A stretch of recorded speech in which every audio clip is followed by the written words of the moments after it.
lollygag, man, I'm on the go. I go 0 to 100, I go Tony Rowe. Check my Robin Hood, Reddit latest post. Counting up these hundreds in my portfolio. No time to stash a bag, man, I'm on the go. Just back to guap, market's hot in Tokyo. Cash in, cash out, don't let that chart catch vertigo. Counting up these hundreds in my portfolio. 5 bands, 10 bands, 50 bands.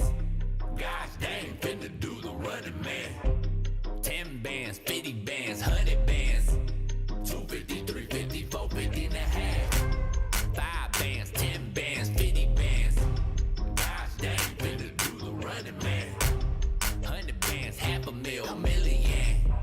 2 million, 3 million, 4 million and a half. No time to take a break, man, I'm on the road. Lunch break steak with Ray Dalio. Warren Buffett, where you at? Hey, hit me, bro. I'm trying to know where interest rates about to go. Inflation looking crazy, it's out of control. I ain't tripping though, I put aside some crypto. Even my chips got cookies, Nabisco. That mean my dough don't take no risk unless it's official. 5 bands, 10 bands, 50 bands. Gosh dang, finna do the running man. 10 bands, 50 bands, 100 bands. 250, 350, 450 and a half. 5 bands, 10 bands, 50 bands. Gosh dang, finna do the running man. 100 bands, half a mil, a million. 2 million, 3 million, 4 million and a half.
Welcome back, everybody. We are here at the LCK again.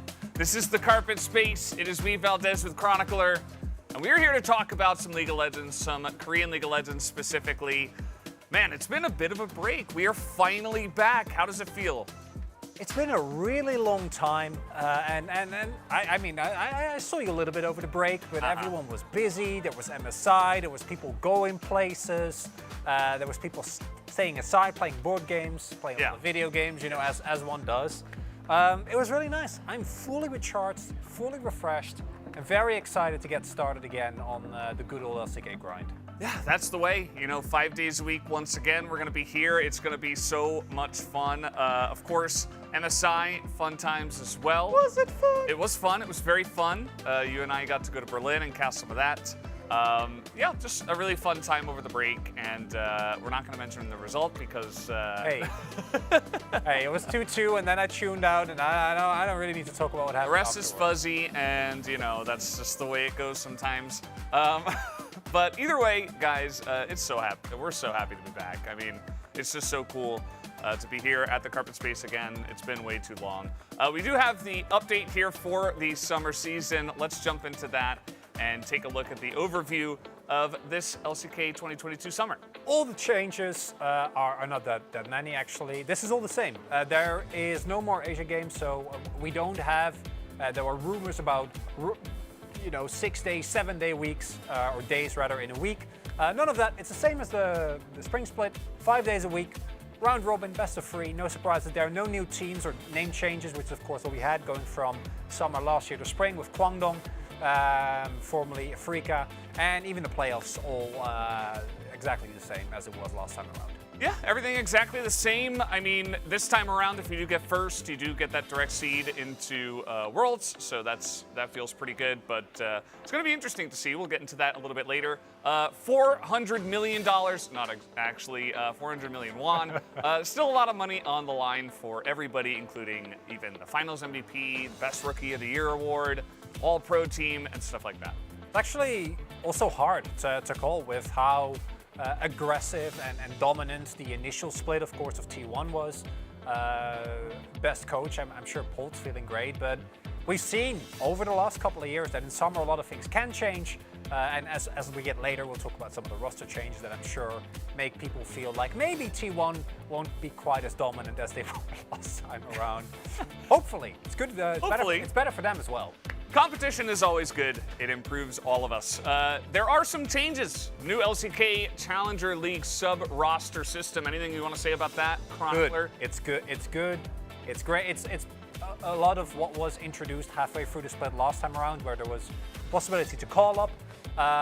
And in addition to that, the biggest change, and the one that you really should focus on, that was often called for, and I think has been a great swap, or a great change rather, is the possibility to participate online. Of course, whenever possible, players will still be at Lowell Park, but in case of a positive test, but the player is still feeling up to the task, no call-up will happen, and instead the player can play from the comfort of the training facility. Yeah, that's also important. Like you mentioned, it's up to the player, right? The player gets to make the decision. If they feel like they're able to, then they will. If not, they don't have to. You know, there's no forcing here or anything like that. So I think it's a good change overall, especially as things kind of settle down with that whole situation with the pandemic. Definitely getting a little bit lighter over here in Korea, which is always good news. But yeah. Hopefully we don't have too many of those issues again this year. I think we can all agree on that.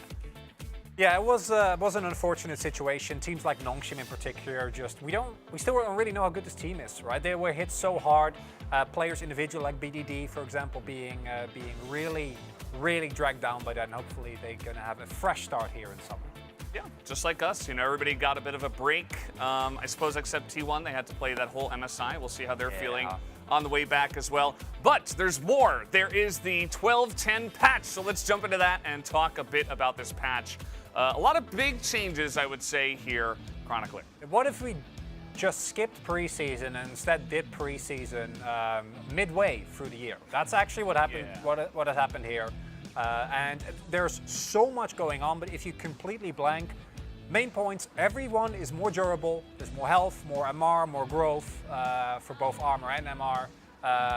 Everyone is going to feel a lot more beefy, right? That's the big one. Sustain has been nerfed, and that is something that I think a lot of people were very frustrated with. The champions like Gwen, Viego, Aurelia that were able to just sustain for any laning phase. And what that's going to do, we don't know. Early reports show that not that much has changed if you look at ERLs, Challengers, LPL. But I also think that generally teams will be a little bit reluctant to pick up. And what these changes actually mean, we might have to find out over the course of summer. Yeah, I think it's going to be interesting to see how the game kind of changes. As you mentioned, you know, it feels like a preseason. It is a big change. It's really big, yeah. I personally think, you know, even in Challengers, as I was watching your stream, I think that we will see some more control mages coming back, more of these scaly, kind of less safe laners that can kind of get away with it now. But we'll have to wait and see how everything changes. Obviously, some changes to the Drakes as well. Baron Nashor can't level up in the middle to screw over some junglers. Not going to name any names, but that has happened at least a couple of times. Hey, the jungler should just keep track of when the minute ticks over so that they can... Yeah, no, it's a really good change. Let's not quote the... Yeah, I mean, let's not quote random comments on the internet, but it's actually something that is, I think, a really good, like, kind of an antiquated mechanic. It's just taken out and is now a lot more comfortable. Level up still happened, but now offshore damage has been taken by Baron, so we're not going to get any random 200 HP spikes just before your smite hits. That's good. Yeah, it's definitely a good change. And another thing that's kind of interesting about the LCK is that this year, or this split, we should say, we're starting a little bit later than some of the other regions. So we've already seen the LPL play a bunch, and definitely even Challenger League started a little bit earlier this week, as I'm sure you want to talk about. But we do have some data, actually, now coming into our first matches at the LCK. Don't only talk about challengers, okay? And in this case, I would talk a little bit about the LPL, because even though I already like not only challenge, but also watch some of the ERLs, things we saw there, where Olaf Top was one that was relatively high in prio. But the Talia and the Kale are really the big ones. Swain with the rework makes a lot of sense. Reason why I'm glossing over Lucian and Viego is because we know them. They've been in meta for a really long time. You were doing rehearsal and you were like, where's Gwen? Yeah, where's Gwen? Because Gwen is still broken. Don't you worry, can still be one that. Although we have seen Lilia slowly emerge. Kale, I think, is another pick that is going to maybe put a little bit of pressure. The Kale pick is really obvious. Durability changes, so her laning phase is not as bad. And Kale, if she can get through the early levels, relatively early skills into a safe laner and then into a really big late game threat. Don't blind her though, unless you're the Shy, in which case you're going to do it anyway. And then rules don't matter. Yeah, I mean, you still get punished, but you just do it anyway, right? And then we have Talia, who of course had a mini rework. I've been a really big Talia fan for a while. She's now valid as mostly seer and mid. I think she's technically still flexible, but expect to see her mostly there. The changes mean that she's much less bursty, so we see things like First Strike come up instead of the old Dark Harvest and Electrocute. But she also now actually has an E that does something. If you dash through it, it stuns, and she has more wave clear with the second activation of Q as well. Yeah, Talia's really fun. I was always a big Talia fan, so I'm happy that she's back.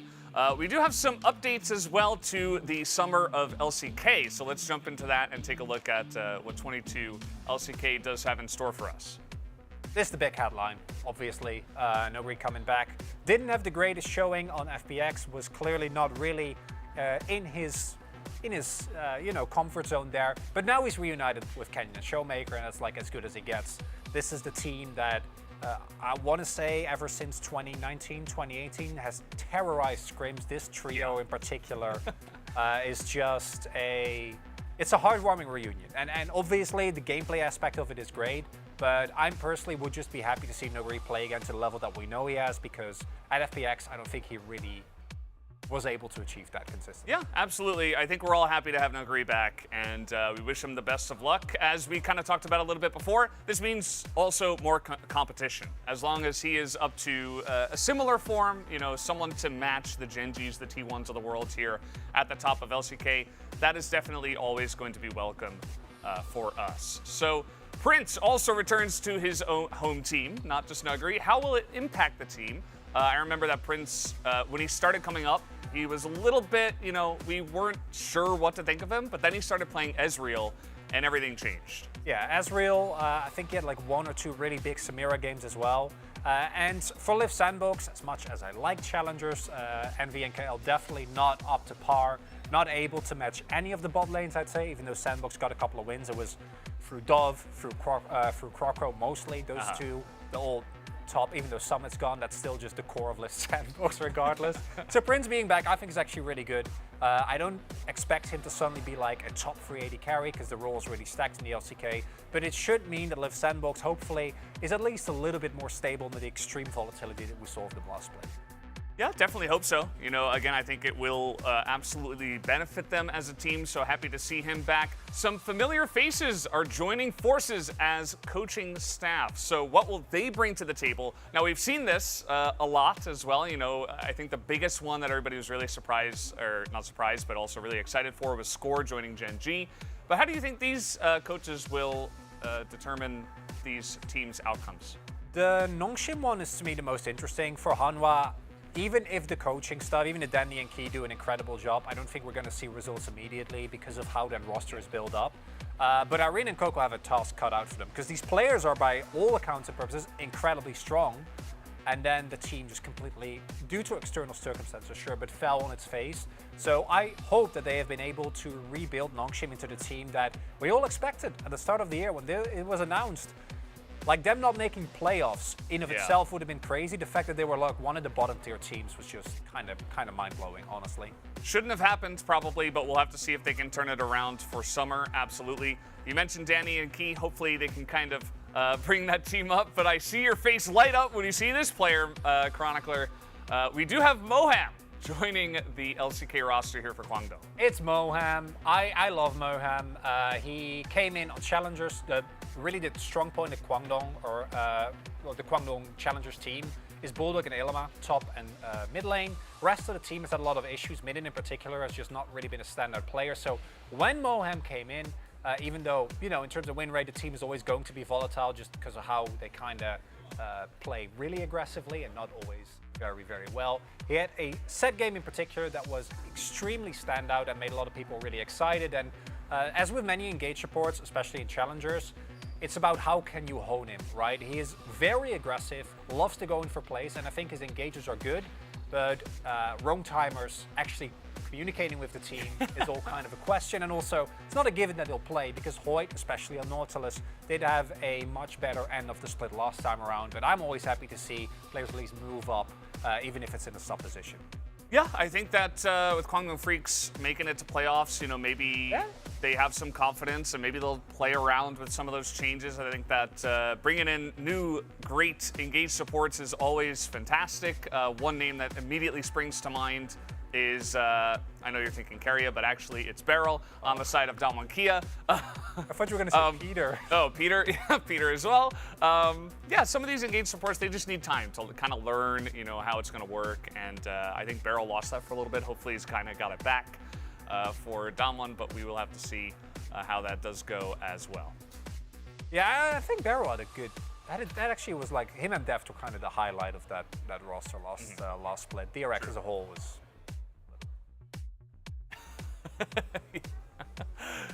Not the best for sure, but we'll see how it can change as well. Of course, DRX, thank you for the correction. We are going to take a look at the former LCK Summer Champs, so let's see who has won it up until this moment in time. This is a crazy list. We have so many champions here. I wish we could get Winter back as well, LCK Winter. Would be so but maybe good, in the right? future, yeah. we can get a third tournament. Yeah, just so many big names here. Obviously, a lot of SK Telecom T1. You see Kingzone Dragon X, Longzhu. Even back in the day, you know, MIG Blaze, Azubu Frost in that 2012 summer. I was casting that one actually. I watched that. Double lift. Yeah, that's that bot is out there somewhere. Yeah, that exists. I have that. That's the CG Antis, not the Azubu. I have that icon. It's one of my best parts of my eWest account is that it has that. You know, I'm way back. Love Shy, not this Shy, just Shy, and Flame, of course, on Blaze. For this split, it's a toss-up, honestly. I think that, contrary to Spring, I do actually expect Damwon Kia to kind of make a real move. And that's really exciting, again, because as we pointed out, and unsurprisingly, as we can see here. Yeah, so this is who do they think, the teams from the LCK, who do they think will be the champions? So you see the logos, that's who they think will be the champion, and then the teams underneath are who voted for it. So kind of interesting, only one team voted for Gen.G, that was T1. I suppose maybe because they couldn't vote for themselves. Yeah, they're not allowed. It's a little, T1, you know, on media, they were like, we're not going to vote for Damwon. No, we're not gonna do it. No hate there. Damwon voted for T1. The T1's like, no. Uh-oh. We'll give it to Gen.G. Starting the clash already, because no doubt those two matchups are going to be amazing. Oh yeah. The two Damwon versus T1 matchups that we will get in the 2 rounds.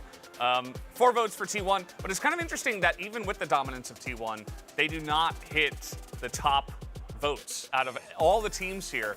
And you were talking, you know, maybe that means that Damwon are crushing in scrim. Well, sure, that has been the case. Even when the team got like absolutely demolished by G2 in 2019, apparently in scrims they were beating them very consistently, right? Like that's just been the identity of this team for as long as it goes. So I need to see gameplay. I want to see this Damwon with the new roster and how it works out. Even, you know, I like Birdo a lot, but it didn't quite work out, and Nuguri being back is just the best. Yeah, so Chronicler, any thoughts about who you would vote for now before seeing any games in the summer season?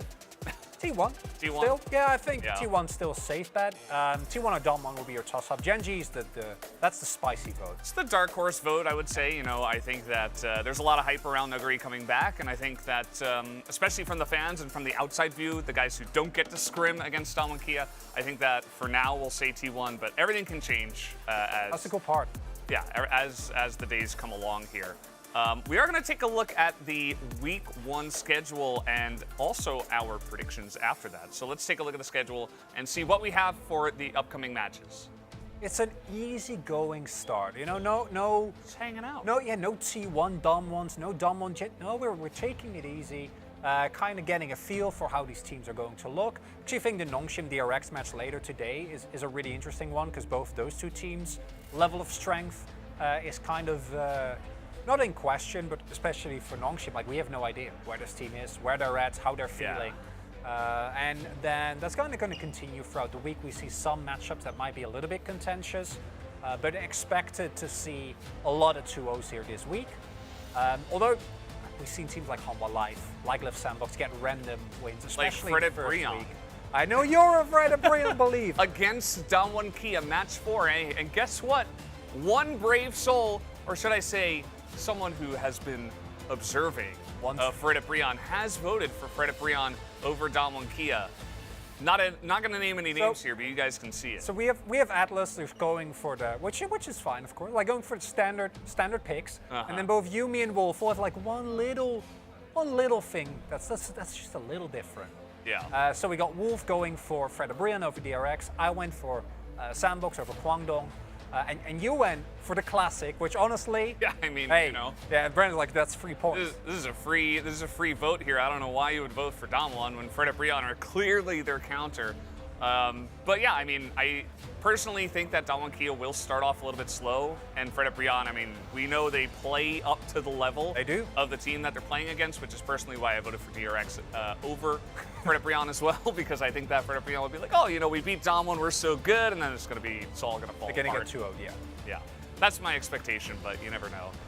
It is going to be very interesting. We also do have the Telecom War a little bit later on this week, which is always pretty hype in terms of the fans. Both of these teams have a lot of fans. It's also interesting because we saw them play Vikla at the end of last split, and I actually think that when he came in, the team looked a lot better. Bot lane, aiming and life had just generally been all right, but it kind of tied it together. Aria not really able to stand up into the laning phase. But if they're going to continue doing that, I think that KT could actually make a real splash. And again, as we said, T1, they have it kind of tough coming off of MSI, and getting far was nice, but also means you don't have a lot of break. You don't have a lot of break. They came back immediately, probably took about 2-3 days, and that's about all they've had. So we'll see if they can get right back into the action. It's not going to be easy for them. So maybe some of the teams can take advantage of that. We'll have to wait and see, guys. But that's going to do it for us here on the Carpet Space, this wonderful rug that we still do have. It was me, Valdez, with Chronicler, but that's not important now. What's important is that the LCK Summer 2022 is now beginning. Let's jump into it right now.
아무래도 잘하는 선수들도 있었고 개인적으로는 우승도 할 수 있을 거라고 생각을 하고 있었는데 동심은 뭐 아쉽게 됐습니다. 연패를 끊어내지 못한. 각자 팀에서 하던 스타일이 있었다 보니까 그걸 바꾸는 게 되게 힘들었었던 것 같아요. 아쉬움밖에 없는 것 같아요. 팀의 가능성을 보긴 했지만 연패를 계속 하다 보니까 저도 지치고 팀원들도 지쳐서 많이 힘들었던 게 기억에 남는 것 같아요. 7위를 했는데 일로 와! 이거 30번째 길 아닙니까? 더 많은 경기가 있으면 좋겠다라는 생각을 했었거든요. 내 폼이 좋을 때 좀 더 보여주고 싶은 그런 생각이 있었는데 와, 이거 지켜보고 있던 장단 처음으로 피어해 갑니다. 코치님이 정말 서럽게 우시길래 우리가 뭔가 해내긴 했구나, 밑바닥이었던 우리가 뭔가를 해냈구나. 저는 약팀이라는 건 부정하지 않고요, 팀 플레이 하나만으로 우리는 같이 이끌어온 거니까 새로운 시작이자 기회인 것 같아요. 폼이 좋을 때는 다 이길 수 있는데 저점이 낮은 팀이었던 것 같아요. 플레이오프에 가도 잘한 거다 약간 이런 생각을 가지고 있었는데 더 올라갈 수 있다고 생각을 해서 보니까 뭔가 감정이 약간 이상한 거예요. 원래 내가 저기 있었어야 되는데 내가 여기 지금 뭐 하고 있는 거지? 갑자기 좀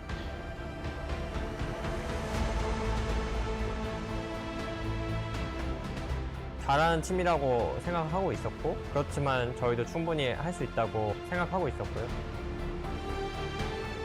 눈앞에 딱 그냥 손만 뻗으면 잡을 수 있는 것들을 못 잡아서 너무 아쉬웠던 것 같고 다시 만들고 싶다, 이 기회를 다시 맛보고 싶다라고 생각했습니다.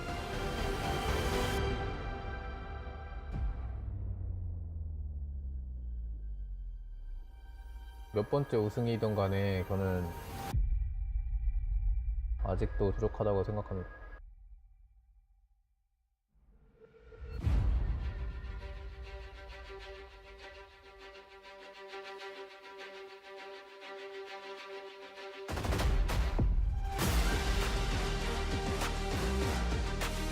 스프링 시즌 충분히 경험했고 확실히 보여드리겠습니다. 꿈을 이루기 위해 다시 돌아왔습니다. 제 이름처럼 두려움이 뭔지 보여드리겠습니다. 이번 시즌 최고의 유망주 기대해주세요. 지난 시즌 소년만이었다면 이번 서머 영화 한 편 만들겠습니다. 이번 서머는 더 높은 곳에서 분명해 보이겠습니다. 이번 시즌이 끝날 때 제가 가장 기억에 남는 선수일 겁니다. 제가 돌아온 이유는 하나예요. 4번 기아를 다시 한번 정상에 올려놓겠습니다. 2위에 만족할 수 없고 이번 우승은 절대 놓치지 않겠습니다. 누가 돌아오든 누가 더 강해졌든 여전히 우승은 저희 겁니다.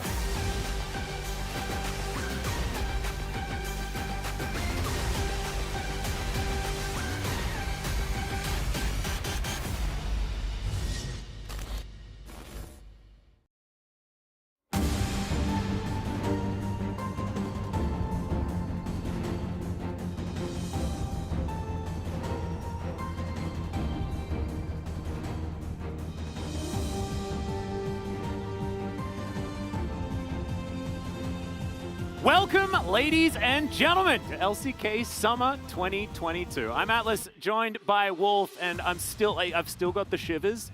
Those videos always do it to me, but man, the Showmaker taking his jacket off and then it was Noguri's name, dude. I mean, so much of that video was about regret, and I think that that is kind of the point of the summer season, right? We have 2 seasons in every region, and for what you didn't accomplish in spring, you have a second opportunity to accomplish in summer.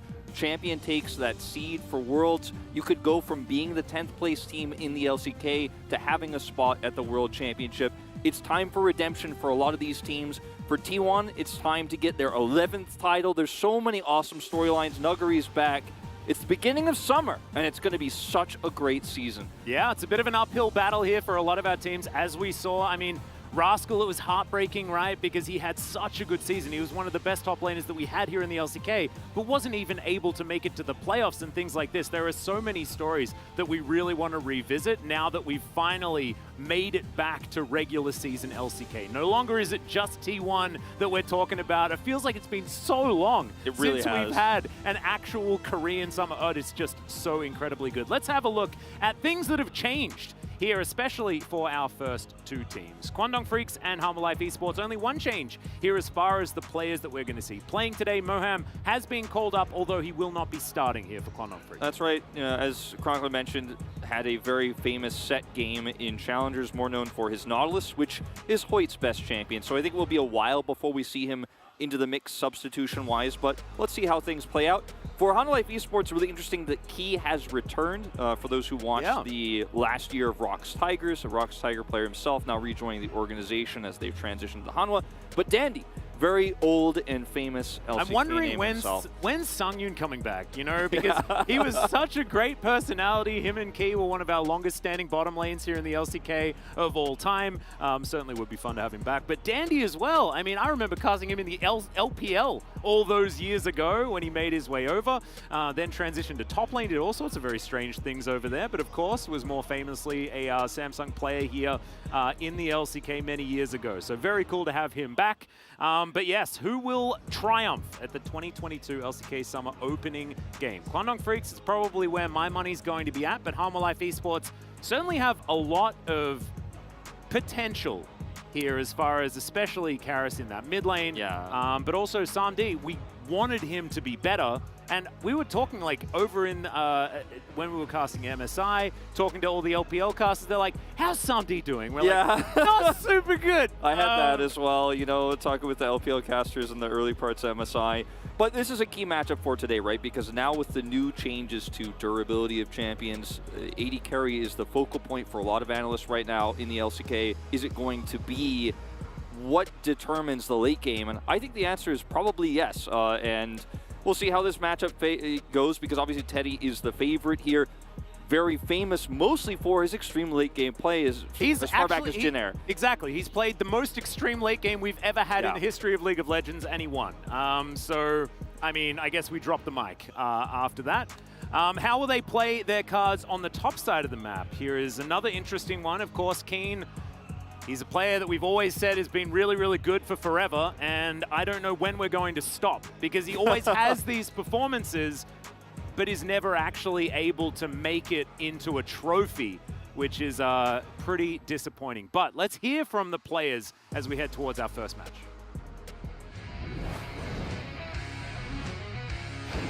상대로 광동을 만나게 된 게 다행이라고 생각해요.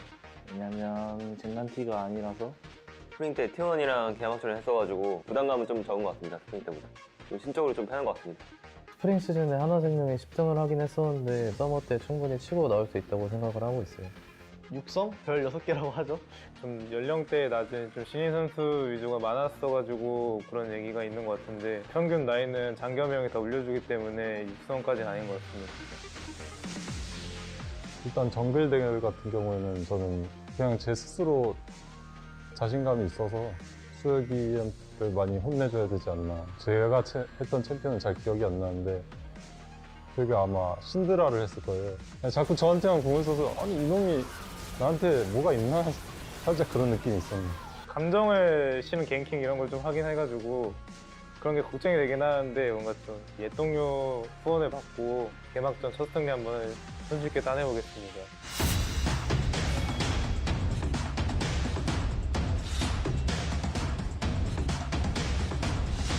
테리야 민석이 딱 원고에 덮어할 때는 진짜 미친놈인데 약간 너무 잘 팬다 사람을 약간 그런 느낌이었는데 그렇게 엄청 맛있게 패는 것 같진 않아요. 네, 못하는 건 아니고. 네. 호이도 원글이 아예 자신 없어 하는 거 보니까 자기 서포트 더 챙겨야 될 것 같은데. 근데 호이즈는 이제 BJ 노틸러스 그냥 노틸러스만 하는 애라 원글 서포트 잘 안 해요. 뭐 이제 노틸러스의 장인이기 때문에 노틸러스를 만약 풀어주시면 걱정 많이 하셔야 될 것 같습니다. 일단 라인전 단계부터는 계속 이길 것 같고 쌈디 형이 좀 더 좋은 모습 보여주지 않을까? 라고 생각하고 있는 것 같아요. 이제 뭐 진성이 형이 이제 중앙내 미드를 잡으면 쉽게 무난하게 이기지 않을까 싶습니다. 테디 선수가 T1 때 되게 잘한다 생각했는데 지금도 물론 잘하고 있지만 예전만큼 포스는 아니라고 생각해서 제가 좀 더 잘해지면 잘 될 수 있을 것 같아요. 대회 때는 저한테 솔길 따이면 좋을 것 같고 잘하길 빕니다. 네. 파이팅.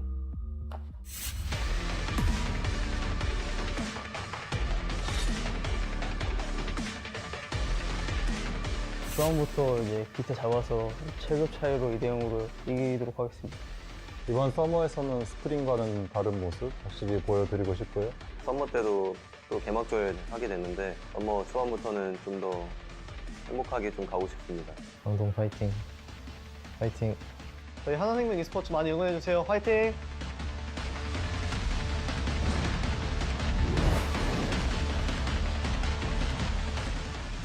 Teddy was not holding back, Wolf. He just straight up did not care about his opponent's feelings whatsoever, and I'm here for it. I'm not going to lie. I liked On Fleek kind of sheepishly talking about the emotions that go into some of these ganks, and I thought it was a really fun kind of trash talk, as we all often call it here in Korea. A little bit more on the trashier side than I expected, especially compared to what we had in We've spring. had some that have just been not very adversarial whatsoever, and this one certainly did manage to reach the trash talk name. So starting off with, I'm glad my opponent is not Damwon, Genji, or T1. Yeah, exactly right.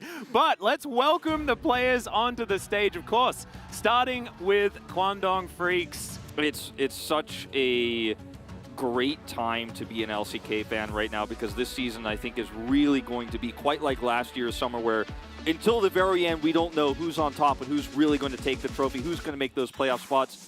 Kwangdong Freaks went through a lot of growing pains in the spring season. They were by far the worst team in the first few weeks, and then had a huge push towards getting that playoff spot, and really grew and evolved as a team. In particular, Hoyt himself, who will start over Moham tonight.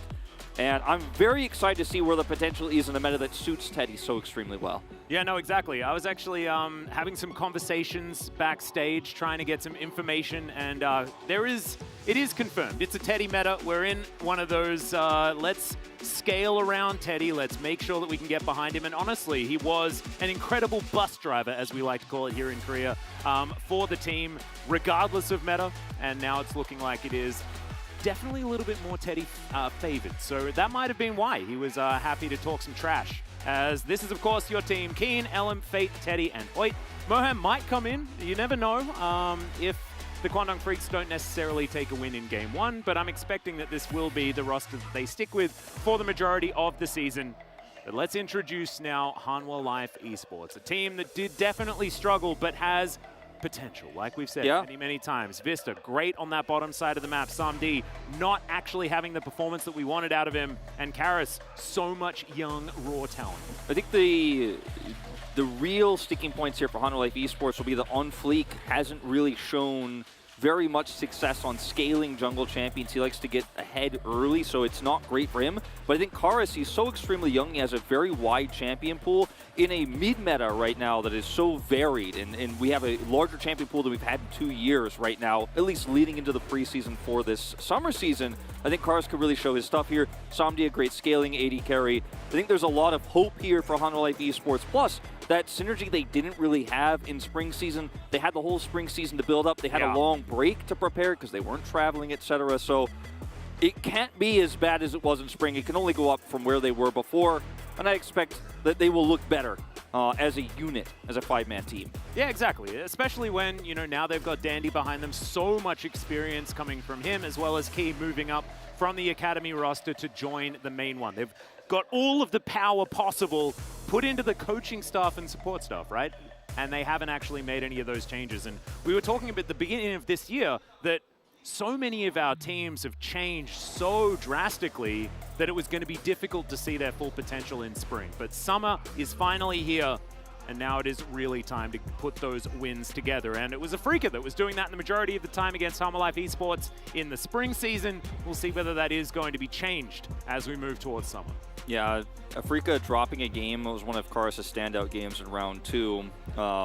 He played a lot of roaming mids, played a lot of Ryze, but this is not that meta. We'll see how he performs here in their third meeting of this year. As Guangdong Freaks, you know, took that win 2-0 in their weaker part in round 1, and round 2 is where they dropped a game. So seeing the evolution here.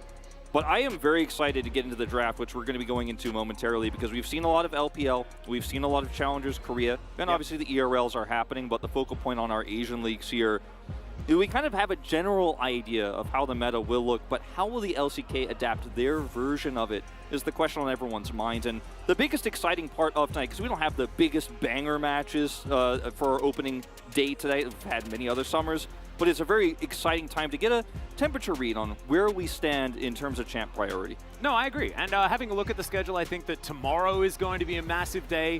Today, like you said, just a little bit easier moving on in. I guess today is going to be about whether or not Atlas is going to say Afrika more times, or whether it's actually going to be KDF or Guangdong Freaks. Still an Afrika org, you're still correct. I mean, theoretically, somewhat. Like, look, it's on Teddy's jersey right there. Okay, guys? I don't know what you want from me. I guess maybe you want me to say the correct team name. We'll see whether it's a title sponsor, you should say it, but it's technically still it's a Afrika's team, all right? It's technically correct. Yeah, we're theoretically somewhat sort of a little bit correct, except the jerseys aren't blue anymore. Speaking of jersey changes, we've gone from white to black here on the Harma Life Esports side. Certainly some cool jersey changes that we've seen. We'll check them out coming up throughout the week.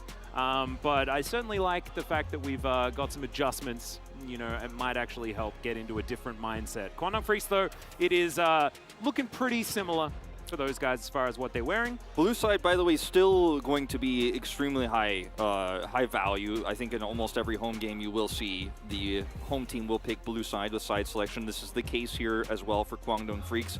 Not going to get into... I was going to say, there's a joke to be made here, but yeah, I'm just not going to that do today. No. We'll save that for Pog State maybe, but it's time. Game number 1. Yeah, here we go. Into the draft for game number 1. Afrika are the home team, and they, as you mentioned, have elected to choose blue side this time. Harma Life Esports will be on the red, and we'll see what the ban priorities are going to be as finally we begin. It is going to be Diana taken away here. A lot of scaling junglers right now. Diana obviously having a lot of combo picks she can work with right now. Lucian, Viego, these champions are basically going to be permabanned from what we've seen in Challengers Korea as well as the LPL. High priority I expect for Kale between both of these top laners as well, but don't want to pick it early in the draft. So we'll see if it ends up being actually played here in the LCK, as I don't expect it to actually get picked up in this banning phase. Yeah, Lissandra going to be banned away here. Might be a bit of an answer to a potential LeBlanc first pick if that does make it through. Not likely to, as that one's seen a lot of bans, but there is the Talia going to be taken away. As you mentioned, has just become a skyrocket of priority. Yes, so incredibly powerful right now. And the Lissandra ban does indicate that Fate wants to play his LeBlanc. It was his most successful champion in spring season. He's very famous for it. And I would love to see the priority there and then kind of reactionary otherwise here in terms of what Harma Life Esports plan is going to be in jungle. Ooh, bit of a Jax ban away as well. So Guangdong actually have a couple of different options here. Yeah. They're keeping it wide open. They can go for the first pick. Gwen if they would like to, and if that one's banned away, they can lock away the LeBlanc. Harma Life Esports, though, can just ban neither of them. Get rid of something a little bit, powerful for Guangdong Freaks. A Nautilus, perhaps, as they spoke about many, many times in the opening video. But I think banning one of those two would be a mistake. They're going to ban the Kalista. And so now Guangdong, pick your poison, and it will be the Gwen for Keen. And I think putting eggs into the Keen basket is something that we've spoken about many, many times, and it does make some sense. Yeah, it does. It really does. Gwen, as was mentioned in the pre-show by Chronicler, still extremely strong, very high prio across all regions, low win rate here in the Asia Leagues at the moment. But the response here, without the Jax, the KO pick is something we have seen. I think there are better options in this matchup, but we'll look for the Ezreal for Samdi. Samdi is a great Ezreal player. And Ezreal, Wukong, these are two of the 3 champions right now that are both extremely high priority and high win rate. And Ezreal, so powerful in the late game scaling meta where he's going to have a safe route to get to that 3-item spike. Wukong going to be very powerful across all parts of the game, across objective fights. And really do like the angle that Harma Life Esports is taking here. Still kind of keeping hidden what that counter pick for Gwen will be. Yep.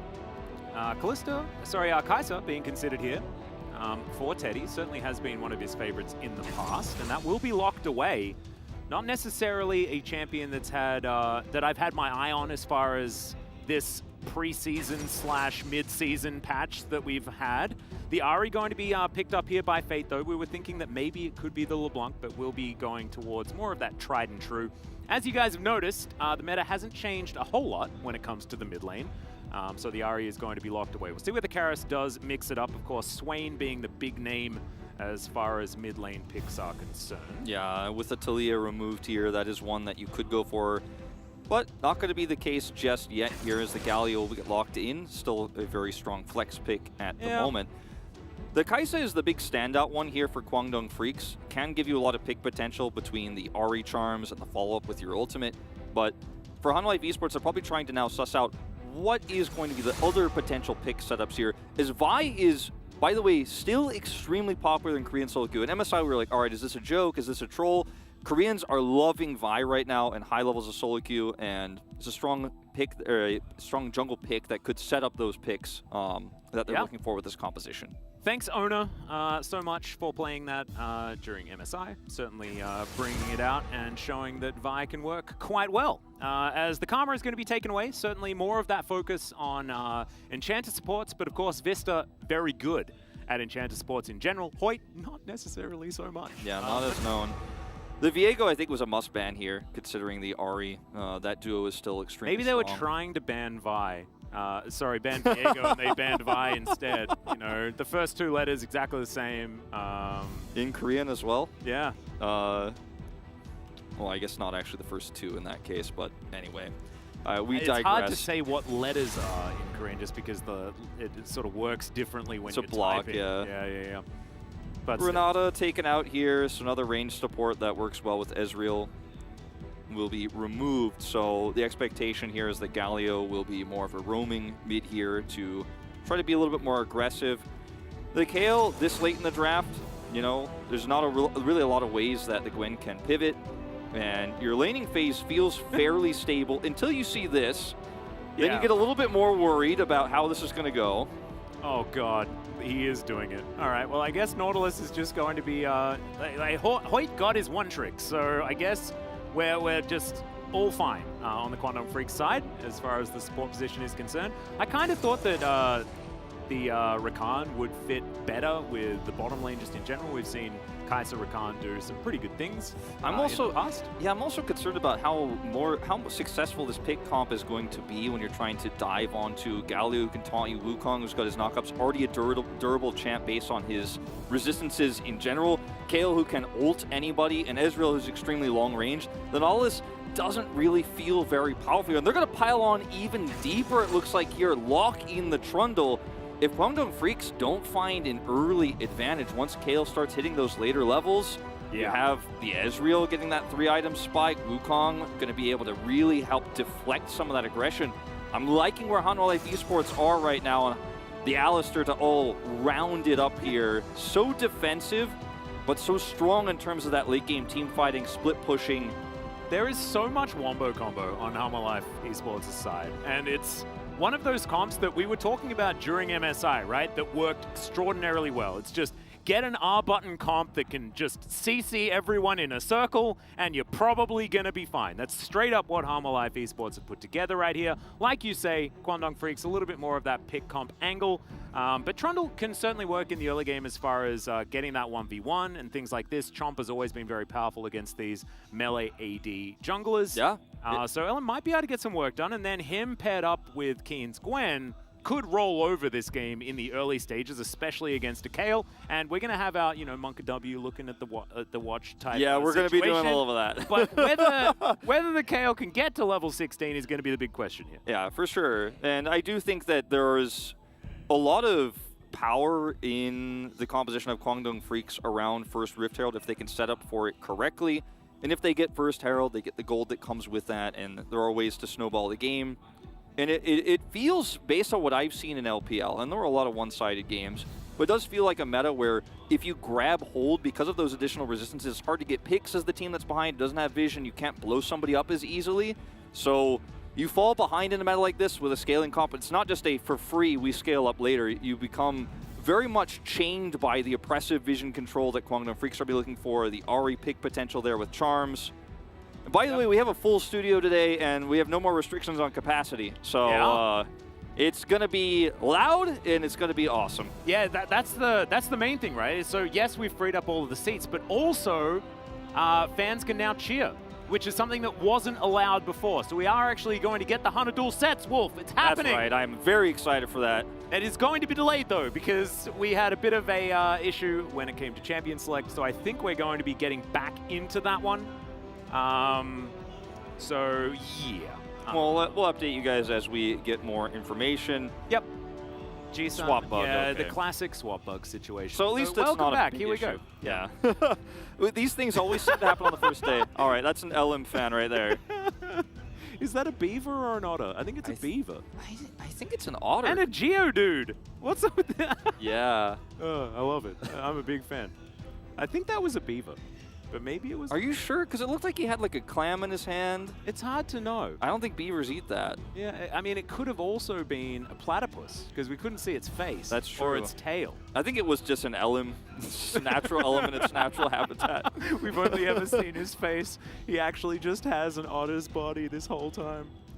Oh my god. I'm very excited to see the Hanwha Life fans come out in force. I wasn't sure how many would show up today on opening day against a tough opponent like the Kwangdong Freaks here, but they're out in full force. A lot of them here bringing their signs. So many burst-its. There's so much bursted, which is, of course, the tagline for Hanwha Life Esports. We have some, like, really, really good taglines for our teams this year. I think Bro Memento is probably the best that we've had. Sure.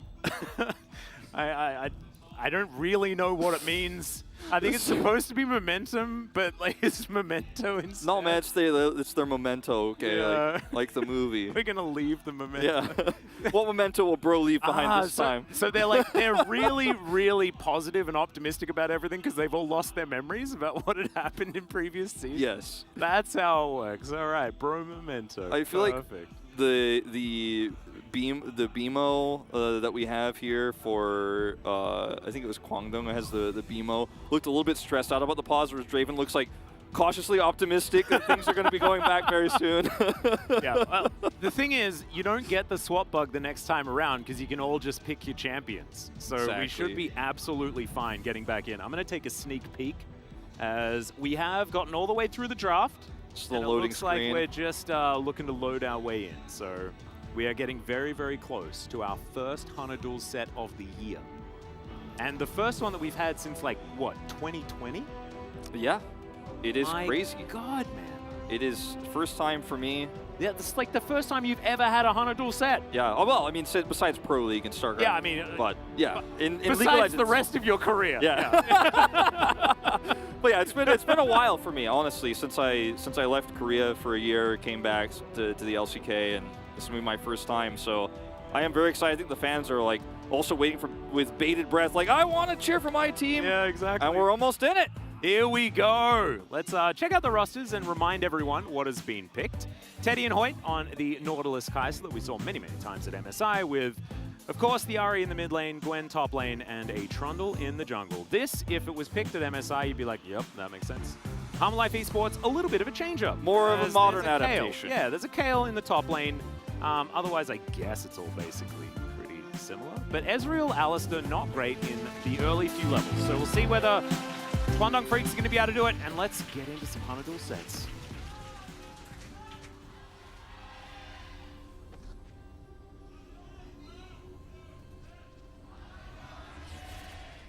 All right.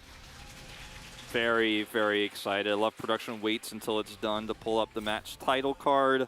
Beautiful. Absolutely beautiful. I think that the Hanwha Life Esports fans, like the chant leader, needed to be a little bit snappier. But it's okay. It's the very first day. There was a bit of it. There seemed to be. We can iron it out. It's Yeah, all right. there seemed to be some dispute as to who was leading the cheer there. They're going to have to fight it out after this series in the parking lot. But yeah, in terms of these drafts, I don't want to say that Kwangdong has a draft that has to snowball by any means, but I think that it does much better when they have that. They still have the late game Gwen, which is going to be competing with Dudu on the Kayle here. And if they can get vision control later on, even if they're behind, there are a lot of ways they can get picks. But yeah, the range that Ezreal provides, plus the fact that they have such an insane front line, the wombo combos you mentioned, really make me prefer Hanwha in their draft here in this first game. I think if it was a no-rush 20, I'd take Hanwha Life Esports every day of the week. However, like you were saying, I think they need to get there, right? And we were talking about bro memento before. I think momentum is going to be a huge thing, because if Keen gets off on the right foot, then I don't think Kale is ever relevant. Exactly. And, you know, that's the snowball I was kind of alluding to, I think probably starts there on the top side of the map, especially with the Trundle pick here. As you can see, Kale is going to struggle. Those extra resistance is going to help you out under your turret, and if a gank comes by, but in terms of the early game here, before you get level 2, Keen can be very annoying and harass. Deny some CS. Yep. Khan, of course, was our most famous Kale player. Last time he played it was a loss against one of the famous Damwon Kia losses against Fred at Brion. Just a classic. Yeah, I remember that game. I was watching that one from home and like, oh boy, Khan's done it again. Yeah. It was, I might have been casting that game. I'm not sure. But it was certainly a more disappointing draft for Damwon Kia, as Hoyt is going to have his hook avoided. Of course, good little ward there means that Hanwha Life are able to sidestep it quite nicely. It's going to be such an interesting season to see the evolution too, as we have to talk about Hoyt's Nautilus. 11 and 6. Most of those, of course, in the latter part of last season. Yep. The wins, that is to say. The early parts, you know, it's more 50-50. He likes picking a one-trick. It used to be Rakan, and now it is Nautilus. That is what he's been favoring massively throughout the season, as Dudu is a little bit frustrated with what Keen's doing, is now Hoyt, Teddy, and Ellen making their way in. They're looking to steal this one away, as Teddy already trying to get rid of the bottom lane, doing pretty nicely, and they're just going to give this one up. Ellen just going to come in for a bit of a 3-buff start. Things going great for the Trundle. You mentioned they have to do this. Yeah. So far, the test is being passed, as Keen may not need any gank assist, as he is just under a turret having a great time. Trying to harass and deny a little bit of CS here. And Dudu doing a great job, though, under turret. But this is Kwangdong Freaks understanding how their draft works around Prio early, too. When you have the Hoyt set up here on Nautilus, you can threaten in the brush in the early levels versus the Alistar. You have Prio in mid with the Ahri. You know, once she hits level 3, she's going to have great wave clear, push Karis in. So you can make this play happen with no real recourse for Hanwha Life Esports. Galio can't come over and help. Ezreal's stuck under turret. So they planned this from the draft. And this lane is now pushing back, and Dudu, oh dear, has to flash already. Oh, not exactly the best position on the pillar. But it doesn't matter, they still get the flash. It's exactly what you want. Yeah, and unfortunately, with such a limited amount of mana in the early game here, too, I don't think OnFleet can really try to trade anything back. The wave position is so good here for Keen. It's forcing Dudu to come into an unsafe location in order to farm, which is part of why OnFleet's hovering around Krugs right now. And Kwangdong Freaks, you know, it's a small lead here, but I mean, at 4.5 minutes, taking 600 gold, grabbing that extra 3 buff for Ellen. Yeah. It's a nice start, playing this composition extremely well practiced. It's exactly what they need to do, and they are certainly ticking all the boxes so far. Hoyt's going to make his way towards this mid lane, but you can see that Karis is playing very respectfully. Currently down about 10 CS, as he Justice punches his way out of there. Fate had teleported back, but so is Karis now. And let's have a look at the summoner spells, because things are certainly a little bit different with both of our AD carries taking the TP. Certainly alluding to a little bit more of that late game focus. Yeah, definitely going to be something that comes into play around objective fights later on. And Ezreal can somewhat safely side lane if he has to, if it's a scenario where he wants to be on top or bottom side. But is going to give him the opportunity to go back and get an item right before a dragon fight, teleport back in. Especially around 3rd, 4th Drake, that's going to be quite pivotal. Yep. Split pushing 80 carries. Also, heal is just less impactful in this meta. So just doesn't do as much. That's exactly right. Vista is going to just hoof it into this river. Does spot out the fact that Kwangdong Freaks are starting off this dragon. They are currently pretty strong in the jungle position, most definitely, and so they are just going to brute force it. Should be able to take this, especially with the mid priority that they have accrued for themselves. The timing here of this is really great for Kwangdong Freaks because, like you said, they had prio control again. They basically are rotating over here on cooldown of this prio to first grab the red buff, or rather blue buff, excuse me, and then take Drake. And now they can set up quite nicely for this early control for the Rift Herald. And if they just continue to snowball this, even if they don't get kills, these objectives will start to stack up. But Kale will keep getting levels. That's right true. now, level 6. As the needlework comes out, Keen's trying to put a stop to it. He might get the ult, but no, Dudu holds onto it. Mist goes down. And Gwen unable to be damaged while she's in that one, but didn't actually need to use it. I like a bunch of harass down. I like how creatively we as casters have had to say those words. Yeah. I mean, but Chronicler started it, right? He laid down the gauntlet at the very beginning of MSI saying we say it too much. And so now we just have to figure out different ways. But Keen didn't really get too much as Dudu had already lost Flash, right? And then he picks up most of the minions underneath the turret. So Kale probably absolutely fine right now. We're going to have to see a little bit more pressure being put down by the Kwangdong Freaks top laner. Yeah. 1 minute to go until that Rift Herald spawns, and with Dudu feeling pretty comfortable up here on the top side of the map, he'll be able to rotate in. He'll have his ultimate available if he can hold on to that one without the needlework. I think he absolutely will be able to. Hanwha Esports, instead of just avoiding the Herald, as it might have looked they would have done and just try to push with Samdi, I think they actually have an opportunity to contest because of those combos coming online. Level 6 for Unfleek right around the corner here. And obviously with Karis having 6, he can engage from long ways away, even if he does not have Cryo at that moment in time. Yep. Keen certainly starting to stack up a few items now with a red rock as well as a book. Liking that, doing a fair bit of work with his Q there, as you can see. But Berserker's Greave's done for Dudu, so that means he can escape relatively quickly with a bit of extra movement speed. Yeah, really unfortunate he ended up taking that trade, though. Probably would have wanted to lose minions instead with this Herald timing being so critical. Doesn't have teleport to return to lane, so we'll just have to kind of sit it out up here on the top side. Keen really pushing the envelope in this matchup in the early parts of it to not only get an advantage in CS, but also getting that health advantage right before this critical objective that Kwangdong needs so badly. Bit of an oopsie from Dudu, you could say, yeah. In that last trade, like you were mentioning. Glad you drew attention to it, as Elam has started this one off, and I think that exactly what you were talking about, Dudu overstepping just a little bit, means that they are going to have to fight back from a priority deficit. Onfleek's going to move on up, spotted on that control ward, as Elam just going to take Shelly for a walk. Hoyt and Fate now in this mid lane are just trying to put on as much pressure as they can, and Hanwha Life, with the composition that they have, they're going to have to give something up. Yeah, really nicely played here from Hoyt. Gets the cannon crushed with the support item here. Is going to push that wave in. He's got level 6. They're rotating in perfectly timed here. So much pressure on the map. Yeah, Hanwha desperate for this one, but Kwangdong Freaks already starting off the fight. Teddy does have his ulti available as the hook is going to land against the wall. Not actually able to find too much more, but it's a really decent charm as Fate's going to get exhausted. Moves out of the way of the knockup, and now Keen right in the middle of it. Does have the needlework available as Karis gets a decent knockup, but flashes immediately to get himself out. Samdi picks up the kill though as Keen just oversteps a little too far. And Kwangdong Freaks, can they even get the eye? As Onfleek has to flash to get out of the way of the Orb of Deception. Hoyt now just manning the choke point, but doesn't have the health bar to re-engage, and the eye disappears. The eye denial here, massive for Hanwha Esports. A kill to Samdi. They're scaling AD carry here, and Kwangdong Freaks walk away losers in what was a fight that looked so clearly favored for them in terms of setup, in terms of the pressure they had in mid lane until that hook missed from Hoyt, and the follow-up there just wasn't there. And you could see how powerful Kale is paired with this Galio, because this means that Karis can go in super deep, become immortal with the ultimate, and just has no real cost. So Hoyt has to flash out early, and look at how aggressively Karis can go up and look for this double taunt here in the brush. No damage from Teddy in the first part of this fight.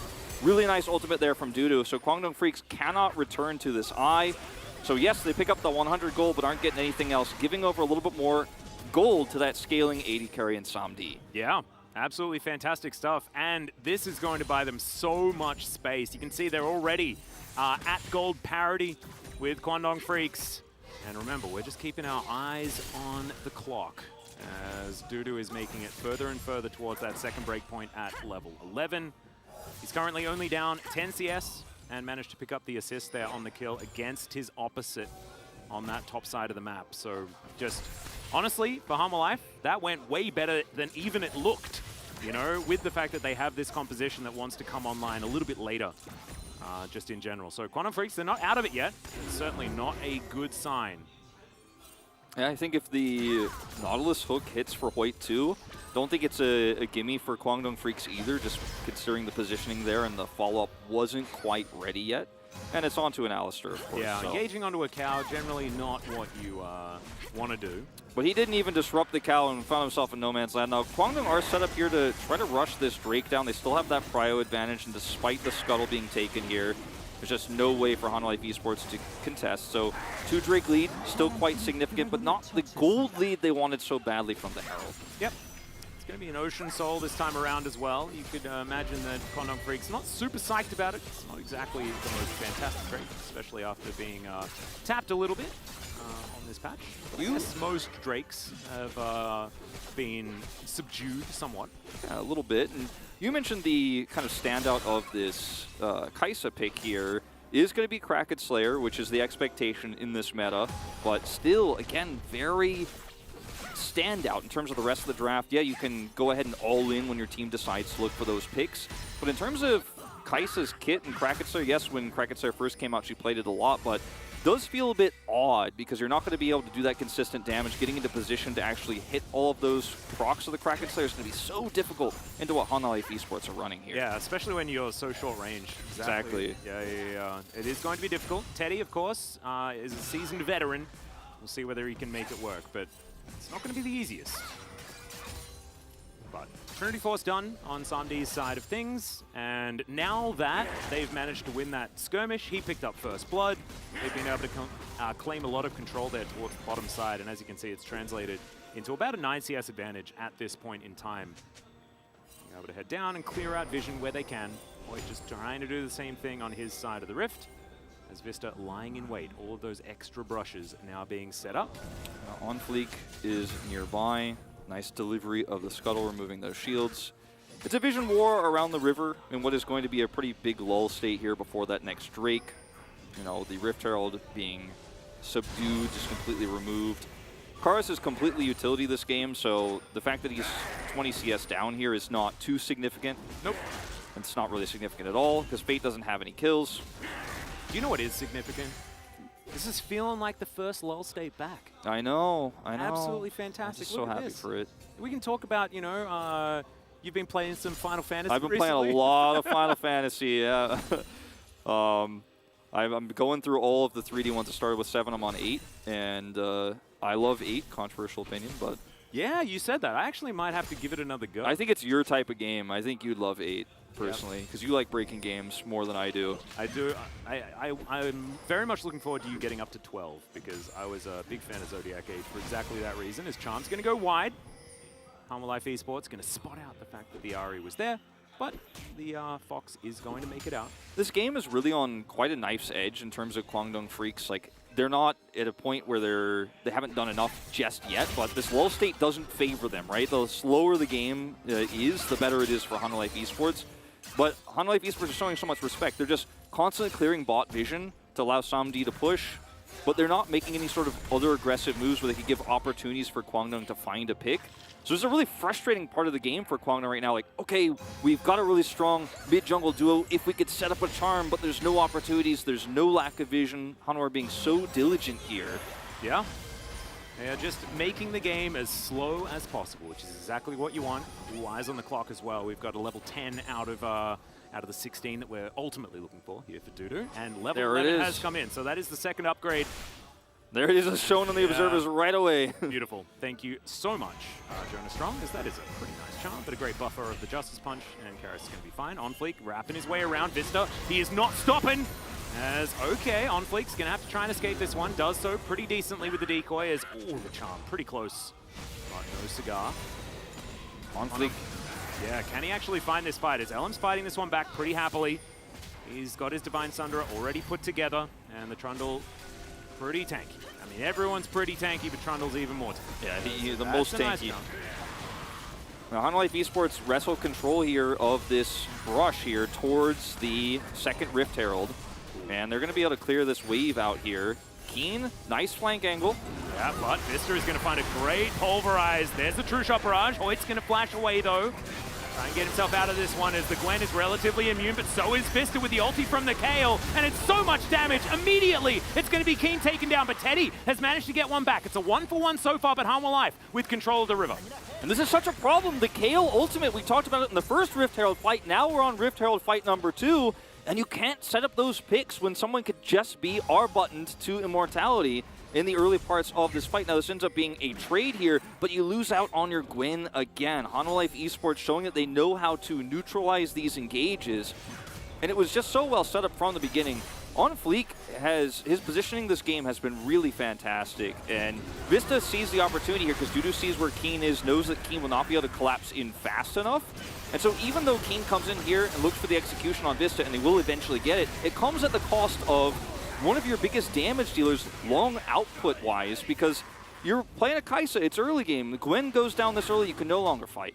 Yeah, Hanwha now going to be able to grab themselves a dragon as well, stop that stacking, deny the soul point here that Kwangdong Freaks were looking for, because they're the ones that want to push the tempo of this game, but now teleport towards his top side. Keen is just going to get rid of Dudu, and they have had enough of it. I think Kwangdong Freaks really starting to put their foot down is the way to go, and breaking open this top side is going to be very important, because in a long lane, Gwen is very scary. Yeah, very, very frustrating to play against. And Dudu showing a lot of respect here. Playing this out utility-wise, very common to see the Wit's End start when you're against any AP, especially the Gwen in lane. Then go into the Nashor's Tooth later on as a second item. So we'll see what he ends up building second, but that's the expectation. Just playing defensively, being willing to give up his turret, farmed up to level 12 already, so he's 4 levels away from hitting that extremely big spike for later on. The clock is ticking. Yep. Level 12 now, as you mentioned. Having a look at the gold, slight advantages here for both Fate and Hoyt, but otherwise, Hanwha Life Esports has the money in their favor. It's certainly great news for them, and now going to be able to claim a bit more global gold back, which will put them in the gold advantage one more time. And as this game slows down, Hanwha Life Esports get more and more happy. They've got the press R comp, or at least the do a lot of AoE CC and damage and kill you comp. Yeah. See the Void Crystal picked up here for Fate in this build, you know, just trying to get a little bit of extra damage through a little bit of extra Magic Pen to try to break through that tanky front line that is the Kayle that's already got Wit's End, the Wukong, and the, you know, extremely aggressive Galio, but I mean, it feels way worse building Void stuff second in this meta. Oh, man. So bad. I mean, not bad, but significantly worse. Yeah, it's not really what you want to see. However, it is something that Fate has decided to do. We'll see whether he's punished for it. As, of course, you will just be setting your damage back a little bit. Hopefully you can get towards something like Rabidance to make it a little bit more worth it. As Teddy's completed his Serrated Dirk, I think that means that he does have successful evolution on his Q. Oh, yes, he definitely. Yeah, he does. With Kraken Slayer start. And this next fight, you know, we're a ways away from it as far as Hanwha Life Esports are concerned. What's been so incredible about this game for Hanwha is even though they're the defenders per se, Vista has had so many great engages. Like, they've actually punished Kwangdong Freaks because Kwangdong are trying so hard to force these fights. They're getting punished, in fact. Now, Rift Herald will get dropped here. Yep, OnFleek standing on a ward. So Kwangdong Freaks kind of okay with it. Everfrost going to slow him down as he just goes into melee range, does Fate. Gets the ulti out of Karis. And that charm looked like it almost landed, but it was just Karis making his way back towards this mid lane. And Hanwha pretty happy with just continuing to siege. Fate taking a lot of damage here. True Shot Barrage. Ooh, very, very close. Just nipped the tail of the Ahri, but not actually able to do any damage as Keen's now just going to head into split push mode here on the bottom side. It's kind of a carrot and stick type of game here for Hanwha Life, it feels in a lot of ways. Looks like you've got a dangling on Fleek out in the front, and then you re-engage really well with your global ultimate that Karis is holding on to. Yeah. You force Kwangdong away. You turn their Rift Herald push into your own control over the mid-wave. You stop the turret from going down. Just mitigate all the pressure. This is layers of depth from Hanwha in their very first game this season that we did not see from them. Dandy and key difference, am I right? Yeah, that's what I'm talking about. We thought, you know, not changing any of the players would mean that we wouldn't see too much change, but support staff is very important as well. And I'm just happy to see, you know, Dandy back here. We mentioned the fact that Score coming out of retirement to coach Genji was so cool at the beginning of spring. And now Dandy coming back at the beginning of summer is very cool as well. We have reached this point where the golden years, like the 2013-2014 era of LCK and Champions, those players have now gone through the peak of their career, gone to military, and have returned from military and are back to show their wisdom. And there's so many of them that have, like, they had the peak of their career, then went to China, then came back and went to the military, and now they're back. You know, in Dandy's case specifically, you know, like Dade is another one of those players that maybe we'll see him come back. Of course, the person who invented the Dade Award. Yeah, maybe not a great one. Looper coming back one day. Oh, there we go. My favorite Akali player. No, that's not true. Ixu's my favorite Akali player. It's just great to see how, especially players like Dandy, as you mentioned, can bring a different perspective too, because he's, you know, kind of been everywhere. He's seen the top of multiple regions. Where's Imp, you know? I actually have no idea where Imp is, but OnFleek also doesn't. He's deciding to go and try and fight Kwangdong Freaks. He's just going to immediately get out of there as Teddy's just searching for an opportunity. Great chance going to connect onto Vista, but the answering damage is there from Samdi, who just throws out these Mystic shots that do so much damage right now. Yeah, so much damage already at this stage. All right, here's the Cyclone. Keen trying to soak it up as much as possible. Does have the miss down, and they are able to mitigate that push, but Hanwha Life still do manage to retain control. Yeah, Hanwha Life really want this Drake. You can see OnFleek's already setting up to take it as Smite just came back off cooldown, so nothing that Kwangdong can do here to contest. Vista just controlling this choke. They've got a control ward here. Few ultis now remain for Kwangdong Freaks, though, as Hoyt's going to find a hook. That's a great pulverize from Vista, though, who's now trying to get the rest of the CC down. Karis is immediately taken, though, and this kind of fight is absolutely what Kwangdong Freaks want, one after the other, and OnFleek misses the flash as well. Finally, Kwangdong Freaks strike back in one of these setups where Hanwha Life Esports is trying to bait them in, look for the re-engage there with the pull, but this time they go a bit too far. Ends up being 2 kills taken by Kwangdong Freaks, and finally starting to get Teddy on the map here, building towards that second item. But Hanwha Life Esports still do get that second Ocean Drake. They're slowing the game down. It's not all wins here for Kwangdong Freaks, but that gold they so desperately needed is starting to finally come back through. Yeah, absolutely. Let's have a look at this one more time. It was a bit of a comedy of errors, to be perfectly honest. There were a few misengages on both sides. Yeah. However, ultimately, Kwangdong Freaks do manage to win the fight whilst losing the Drake. Vista had a great knock-up there, but it was also a bit of an error positioning to actually stack up like that with 3. And the Hanwha Life Esports overcommit on the knock-up and then find themselves actually being the big losers of the extended exchange. So like you said, a comedy of errors, but smart ideas. Yeah, OnFleek's flash wasn't actually that bad, because I think he was trying to flash decoy and just couldn't get the decoy off in time. So that's okay. So I don't think it's even called decoy anymore, Wolf. But yeah, I don't remember what it's called now. Yeah, but no, neither do I. Neither do I. It's a clone, whatever. Yeah. It's still basically the same ability. It just has a different name. So I'm just going to keep calling it decoy because I'm an old person. I think that's fine. Yeah. I think like Wukong and Master Yi come from like the same sort of training. I don't know what that's called.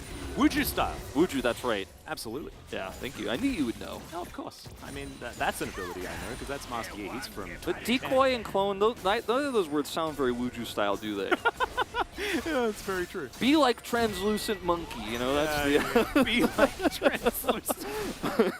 Translucent? Oh, he's not really translucent, but... Yeah, be like fake monkey? Fake monkey, yeah. I don't know why I said translucent. He does become a bit... Oh, Hoyt! Oh, God! Okay, that's not what we wanted. But it's okay. Not going to get punished.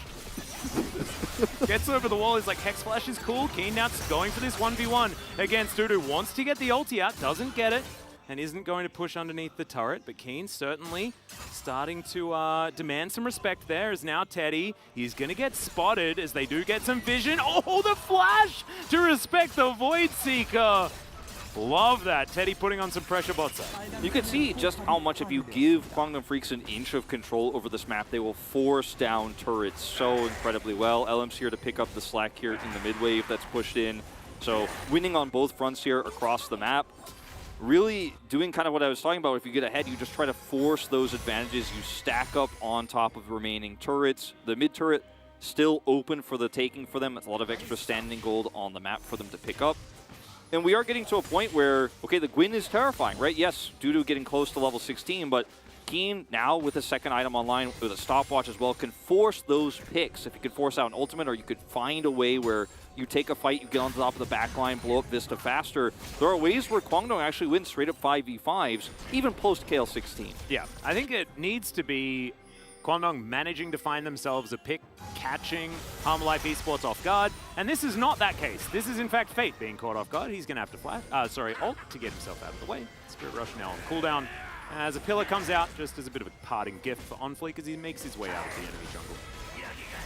OnFleek wants to try to smite, steal this one away. Yeah, Charm's not going to get through, and OnFleek's just going to very comfortably grab that. Of course, no smite available for Elim. And so it's just all too easy.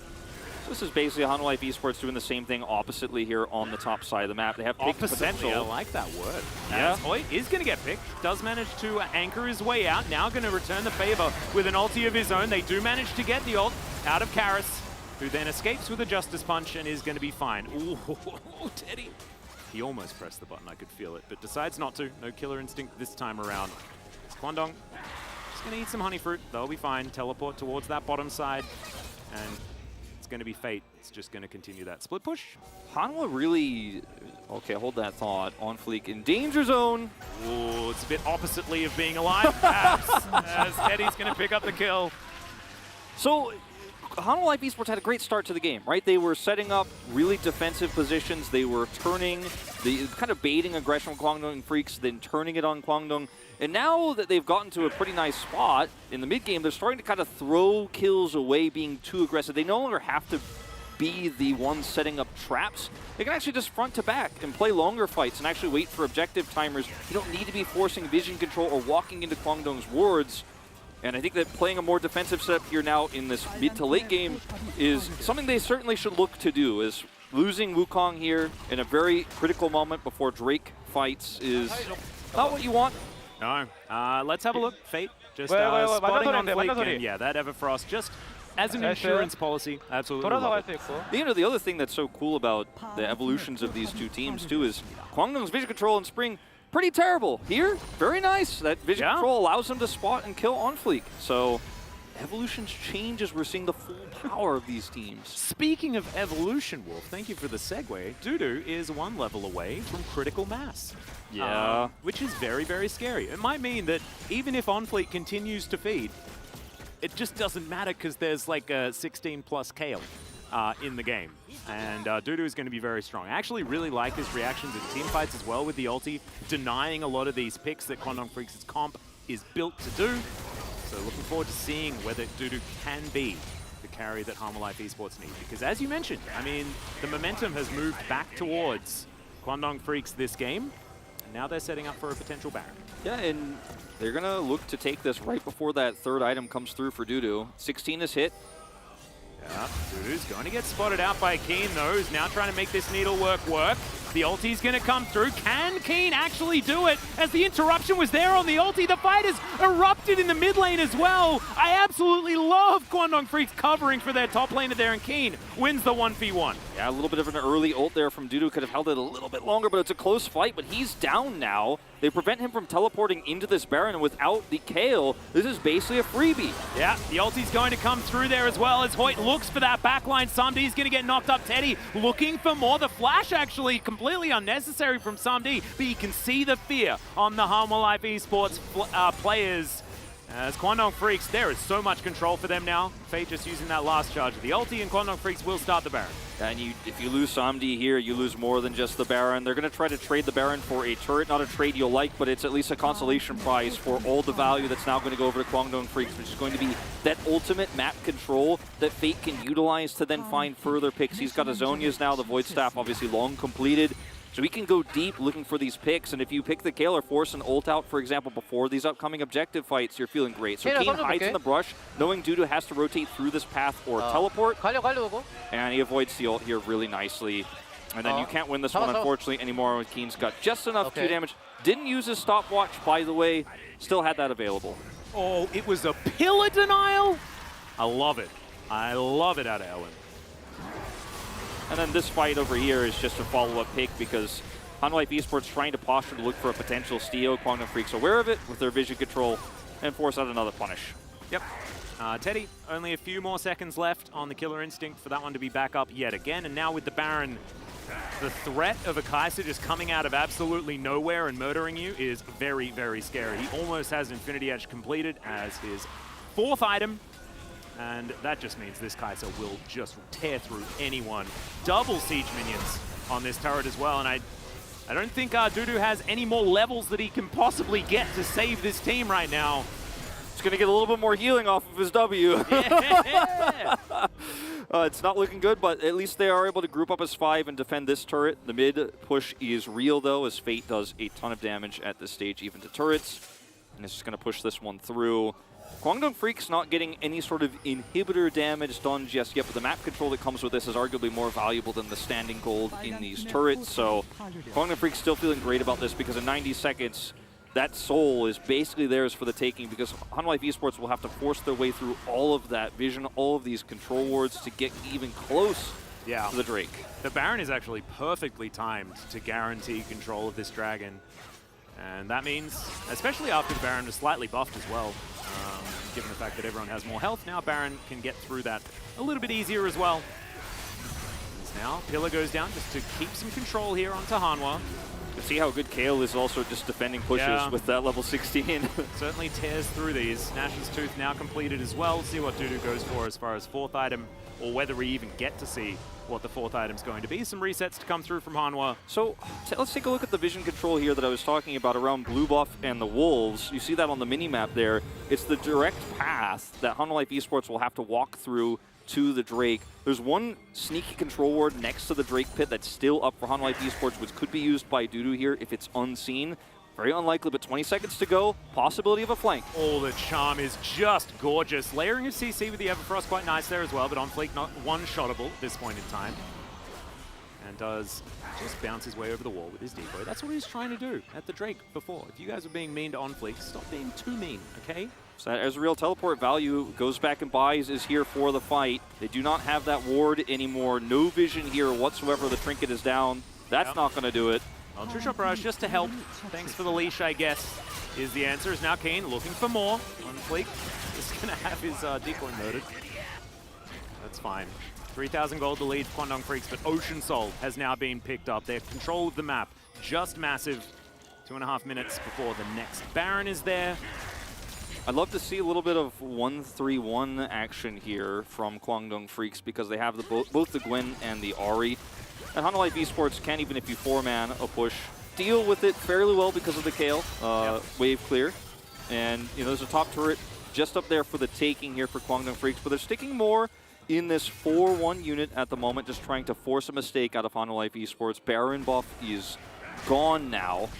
With the Cloud Soul here, as you mentioned, it's slightly worse than it was before, but still quite significant with this composition. They're basically just fighting a vision game. Wards, wards, and more wards, and it's crazy for me to say this because of how Guangdong played last season, but they're just covering the whole map. Even a ward in the mid lane just for extra measure. Yeah, we have to remind everyone that Guangdong Freaks basically invented the K-ramp because it looked like they didn't know what to do in the mid to late game. But this has been a masterclass in how to control which lanes, how to work around pressure that you've put together, and really does demonstrate that a lot of our teams have utilized this extra time that they've been given in the offseason to great effect, and it's really good to see. Kane wants to look for a 1v1 kill again here against Dudu, or to force his ultimate here if Dudu overextends. He did not. Being very respectful here, that is very critical for him to hold on to for the next fight. And look, I wouldn't be surprised if Guangdong Freaks still lost this game, right? Because this is mega late game Kale we're talking about. Ezreal too. And Ezreal that's going to be completing his last item relatively soon. Kai'Sa is certainly no slouch, especially with the build that Teddy has gone for. He's just going to complete, I guess, some armor penetration towards the end of the build now, but does have pretty much everything that he wants to do as much physical damage as possible. I think that the crux here for Hanwha is being in position for one last fight. And that looks like it's going to be the Baron here. 3.5 minutes plus here for the Elder Drake. They can force a fight here on their terms with all their ultimates available, obviously without the Ezreal one, but that's the least important one. There's a way they force this into their favor because they have that Kale ult. Kale's in position this time. They don't have a vision deficit. Keen has teleport, but isn't here. They're pushing this wave in. They've got great wave clear. This is a great setup here. This could be the one fight that you're talking about where Hanwha Life Esports win the late game just based off of a 5v5 with this composition and turn this game around. Fate going for the Faker wraparound.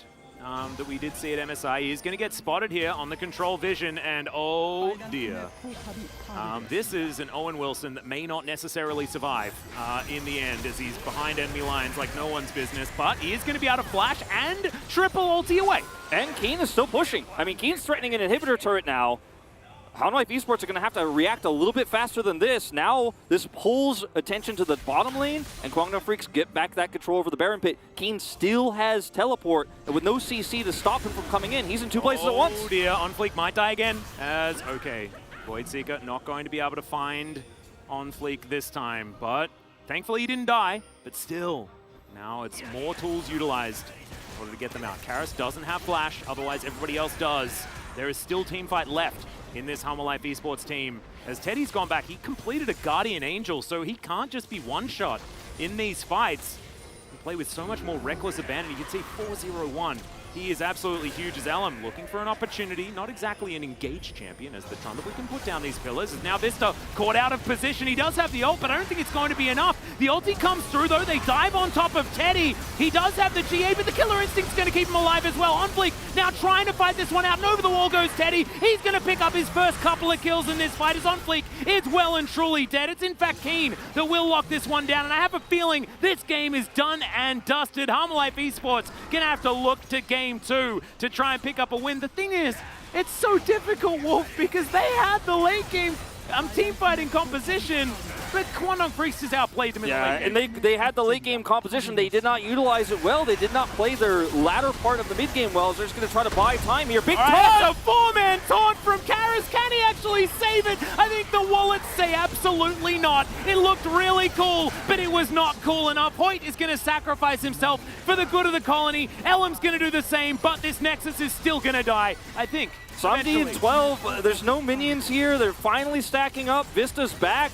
I don't think they could defend this. They've got 5 seconds on Samdi. All right, Vista going to go for the magical cow engage with 0 backup, and this is a dead Nexus. Kwangdong Freaks will take game number 1.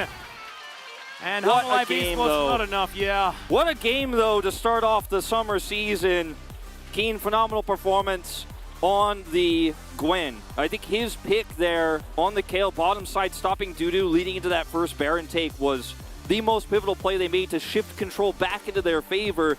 Yes, a lot of flashy plays from Teddy too, but the final call from Hanwha Life Esports is what did them in. Aggressive positioning there on the Alistar, and it was a snap decision. Everybody was in on it. It was everybody on the same page, but it wasn't the right call. Looking for the flash engage there, the pulverize, looking for the pick on the Kai'Sa, who at this stage of the game has a GA, all the extra, survivability that her ultimate is going to get her. It's not a meta where you want to kill the AD carry first necessarily anymore. So they see a target, they look for their opportunity, but they actually trapped themselves there, and the game ends, in quite a swift fashion. They were kind of anticlimactic. Yeah, the thing that was, we were focusing on this, Kayle in the late game and things like this. Of course, Gwen, no slouch in the late game, but shouldn't be able to necessarily outdo what a Kayle is capable of. But if you misplay, if you keep getting caught out, if you give so much map control over to your opposition, you're still gonna lose. It's just how it works. Unfortunately, OnFleek just caught a couple too many times as that mid to late game rolled around, but I want to, instead of just, bashing on Hanwha Life Esports here, I want to talk about Kwangdong and how much they have improved. The vision game, man, was insane. It was so much better from what we saw in the spring season, and their ability to just play after a mid game was just fantastic from the squad. And Teddy just showing exactly what we were expecting from him in a meta like this, where AD carry stock goes way up. Teddy is certainly one to get behind. And Keen is one more W in the Gwen column, because right now her win rate not very good here in the Asian leagues, the Challengers and LPL leagues so far, despite the high priority. But Keen not only pressured the Kayle extremely early, had a massive CS lead, but then made aggressive plays in the 1v1 side laning to actually lead to advantages, led to a Baron. Such smart play from both teams. I'm thinking both upgraded so far here, and we're in for a great season. I'm super hyped. I'm excited too, but ladies and gentlemen, this is a best of 3 regions, so we'll be back for game number 2 right after this.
나 초식에 있어서 좀 그냥 대놓고 해볼게. 나 각 벌릴게 이거. 그냥 갈려 끌고 갈려 때리는 게 나을 것 같은데. 기둥. 갈려. 싸움봐. 한 빼고. 케이저 프리들이다. 케이저 프리들이야. 야 켈 봐봐. 매우 있어. 갈려. 야 웨이브. 나텔 되는데. 한 뺄게. 한 번. 있겠다. 나 태면 안 돼. 3초. 아래 타워만. 나 아래 가자. 아 믿어 와. 야, 나 할만해. 오케이. 확인. 사바다야. 아리 노플. 2주 7초 천천히 해봐. 타워부터. 잡아도 돼. 타워만 치면 간다. 나이스. 얘들아. 괜찮아. 이제 죽이면 안 되냐? 나이스. 명 맞췄는데. 안 맞았어.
The night beckons while you dream.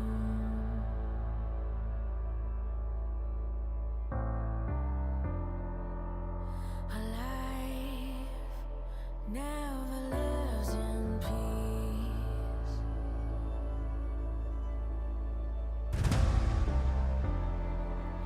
As you stand upon the edge, woven by a single thread, and fate may fall down upon you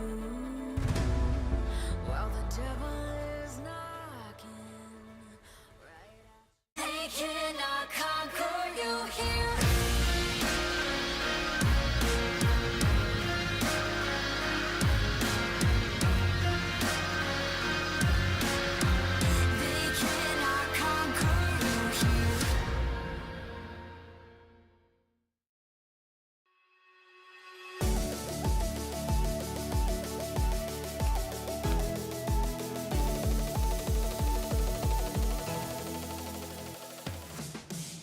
Welcome back, everybody. We are here at the Carpet Space. We are so happy to be back. It feels so natural, so fun. And we started off with a pretty straightforward win from Kwangdong Freaks over Hanwha Life. You know, not a ton of action, but just a straight up bonking, I think, from Kwangdong Freaks. They look really good so far. Pretty much. B1 Gwen! Yay! Any counters we're gonna ignore, kill, who cares? Didn't even see the Lilia, which has been, again, one of the other picks that we've seen into, but Gwen's just too good. Doesn't matter that you counter pick her.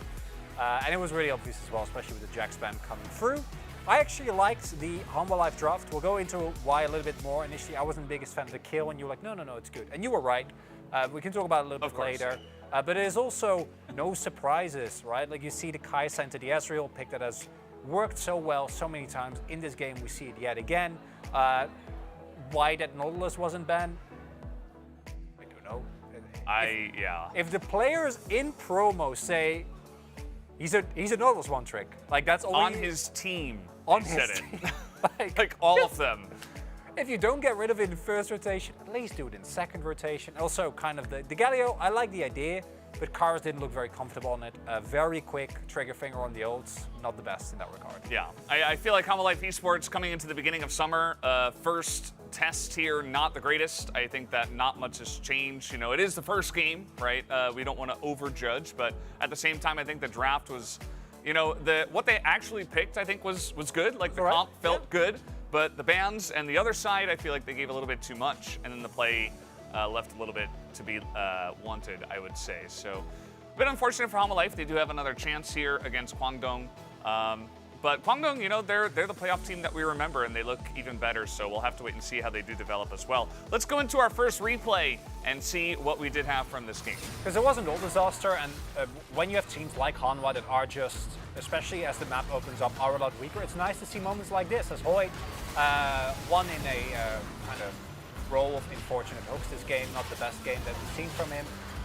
But also, the idea behind this comp is really, really nice, and something that really, as we saw it play out, I became a much bigger fan of the kill, because it actually allows that two-man dive unit of the Wukong and the Galio to get a lot more done. And it actually works out very well in that regard, especially early on where the base damages of those champions are still high enough to win by themselves, right? And then you have the threat of a kill late game as the damage for Galio and Wukong kind of drops off. So that top side I actually quite liked. I feel like the Ezreal was okay with it. Generally, you see stuff like Jhin with this, and I think that would have been more in theme with the rest of it, but somebody really does like the Ezreal, and I think it's fine. Or even like a high-range AD carry, something like an Affiliate Jhin, something that can hyperscale alongside of the Kale. You know, you're kind of already going for this wombo. And if every fight from there had kind of gone like that, where all 5 members were in there, the engage was good, you create a lot of space for the Kale, especially as the game goes along, and nothing else happened that we saw through the mid-game, then I think they could have been okay with this comp. Because even though it's a scaling comp, because you have the Kale and Ezreal, of course, also gets very dominant as the game goes. Like your level 6 spike, as we saw, they're still quite good because of the Alistar, because of the wombo that you have with Galio and Wukong. Yeah, absolutely. So didn't mind that at all, but the game did go along, and we did eventually get to replay number 2, and you know, just a little bit overzealous perhaps. And it's a consistent theme that we're going to see, is that these skirmishes start off like kind of okay. Again, the value from the kill ulti, but this is where Teddy starts going, right? And this is just one kill, and the one kill you could be like, yeah, that's kind of whatever. But a large part of why Hanwha Life was never really able to ever get a true grip on this game and get the type of skirmishes that they were looking for was because of these little pickoffs. There was another moment where he forced a flash on bot side, right, just by sending out a Void Seeker. And Teddy completely took over the game. And it was really there where you see the difference between a Hanwha Life that is individually, I think we saw them match Kwangdong pretty well, even though you saw like one of those like Keen versus Dudu not work out. Yeah, the classic. It's okay, but the map movements between these two teams and the vision game, the control, as the casters pointed out, is uncomparable. Yeah, very true. I think that just Teddy's existence through the mid game was a little bit too much for Hanwha Life to handle. Yep. And amongst all the other things that you did mention, was kind of unfortunate for Hanwha. We should have the player of the game here in just a moment. We'll see who does pick it up. I think that You didn't vote for Teddy, which I think is a little bit unfortunate. I did. Oh, you did? Yeah, of course. Oh, I thought you were saying that you would be okay to be incorrect. I think I could see like Keen or Fade, you know, that good setup. But to me, it was Teddy. Yeah. Yeah, I would also go for Teddy if I had a vote. Just me cosplaying Atlas there for a second. I don't get a vote because we're play-by-plays, and that's just the way it goes. But yeah, I think that Teddy just did a little bit too much on the Kaisa, and once the map started spreading out a little bit, it was just kind of crazy. We saw kind of the team diff there between Kwangdong Freaks and Homolife Esports. Just not that much to be done when you start losing members left and right. You don't get shove, you don't get any vision control, and then retaking that with the combat they had was really, really hard. Yeah, well guys, we do have the POG ready now, so let's go ahead and check out who does pick up the POG from game number 1. It will be Tedders. No surprise here. Yeah, he had a really good game. It wasn't just the pickups, because sometimes Kaisas can look very flashy because you killer instinct in, you blow someone up, but he actually played super proactively. We saw, even in the final replays, right, like him actually moving forward as much as he did, even when there was a risk of him getting caught. His killer instincts defensively were nice, was able to get so fed so early, and yeah, moments like this. The cool thing about Teddy specifically and how he played out is just before this, we also saw on Fleek getting chunked, right? Just really in control of his limits and outputting a lot of damage on a champion that really has to get into the danger zone against all these super high threat, short range characters on the side of Hanwha. Yeah, it was really cool to see, even when he did get picked. I think it was a little bit too late at that point. He was just able to survive. Yeah. We see a bunch of votes towards Keen, so I think that's what you were talking about. We did actually get the one vote for Fate, which I was kind of joking about, but he hit some charms, hit some Everfrost, and kind of overall did his job and had a good performance. So don't mind it too much, but that's going to do it for us here on the Carpet Space. You'll see us after game number 2 and potentially number 3, but let's throw it back to the casters, Atlas and Wolf now. Thank you so much, gentlemen, and Brother Valdez. The shout out for our vote as well. I'm very happy to see that one. I'm also very sad about not getting a vote, Valdez. So yeah, maybe one day we will have it back again. Teddy, I'm sad you guys don't have votes too. Like, you know, just from an analyst perspective as well. I just Thanks, man. I think you guys could get a vote. Yeah, we got media votes out there, so yeah, one day we can vote. maybe. Do you think we'll be able to vote in Korea before we can vote for? Who gets the POG? Oh man, I'm gonna say no on that one. Actually, I'm gonna say no on that one. I don't think that'll happen, but you know, it does feel like the gap between them might be narrowing a little bit. Yeah, perhaps. We'll see how it goes. Teddy did have a fantastic game though, and we'll see. Because now, Wolf, I want to draw your attention. Blue side has 100% win rate here in the LCK, and I think it's a huge problem. I think we need to draw a lot of conclusions. Too strong. It's definitely way too strong. Somebody call Pol. No. Well, Hanwha now are going to have the blue side themselves, and if we want a 3-game series, we are going to need blue side to win yet again, as Twisted Fate is going to be banned away here. Of course, Fate named after the champion. We say it every single time, and it is going to be respected here, although it has fallen down in priority. Yeah, it's one of the picks that Karis in particular is very strong at.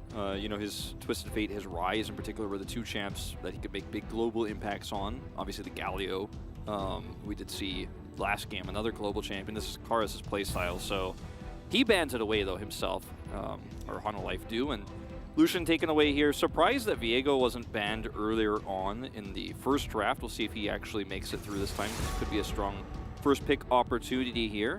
I think Gwen, definitely a fantastic first pick, and is now just going to be denied on Kwangdong Freaks' side. I like that one a lot. Blue side Talia is interesting. Hanwha not wanting to play that themselves is very strong, and does mean that Kwangdong Freaks now get a sort of freebie ban, you could say. Yeah. It's interesting, too, because Korea, compared to the LPL, hasn't been as interested in Talia in terms of first pick priority. It's still very high prio, but not as much a must pick, so don't mind to see this on blue side as much, at least for our region. A lot of opportunities, though, for Hanwha Esports here, and it will be the Diana that's taken away. Yep, so Viego, first ban last time, yeah. Viego, I think, would be a great first pickup here, but they're going to look towards instead potentially this Ezreal. Once again, high priority on this for Samdi. It's one of his best champions historically across his career, and it's a very strong meta for Ezreal. And also one of Teddy's best champions historically as well. Yeah, so it's a denial as well as a decent pickup there for Samdi. And Ezreal has been very high priority. throughout. So I guess I don't mind it, but it doesn't really stand out as, oh, this is going to be the best move. It doesn't feel like the clutch move, like the checkmate move. Yeah. It feels very flexible.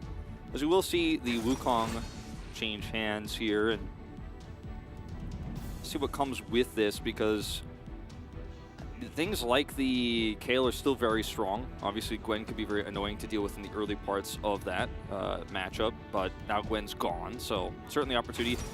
If you're going down the extreme scaling route here for Hanwha Life Esports, Gangplank is also an opportunity, but Viego Ahri just seems too good to be true here. Yeah, I like it. Well, Nara is actually going to be locked in. So Dudu going back to one of his old favorites, and they're going to leave their mid lane pick up in the air a little bit here. Very interesting. Looks like Fate's going to take his opportunity to take the Ahri. Could also take LeBlanc here if he wants to and ban away that Lissandra once again.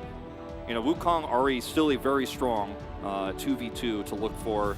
Yeah. Really great synergy post level 6 for the Wukong. A lot of pick opportunities. And since Ahri could still be picked up from Karus, does also free up a ban spot here. Yep. I imagine just get rid of Ahri counters or things that you don't want to play into, and Lissandra is going to be the beginnings of that. They could get rid of the Galio if they would like, but certainly some other options there as well. Let's see what Hanwha Life Esports are going to focus on, as of course we're looking for a top laner and a support on the side of Kwangdong Freaks, and I imagine Keen is going to get looked at, but no, there's Nautilus. That Nautilus. Yeah. There you go. I wouldn't mind to see a Kayle ban here, but Kwangdong Freaks' comp once again isn't as focused on late game, so not as necessarily on theme this time around as we've seen previously from them. Yep. So not a must ban, might just focus more again on Hoyt's pool here for the 2v2. There is an opportunity here for Karus to play the Swain. That's up and available. It does suit their composition, 5v5ing. I like it. And it certainly does kind of fit the composition right now, so something to look forward to potentially is Kayle is taken away, in fact, from Keen, despite the fact their comp isn't, you know, trending towards the latter parts of the game. Still don't want to give him what is one of the strongest top laners in the meta. Well, Keen thinking about going towards a little bit more tankiness here, but no.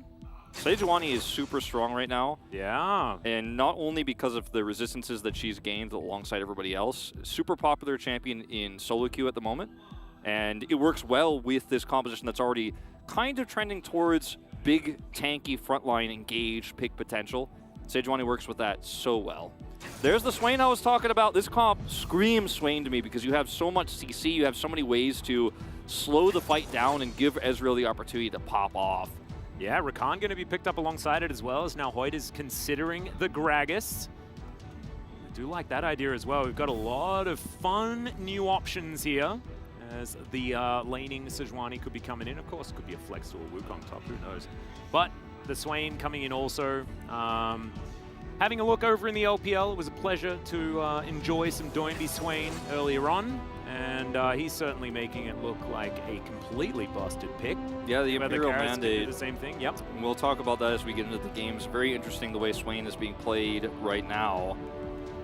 So we'll see where these swaps end up going, but the expectation is Sejuani top, Wukong jungle, Gragas support, and that is what we are seeing. As Hanwha Life Esports have such a great 5v5, you know, set up for mid to late game team fights, because Swain is going to be, in the late game especially, slowing everybody, sucking all that life away from Kwangdong Freaks, draining through, surviving through those you know, setup burst potentials, will be so great into this tanky frontline, because Sejuani and Wukong will struggle to kill him. If Kai'Sa doesn't blow him up, he's going to be in those longer fights so incredibly powerful.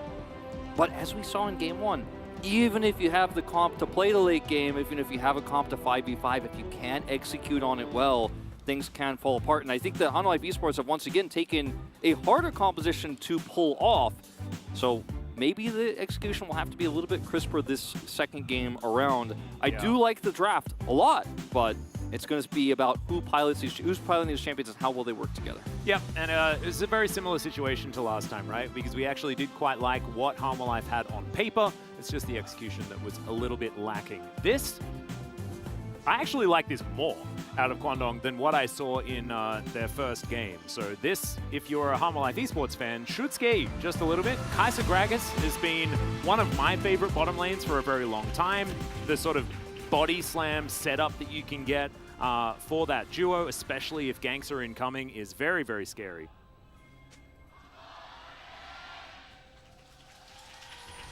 You interrupted the first chair. I know. On the first day, you know, it was bound to happen eventually. Sorry. Yeah, we're waiting for the next one. No, you interrupted did the I first. Yeah, actually you straight- talked. Oh, you talked man, over the I first am- one. That's what I was saying. I thought I talked over the Hana, and no, I just talked over the whole thing. I'm just a terrible person. It's basically. okay. It's all right. I knew it was going to Gotta happen on the get first used day. to it. I thought it was going to be me. I thought I was going to be Hodoring over it. And Oh, I sincerely apologize to everyone out there as that is a Humble Life Esports fan that couldn't cheer along with their team. Hopefully I didn't speak over it too much. You're all good. Well, hopefully they can bring us to a third game, so we'll have an opportunity to not speak over it that time.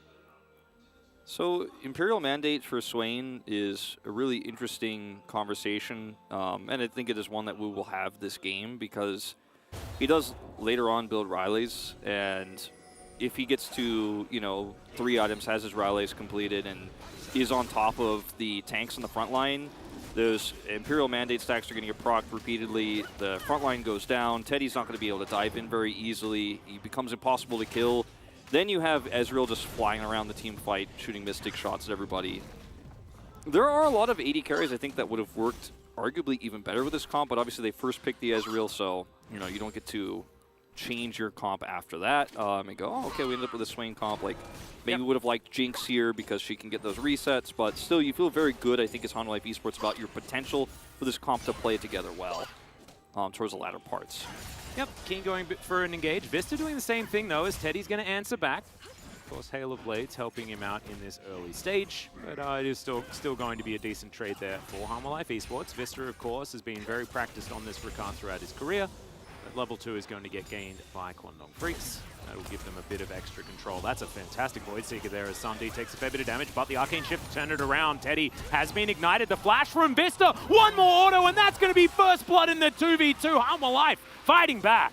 Yeah, it's really, really easy when you have a ranged support right now in this meta to trade back kills because you have those extra resistances. They go for an engage on you like this. You turn it around so quickly. You have the advantage because you have the ranged support. You can continue to chase. Ignite ticks through and end up grabbing first blood here. It's on a Rakan, but that assist gold going over to Samdi is going to feel fantastic, as well as removing Teddy from lane. Teleport makes it feel a little bit less bad, but still, great start here for Hanwha Life. Yeah, LM making his way in here, looking for on-fleek, not seen, as you can see there. I think spotted the fact that it was just coming down as now Karis. 250 health, Fate can come through, they're looking for the dive. There it is, Nimbus Strike to come through. LM is going to move his way out though, and the W is going to land, but LM is going to be absolutely fine. And Fate continuing to get a bit of pressure down here in this mid lane. Karis struggling for now. Taking away his flash, as well as a little bit of that CS, the early parts of this matchup can be pretty frustrating to play as Swain until he starts to get some items online.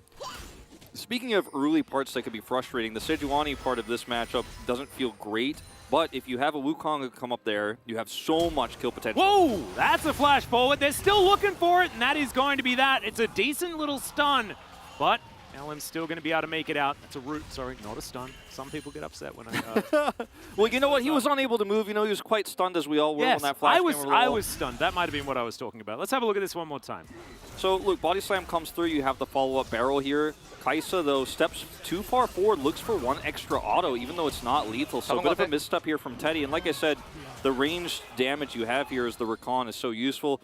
This is LM's play over the wall as Fate flashes, misses the charm, but the charm forces him to sidestep away from the turret because there's no space to sidestep up, which means he's caught between a rock and a hard place, goes down towards the Wukong, who catches him over the wall. Yep, and no flash available for the Swain, so it was all too easy there for Ellen and Fate to set that one up, even if the charm did not land. So I really like the proactive play out of the Kwangdong Freaks. As we can see, the last time we saw the Swain was in fact Showmaker playing it against Chovy in 2019. As that back being interrupted is very sad. Well, very annoying.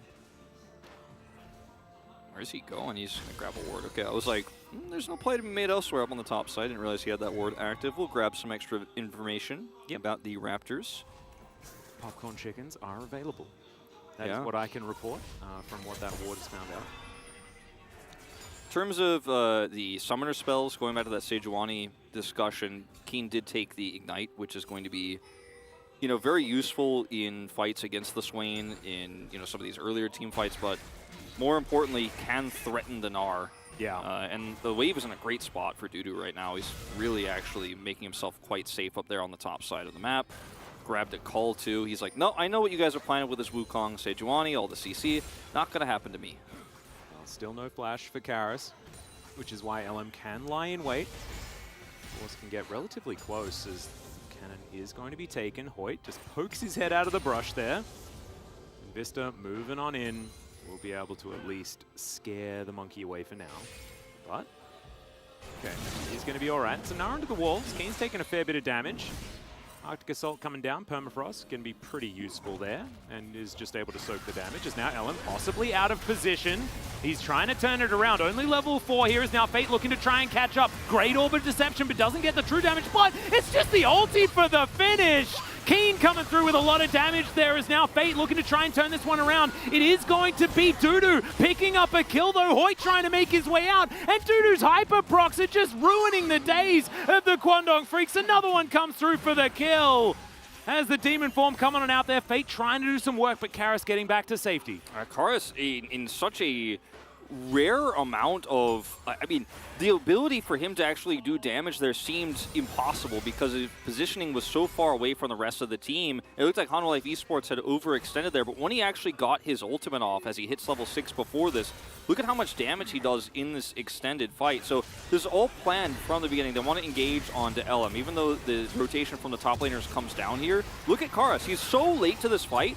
And 1v4, he's like, no, look at all of this damage coming through. And he basically single-handedly destroys this team fight alone as Dudu continues to hit those hyper procs. Who do you focus in this fight as Kwangdong? You have no real option. Everybody is just too tanky, too difficult to kill in a meta like this. And Hanwha Life Esports, the winners of that exchange. Well, they definitely focused Vista, and it didn't seem to be the right choice. As I think he also got ignited, which is certainly not what you want to be doing. Yeah, that was not it. Swain is certainly going to be a priority.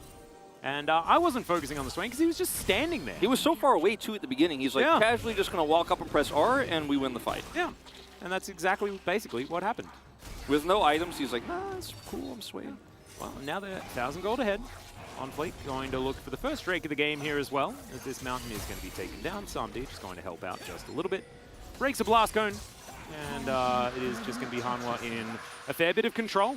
Yeah, and with no teleport for Fate of this back timing, he doesn't have control over this mid wave. It's going to go to Karis, so unfortunate in our timing here for this upcoming Rift Herald fight for Dudu, but we have a lot of options here as Hanwha Life Esports, and I think just slowly rotating over the Viego here and looking for this early Rift Herald is going to try to potentially snowball this lead for a comp that already has such great potential in the mid game. Yeah. Well, Kwangdong with a lot of vision here towards the top side. Still a couple of wards there available for Hanwha as well. That's certainly good news. As Keen just pushing this one forward. Trying to land what he can. Dudu's Assault comes in, and this is just a bait from Keen, but Dudu's pretty happy with the situation. Dudu is reading it so well, too. He's like, yeah, I'm on call, and I'm actually going to take all this damage and get Nara bar for this Rift Herald fight. Thanks very much for pushing this into me. Rotation over from Karis. He's got ult back available here. This could be a disaster for Kwangdong if the execution isn't crisp. Yeah, but it is the full rotation over. Dudu taking a lot of damage as Teddy's caught him, but that is going to be the Nara to the wall. It is a 3. Oh my goodness, double kill already for Fate. Karis is going to go golden, but he's going to see his death. Elam looking to try and grab that one. On Fleek does grab the kill onto Keen, and Karis is still trying to make his way up, but the Nimbus Strike and the Flash will do it. Elam locks down that kill, and it is going to be the Rift Herald going over to Kwangdong Freaks as well. Kwangdong Freaks, this time the Rift Herald fight is clean and they pick up the money to go with it. So we'll be able to pick that one up, and the eye, which does go to Hoyt in this case, is picked up. So, you know, Swain is strong in the early parts of this, had that early stopwatch, but not able to do enough damage here. To watch this one more time, Dudu here on the edge has his Gnar bar available, comes in here, and the attempt here to actually hit a big Gnar into these teammates while Karis ults is really good, but Fate's outplay here is just too good. They're able to take out the aggressively positioned Viego when Gnar goes in too far. The early game damage is just much better here for Kwangdong Freaks' composition. Karis does a lot of AoE, but he doesn't have his items yet. Yeah. This is the Fate that we've been looking forward to seeing throughout this whole year, right? Like, this is a guy that we were talking about not necessarily performing up to par until the latter half of spring. and he's looking to continue that form. That was absolutely fantastic play out of the mid laner, but I think some attention needs to be drawn to the fact that Dudu only hits Keen with his Gnar. I actually thought that it was going to hit more people, but unfortunately just on the edge. Yeah, I think that was the idea for him too, is if I actually hit the big one here, if I hit the triple, we win this fight, and he was so close to it, but it just wasn't enough. Yeah, even with his low health bar, if he had have landed it onto 3, then it could have been a much bigger fight for Hanwha, but unfortunately, it wasn't to be the case. Now, Kwangdong Freaks with a big advantage moving towards the mid game, and Fate is just massive. 3-0 and 4 now. He is gigantic. 8 stacks too. As Dudu is just playing this lane so well. Yeah. He's gonna have another bar available, you know, and he's almost finished with his call. Despite not being able to have that big Gnar ult in that last fight, he's still sitting pretty there on the top side of the map. Having a good time currently. 100 gold ahead. He's going to take some plates as well, so that is going to extend. But Shelly crams her skull into the mid lane outer turret, and that means more money for Fate. And as you can see, he's already at 1.3k. Karis taking a fair bit of damage here in this mid lane. Great charm from Fate yet again, but already pretty tanky is the Swain, and does have Nerf Treads, so it's not going to be enough CC to lock him down. You can see the Bandle Glass here, so he has a lot of mana regen and is going to be heading towards that Imperial Mandate as we expected. Doinby popularized the build. We've seen it a lot in the LPL. You know, I'm told it started in Korean solo queue. Nobody really knows the true origin, but yeah, very, very strong build, and obviously isn't going to spike when he hits that one, but it will spike obviously later on when he starts getting more items online, especially if he hits his Rylai's later on for all the slows that he's going to have with his ultimate, which basically just prevents these tanks, especially the Sejuani and Wukong, from getting on top of the backline, which is already pretty mobile in the case of the Ezreal. So yeah, you're going to need all of the CC that you can get to lock him down effectively. Dude, like you were talking about, having a pretty good time towards his top side. 2, 1, and 2 now on this Gnar. We'll see whether the Trinity Force is going to come in. Certainly has been a preferred build for a while, but may have changed moving on to this patch. You never know. Lots of vision here for Kwangdong Freaks as they group up for the second break of the game. Ooh, nice little buffer on the Arcane Shift there to avoid a fair bit of the CC. Yeah, and completely unnecessary, but cool. I mean, Hoyt now doesn't have his ultimate for this fight, so ends up being pretty handy. Yep. Exchange of a basic ability for an ultimate one, but still with the mid control and all that vision that Kwangdong have, they're still looking to start this one up. Now Hoyt might need to body slam his way out of this, but he should be all right. Here's a Grag. It's pretty mobile for a chunky guy. He's got the barrel down for a little bit of zoning, and Kwangdong will be able to even out the Drake count. No Cloud Souls so far in the LCK for Summer, which I'm very sad about. It's going to be the Hextech Soul, as Dudu grabs himself another plate and is just going to farm behind the outer turret top lane, having a very good time. Hextech can be very oppressive for the team that's massively ahead in this meta, but we don't have that situation just yet. It's a very close game with Kwangdong Freaks with a slight gold advantage, tied up on Drakes right now. Imperial Mandate just now finishing here for Karis.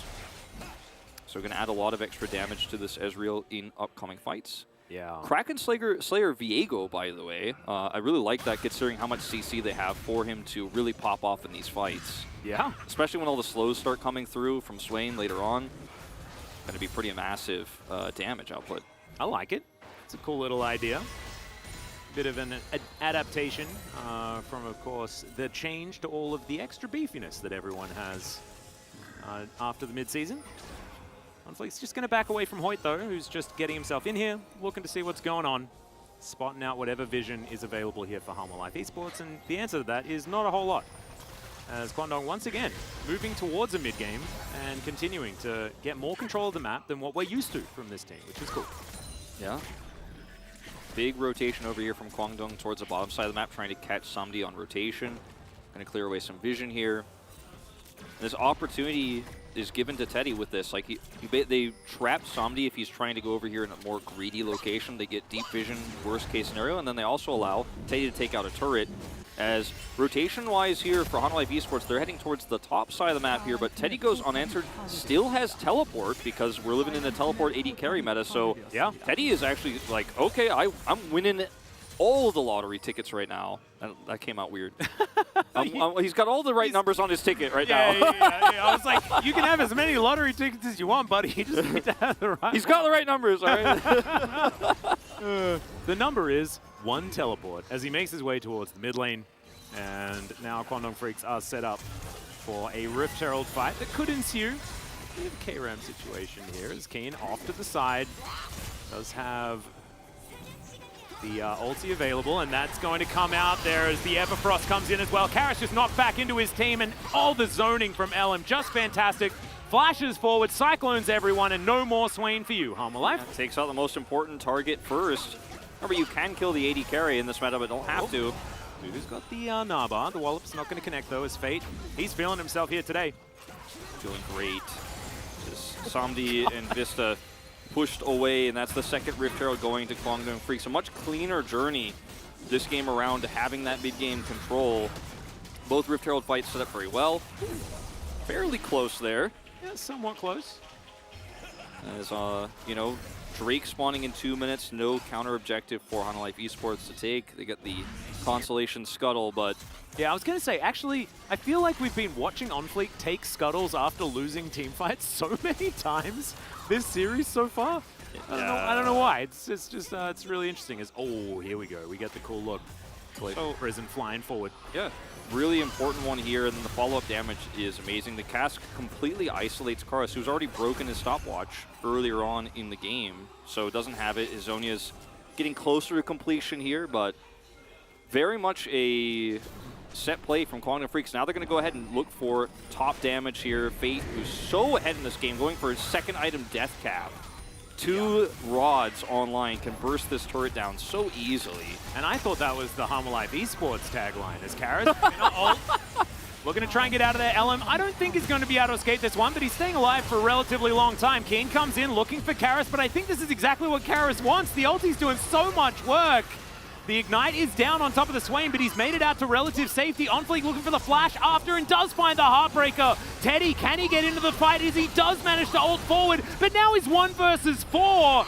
And now Onfleek's looking for another reset. That's just all too easy, and that was a big old throw from Kwangdong Freaks. Kwangdong Freaks way overextending. Yeah, you can get the turret very quickly, but you need a little bit more of a bodyguard setup here from Kwangdong Freaks. If you trickle in like this, this is the exact fight the Hanwha Esports comp wants to take. A slow, extended one where they try to kill Karis, but he has flash up and survives, and then you're in the jaws of defeat. You know, you've already overextended. You've put yourself in a position where Hanwha Esports collapse on top of you so quickly. And Hanwha read this so well. Look at their map movement here. They're already heading up towards the top side of the map, going, okay, you're going to crash this into turret, but we're looking for the punish. Despite being charmed here, Karis lives so long, gets the root and pull onto LM. And look at Hoyt and Keen, they're like, aha, we're going to trap you guys in here. Keen comes into this fight, and he's like, uh-oh, I'm a tank up here, and Karis is bleeding me dry. They do all of this without Dudu, and the Kraken Slayer gets such great value. Once Fate is down, resets come through. Yep, well, speaking of a reset, Kwangdong Freaks now back onto the Rift as Hanwha Esports grouped up as 5. They don't manage to get towards this Drake. Good charm connects onto Dudu, but he's got a fantastic Naba right now. Kwangdong Freaks, they just take the Drake and they back out. Definitely what they wanted to do, and let's hope that they can tidy up the gameplay just a little bit here because they've lost the gold advantage. And despite getting the Drake, Hanwha Esports still in a pretty good spot. A lot of bounty gold picked up for Fate. Some dark seal stacks removed. You know, some other added benefits to this overextension on the top side of the map. As we're actually going to watch in this fight how much damage the Viego does. Picks up that 600 reset. Resets, calls out the play here onto Sejuani. And is calling for Kaisa even before he takes out Sejuani. And that's a ton of extra gold going over to the Viego in this moment. On Fleek, ecstatic. Whoa, we got a fight immediately as now Fate's looking to try and escape. He's burning down, but he will survive. LM not so lucky this time around. Perhaps baited in just a little bit by his mid laner. He's now on Fleek, just going to ult his way out of there. And Kwangdong no longer have vision control to be making plays like this or grouping up like this, especially with no objective to speak of. We'll get the full story in a replay as to how this happened.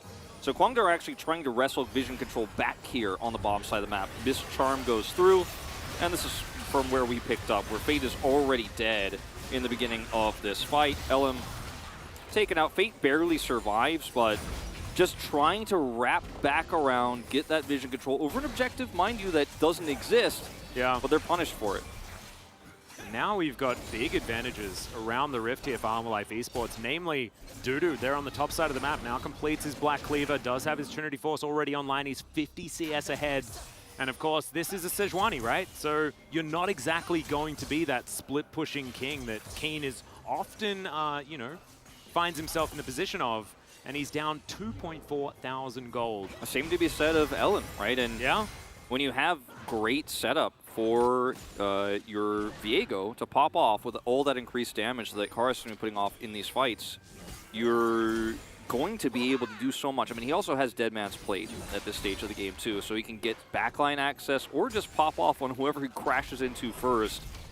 As we do see the Zhonya's is completed, we'll see what is built next here for Karis, because we have even seen Anathema's Chains third here on the Swain to survive more, but I don't think this is a scenario where you need that, because yes, it's Kraken Slayer on the Kai'Sa, but she's not going to be hitting you too consistently, so he'll probably just go into Riley's third. We'll see. Yep, I definitely want the Riley's as the third option.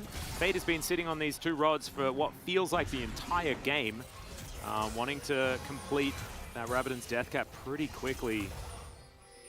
As Hanwha just feels like they really have taken this game back from the brink, as it felt like the snowball had immediately started rolling. Not to be the case anymore, as Teddy could still be the win condition here for Kwangdong Freaks. Not over yet or anything like that. Only 4,000 gold, 4.5. Oh, sorry, 3.5.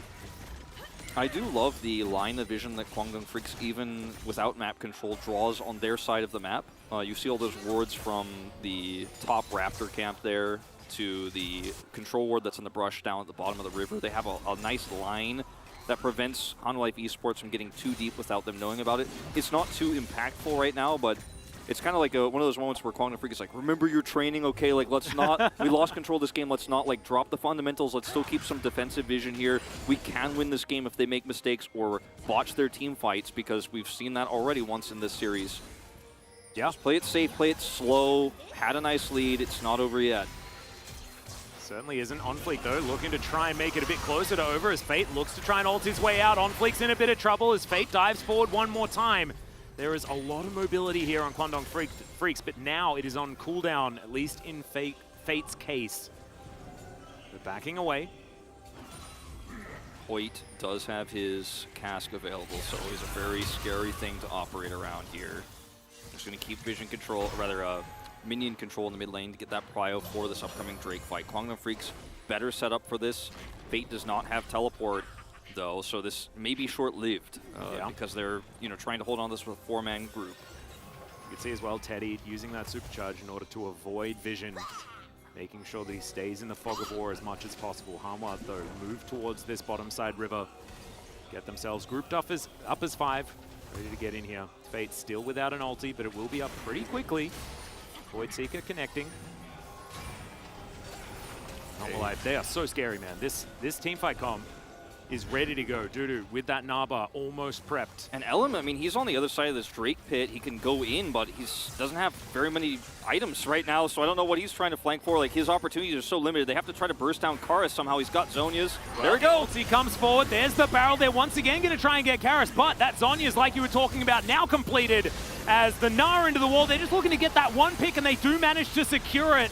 Now the Drake getting focused down. Elam in fog of war right now, but they do manage to grab the dragon. There's the Cyclone. Samdi gets out of the way, though. Karis is going to get taken. Keen picks up the kill, but the Wukong's also dead. Keen very, very low, and now they're just too far ahead. Teddy can't do it. He looks to flash and manages to pick up the kill on Samdi, but still, Hanwha Life Esports win the fight. They win the fight in flying colors. Swimming colors. I mean, I'm rusty at casting. I was saying all the wrong idioms, but like we're getting through it. But look, I mean, the focus attempt onto Karis is what seems like is the right play given the compositions, but the Zhonya's once again just negates all of this. He's chain CC, but is eventually able to press whatever hotkey he's got that one set up on.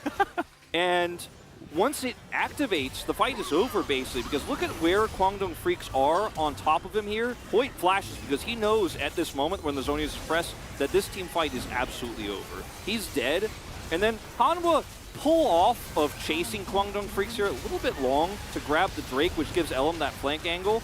Karis does end up dying, but the fight is won because they have a Viego who's extremely fed, who is just going to get reset after reset after reset. But Karis isn't doing as much damage as Swains sometimes do in the flashy games, but the fact that they have to try to focus him on how unkillable he is what's really the biggest problem here. How do you front to back with this tank-based, pick-based composition that Kwangdong Freaks has when you're this far behind? The answer is, it's pretty much impossible.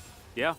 And this goal graph actually very reminiscent of what we saw in game number 1, in fact. There was a slight advantage for the red side throughout the mid-game, and then it was pulled back by Kwangdong Freaks as the game continued on. But not quite as exponential as we saw last time.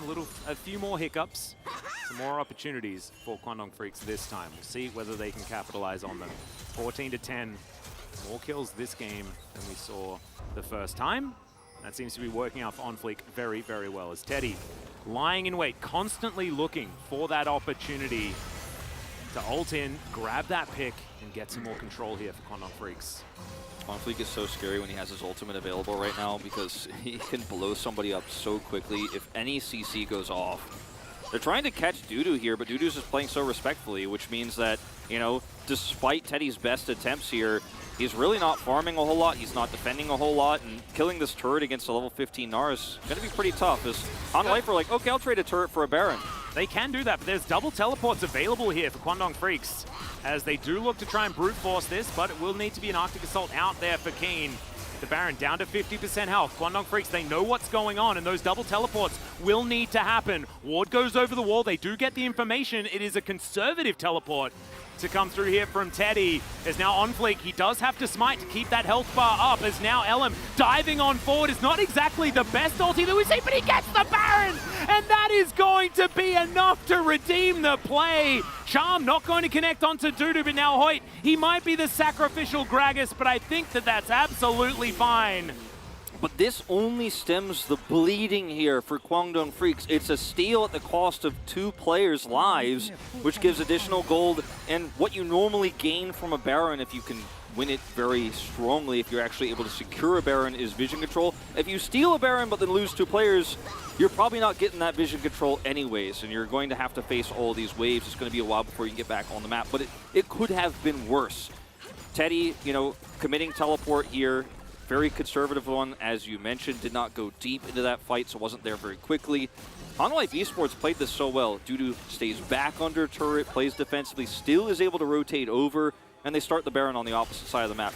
This is cross-map play, again, that we don't really see from Life Esports on this roster, at least not this year. And so far, in the beginning of summer, we're starting to see some really nice plays. And good steal here from Elm, very patient play. Yep. But, you know, it's, again, only going to stem the bleeding. And also they knew that the smite was on cooldown, right? So it actually worked out. It was a calculated play there from Kwangdong Freaks to make sure that they managed to get that, as Dudu going to avoid the charm. Dudu's like, all right, 4 people down here. Like, I've got Hullbreaker, and I'm happy. His weak side play has been very, very good. Yeah. He's like, okay, you guys gonna give me an inhibitor for this? Because it looks pretty likely. Yeah. It looks like the rest of Kwangdong Freaks just going to look to go back. As Keen, he is one of the members that does not have the Baron buff. Actually, no, he does. Never mind. Drake spawning in 20 is why Hanwha back off early and rotate down over, and it is going to be soul point for them. The Kwangdong Freaks almost get a Gnar, almost get a turret, not able to get either. Defend their inhibitor turret, but then lose soul point. They're one step behind the play with this composition, unfortunately. And with the increased resistances, you know, on this patch, too, it's harder to get a pick, although we are at now 30 minutes of the game, so it's pretty much the same. Yep, it's hard to play around the advantages that Life Esports have right now, as now that Rylai's is complete here for Karis, like, it doesn't get easier.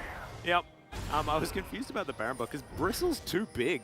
And so the little purple buff underneath the boar is just too small. It's really funny with the itemization. Yeah. As these are the 2 members that don't have the Baron. Of course, it's Teddy, Fate, and Keen that do have theirs. There's Karis. Okay, Teddy's looking for his opportunity here, as he does manage to get the proc from the passive, but Karis still had his Zonyas, so... Didn't even proc it. It's fine. Patient on that one, and they will stop this Baron push.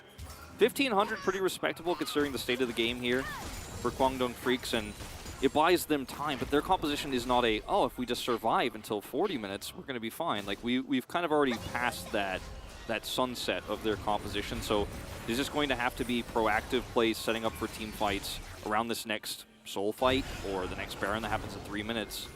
And we're going to have very likely another lull state here because it's LCK and it's, you know, a slower meta.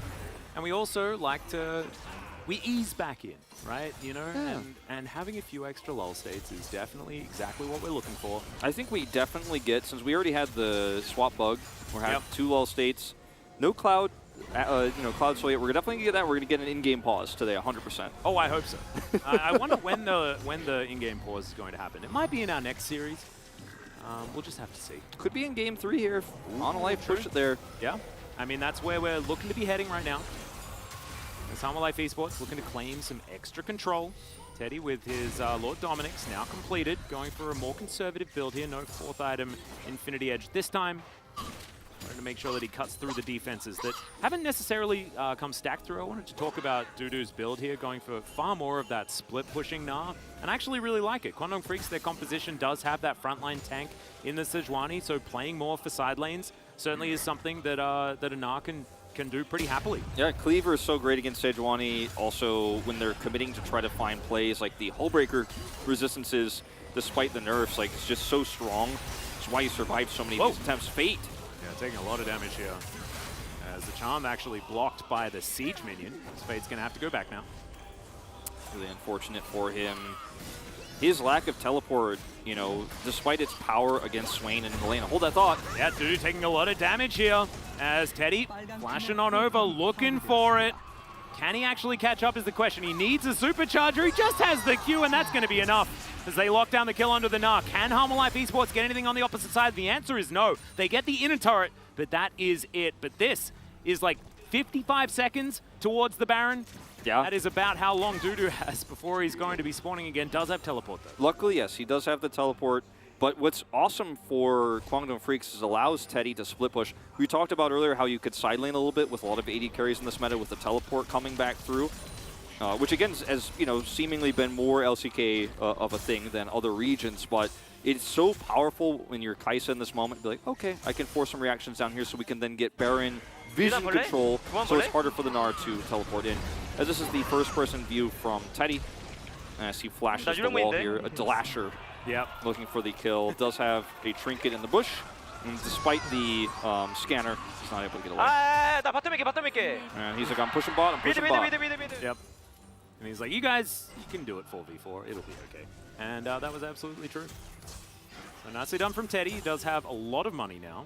You can see slight gold bounty. The only one on his team that does. On fleek, though, is still a big problem. And if Kwangdong Freaks give away any kills in these team fights, this Viego just becomes so extraordinarily dangerous. Yeah, I mean, imagine, too, the kills you get. Like, if you get a Gragas, a Sejuani, or a Wukong, like, you're just creating even more problems while surviving and having so much damage. It's kind of a nightmare scenario here for Kwangdong Freaks, but one pick does open up the map, does open up some vision around this Baron, so there's still hope. There's still a chance that Kwangdong could close this one out 2-0 with one miracle fight. Ooh, the charm just barely missing onto Vista here. The W not connecting either from Karis as they're searching for their way in.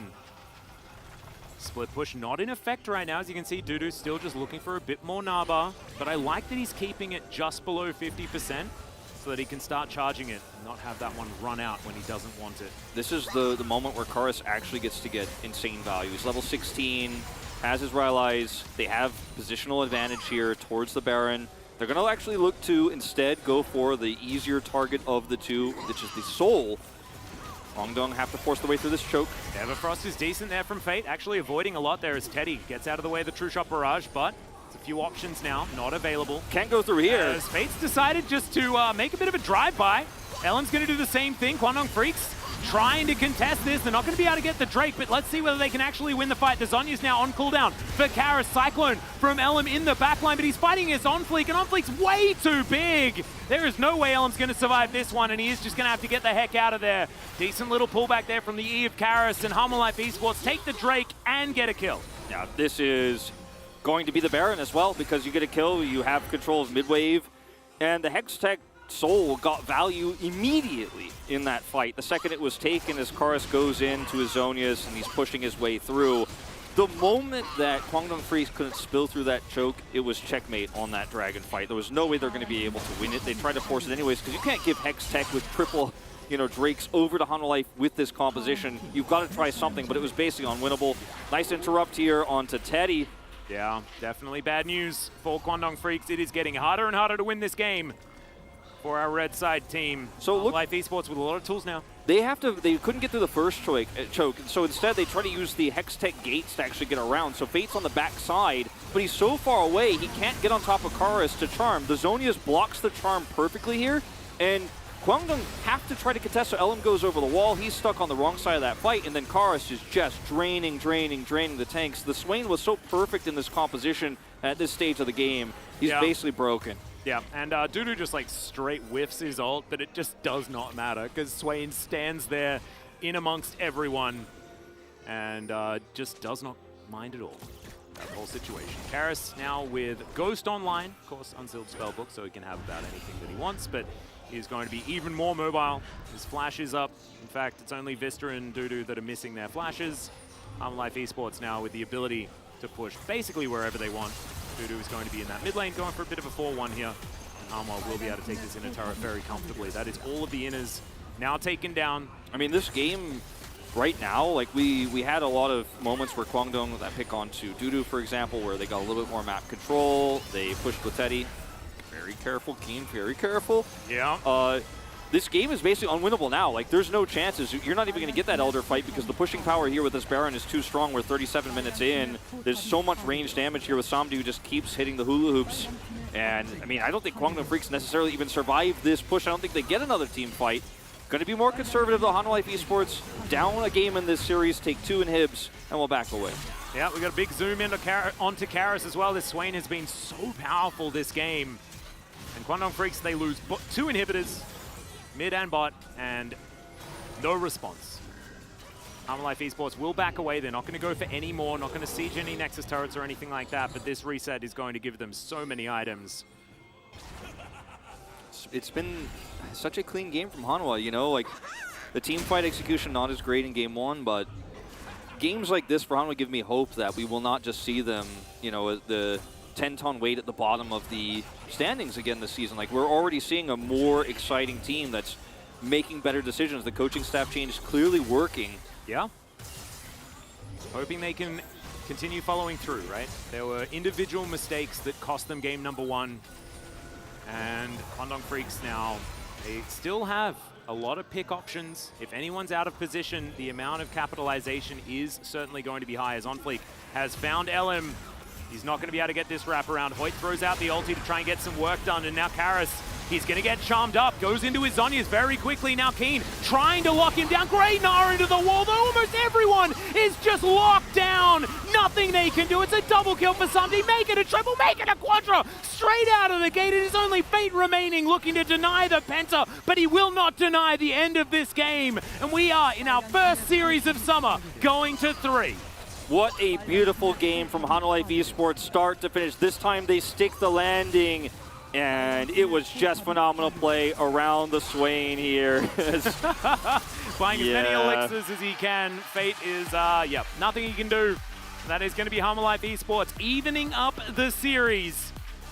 Hanwha bringing it back in a big way. It's a tough POG vote for me because there were, I think, 3 really critical parts to this game because Karis' Swain, his positioning, his Zonia's timings really ruined how Kwangdong's engage plans were happening, but Dudu's weak side was phenomenal. He pulled so much aggro. His team fights were in the later parts of the game extremely good, but the Viego pop-offs, I mean, it's a tough call.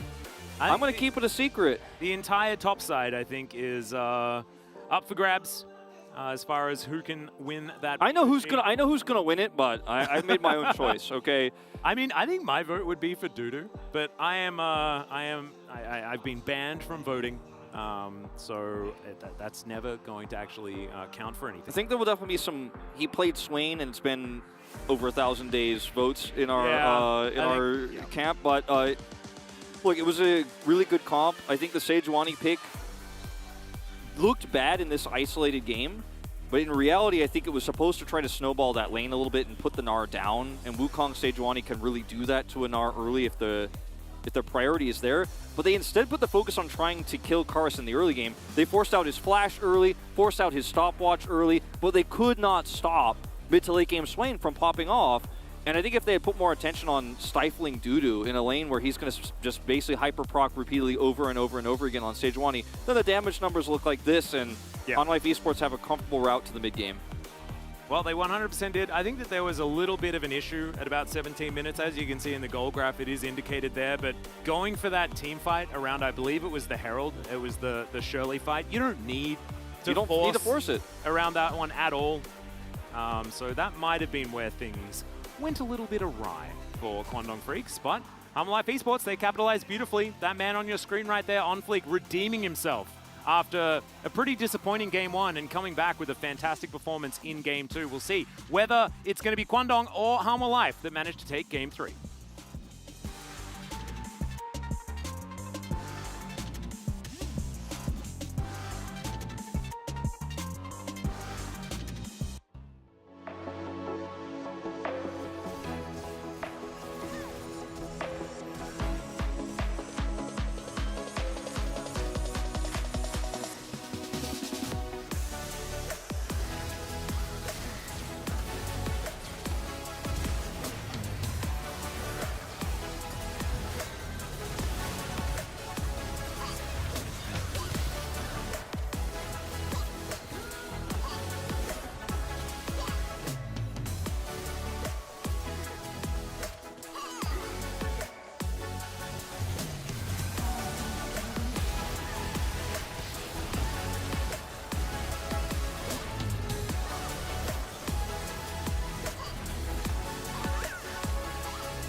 나봐줘. 옹 봐줘.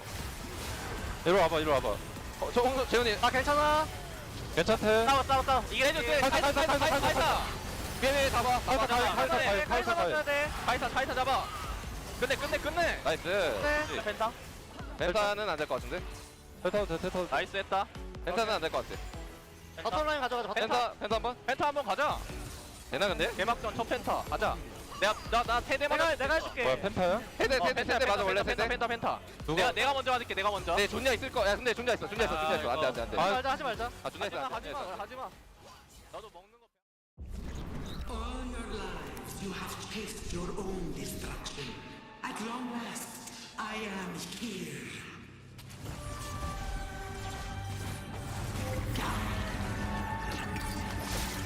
You crave death.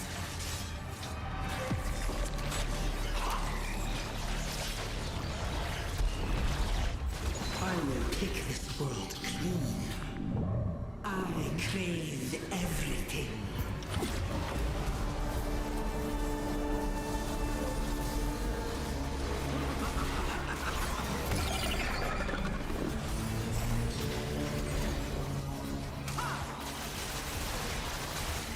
So hungry. All life will be repurposed. The void will live.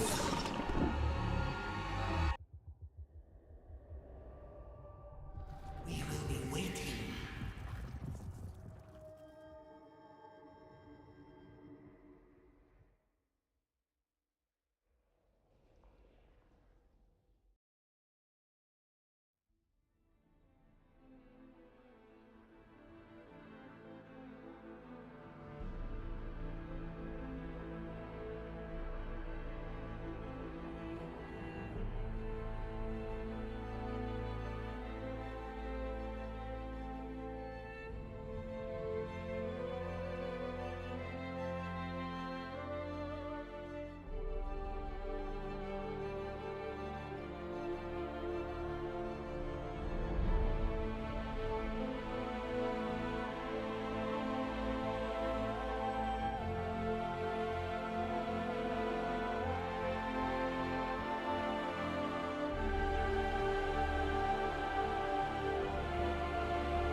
Welcome back, everybody, to the carpet space. It is me, Valdez, with Chronicler, and we just had a comeback victory from Homolife Esports. Not necessarily something I expected after game number 1, but actually a pretty nicely done job here, and I think it all starts with the draft. There were a lot of elements that made me believe that this would be a repeat of game number 1. Kwangdong, again, getting the Kai'Sa into the Ezreal, which has just been extremely successful throughout a lot of situations, really.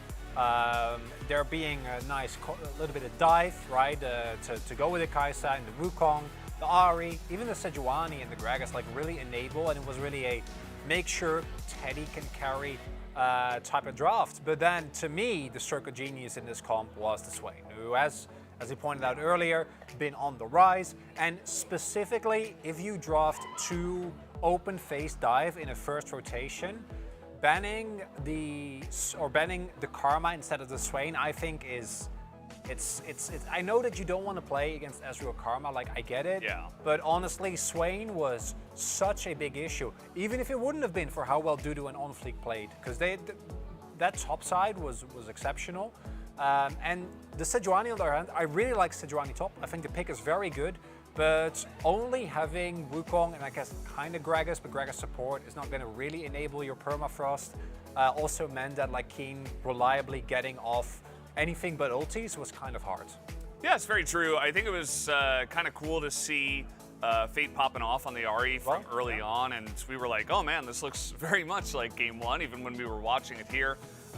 But just a couple of fights that went wrong, one especially that we will get to in the highlights eventually. But yeah, I think it was pretty cool to see Keen on kind of a facilitating champion as well in the Sejuani, because generally it's like, well, we're just going to get him on the Gwen, the Kali, or, you know, he's going to kill everybody in one way or another. But I thought the Sejuani play was pretty good, even though the game did go the way it did. We're going to take a look at highlight number 1 here. Let's jump into that and see how it started. And we called this one lovingly the Swain moment. You might wonder why if you see the first half of it, as Homolife kind of going really hard on LM, but it's always you need to 100 to 0 if you try to kill Wukong, right? Because of how slippery he is. And then Paris presses R, and I just want you to pay attention to his health bar. Yeah, he's actually now he's full health, and he was tanking full people effectively. I like how Atlas during the cast, he's like, yeah, I barely even noticed Swain. Because he's literally just standing there, like pressing Q with his ult up. It's kind of hilarious, but that was the strength of all of that, the Swain into all of that dive. That's the key thing. Is Swain is a pick that's why you have the mandate, why you have the Ryless as well, is because his one weakness is if he presses R and people just disengage, then Swain does absolutely nothing. Yeah. But into a dive composition, champions like Swain just become so obnoxious, because what are you going to do as Kwangdong? Not engage with that comp? Can't do it. Yeah, I don't know. We saw a couple moments where it was like the Teddy split push montage. We're not going to get that on the highlights, but it was kind of them trying to solve this issue of like, well, we can't really team fight them now because now they're actually even with us. A lot like game 1, except game 1, Kwangdong was very far ahead. So we are going to take a look at highlight number 2, and this is the Dragon Soul fight, which you can see kind of the power of this comp on a 5v5. And OnFleek and Dudu, I think, are the main reasons why we got to this point in the first place. Dudu's team fights and OnFleek's general leadership of this team has been very apparent. His Viego with the Kraken Slayer, a really big part of why this was as good as it was. But look, 4 people can't pass. Like, there's Meganar and there is also Swain, right? So there's just, Alan is just getting, Alan also having an abhorrent game, really, really rough performance on the Wukong, not being able to get anything done, reminding us of the reason why Kwangdong was struggling a lot in spring was because of Alam or Void at the time as well. And here you have that 2-man unit, Swain, combined with that now you can't move in. Like, you just do nothing. Everyone on your team is short-ranged. There's nothing for you to do.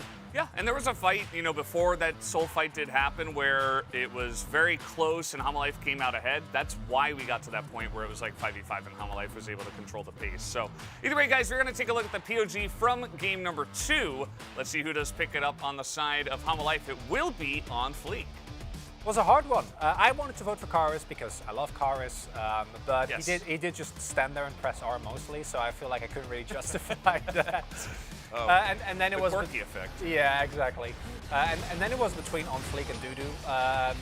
To me, On Fleek is the most important part of this team, because as much as I love Karis, I feel like in spring, and it seems like it feels the same way this time around, if On Fleek is playing aggressively, proactively, and is able to kind of get the rest of the team with him, then Hanwha looks good. Yeah. That's when they get to call the shots, that's when they're able to actually play. And if he kind of gets neutralized, then he does very, very little. I love how they pull out that entire pro view of him playing that fight, because that was really what got him fed. And he built that Kraken Slayer, and from there, if he was in a fight and he was not touched, he was killing everybody. He was. Amount of damage he was able to output was just really, really, really, really well done. And then in addition to that, the other big part was due to, as mentioned by the casters as well, was all about the top sides. Still think Sunday and Vista, like, they were there for the journey. So this is... Ooh. Oh! I like the Dudu vote. I respect it. I think that's completely fine. Are you part of, I guess you're part of the tiebreaker there. I could have given Karis POG. Yeah. But guys, we are all out of time here for the Carpet Space. You will see us after game number 3, but let's join the casters once again for that game number 3. Thank you so much, gentlemen, and it would have been 2 Dudu votes, because I thought that his Nah was all right in the side. I think that's an Ian cast 5-head. That's an Ian cast 5-head. The Korean cast really did vote for Karis pressing R, as Chronicler said he would not. 100% win rate for blue side, by the way, as we head into game 3. Yeah. This Still is, continuing, doubling the sample size. Do we even need to play it? No. I think that both of those games were winnable by both sides so far. So honestly, I think that it is anyone's game here in game number 3 for both of these teams. I think that some tidying up of the mid game on both sides. I think that it was whoever won that sort of 17-minute fight won the game. Because it's set up for map control that was very difficult to leverage back. So. And both of those fights, too, were so unnecessary in both games. So see if we can, be a little bit less trigger happy, because they want the vision control bad as that's going to be a Swain ban right away. I agree. I am also wondering if a Viego or Ari ban will follow here, just simply because that duo pickup on red side is so strong, and considering how well On Fleek played the Viego last game, POG worthy. Yeah. Would be, I think, a strong blue side ban here for Kwangdong Freaks. Won't have to worry about it at all themselves. I think it's all right to just let it go through and play better around it. Yeah. Because, of course, Viego is a fantastic win more champion, but if you can take control of the game, he does do far less. As the Talia ban on red side, pretty standard red side ban here, and these are similar bans to what we saw in game number 1, but the Swain is replacing a Lissandra at this point in time. Looking for a Jackson Callista ban as far as the last 2, if we are referring back to game number 1, but I don't think that is going to be exactly what happens. I imagine there will be some adaptation. Gwen ban probably for the last one for Hanwha, I imagine. Ezreal, I think, would be a reasonable ban, but they once again take away the Lissandra. They haven't utilized yet that LeBlanc that we talk about so much, but Lissandra is just really strong in this meta in general, and a lot of different matchups, including the Ahri. So I think pairs well with something like a Viego as well, just because you can snowball fights so much more effectively with the Frozen Thralls as well as those resets, so I respect it. Kwangdong Freaks now, I think the Gwen is standing out like a sore thumb. Yeah, I mean, obviously there were a lot of things that went wrong in the mid game for Kwangdong in game 1, but Keen still got half the POG votes and popped off on the Gwen, played it extremely well. Now I wonder if we will see a more heavy commitment to a Gwen counter, as last time we saw the Kayle just kind of sit under turret, be 20-30 CS down, and then try to carry the game later, but we could see Dudu completely pivot into something like a Jace, for example. The Jax is also still open. There'd be another opportunity here. We've even seen Set picked in other regions into the Gwen in this meta. I like the Jax as an option. Dudu, of course, has played it a fair bit here in the LCK so far. Wukong, once again, going to be locked away on the red side. 100% pick on red, 100% lost so far, as Ezreal picked up once again for Samdi. If If it ain't broke, don't fix it. He finished the game on a quadrikill last time, so let's see whether the Penta can come in this time. Yeah. Wukong's very strong. I think, you know, MSI, he was picked so much, his win rate wasn't very high. I think we start seeing him on top tier players. Like, wait till Canyon plays Wukong. That's going to happen this week. We'll see the Kaisa once again, and Hoyt will pick up the Nautilus early to make sure it's not banned away. I would love to see counterpick adaptation here for Hanwha in this third slot. Alternatively, could go for that Karma that has been banned pretty consistently. But Dudu's Gnar was extremely good. Yeah. And once again, going to try to neutralize that Gwen split push, this time differently with the Gnar. I think we'll see a very similar build, though. Yeah, I actually quite liked how Dudu played absolutely in the last game. So we'll see whether against a Gwen it is going to be as powerful. Of course, isn't going to be as comfortable as against the more tanky variety, which the Sejuani was presenting last time around. So Viego going to be taken away here on Fleek, not wanting Elam to have the same performance that he did in game number 2. As Renata and Karma probably going to be the bans here for Kwangdong Freaks, just trying to make sure that Vista doesn't have his perfect selection of Enchanter supports. I wonder what Elam will end up playing here. He's pretty thinned out at the moment. Well, the Trundle's still up.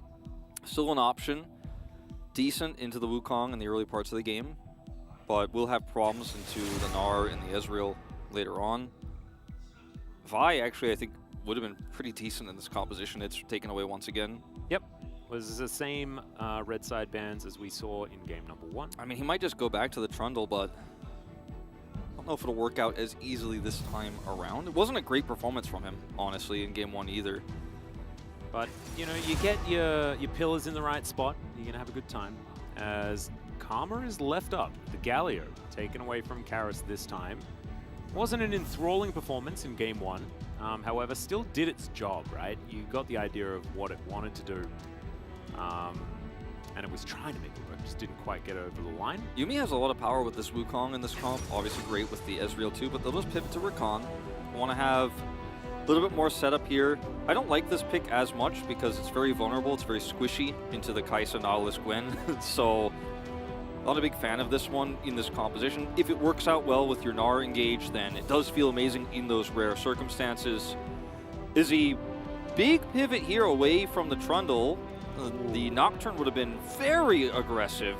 I would have loved it if they had just gone for the Nocturne TF. And they will. And they can still lock away Nocturne TF if they want to. I think it's a really strong combo.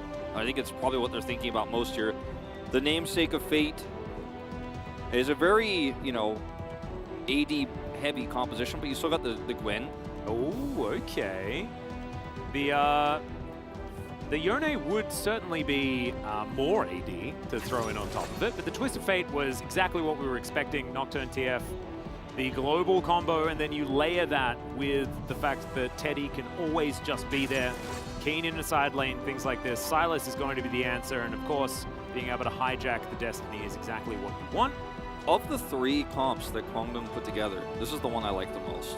I think it's well-rounded. It has a more strong theme around, you know, global hard engage rather than just kind of picks we've seen in the past. So Fate has both the agency to help set this up, but he's going to have a Nocturne to collapse in on with, instead of like, oh, I hope the pillar lands and maybe we can get that kill. Like, Nocturne is going to be there. He's going to be on top of the target that gets gold carded. Kaisa will be able to follow up too. Yes, Sylas can match some of those rotations, and if Sylas gets ahead, Karis will be able to do a lot in mid-game teamfights, especially. Then if he continues to be ahead, obviously will be a menace later on. Yeah. But of the 3, I think not only is Kwangdong's comp more well-rounded than the other 2, but it's much easier to execute. And I think some of their biggest problems in this series were based on some overextensions or maybe some overconfidence. You take control of the early game with this comp, with the global, then the same vision they've shown in the first 2 games with Nocturne. It's a nightmare to play into the lights being turned off on you around every objective. Side laning becomes so challenging, you're already up against a Gwen. Yeah, and it also means that the Sylas counterpick isn't as valuable either. If you've got the Paranoia to go alongside Destiny, then where are you going to be going with your Destiny, right? We are once again in the realm of swap bug. That is, if this was Spo TV, there would be a little thing, swap bug issue. swap issue. Yep, swap bug issue. I like that a lot. But we unfortunately do not have issue reports as lower thirds. Who would have thought the Teemo mascot was a Teddy fan? That we saw earlier. Yeah, interesting. I would have thought if they were an AD carry fan, they'd be a Viper fan. He was, of course, our Teemo player. Rounds of applause. I wish I missed the translation on that one. Yeah, I didn't. I wasn't really reading the sign. I see what else it said. I had a vacation, so I came to see General Teddy. 4 stars. See whether he can claim some stars. Looking for it. And I'm going to see LCK. Of course, I'm not going to miss the first opening day, it says there. And of course, as you shouldn't. Yeah. As are everyone watching at home right now. This sign needs no translation. It says, well, actually, the bottom says, "You will be defeated." It's a very. Or basically, you're already defeated. Like. Yep. It says at the top, so they believed in Hanwha. And I like how it's already dictated that it's going to be a 2-1. You know, it's like I'm confident, but I'm not that confident actually. This is a very complex pun to translate, but coming from Jeju and other Kwangdong fan here, Keen fan as well.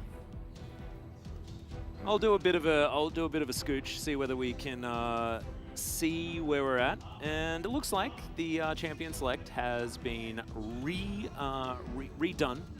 We're just loading into the game. Yeah, there wasn't much. I mean, we kind of talked about the composition to death. We're about to do it again when the champions come up on the screen. Yep. So we can talk about some signs and. Yeah. Well, if it gets any longer, like we'll talk about Final Fantasy again. Yeah, we can definitely get back into LoL State stuff if we would like to. And I'm not talking about Final Fantasy 14. I'm talking about the ones before that game was popular that everybody plays now. Like there were other ones where they did turn-based. It was really cool. It's really fun. I enjoy it. What about the? Are you going to play 11? I think I'm going to play 11. I have a friend who's really into that. Oh yeah, he's our mate, isn't he? Yeah. Lives over in Daejeon, and you're welcome to join if you want. It's a very old game, and we're gonna have to get on a private server and do all that stuff. But it'll be fun. It'll be fun. You're welcome to join. All right. I might think about it. I'm doing I'm doing all of 7 to when 16 comes out. Then I'm gonna go back and do the old ones. Damn, that's a lot. Well, here we are. Let's have a look at these compositions one more time. Kwangdong Freaks with a lot of globals, a lot of opportunities to dive on unwary targets. Hanwha Life Esports, a little bit more of that team fight vibe. And that split pushing Nah that Dudu did play very, very well in game number 2. See whether it's going to work out as we hop onto the rift.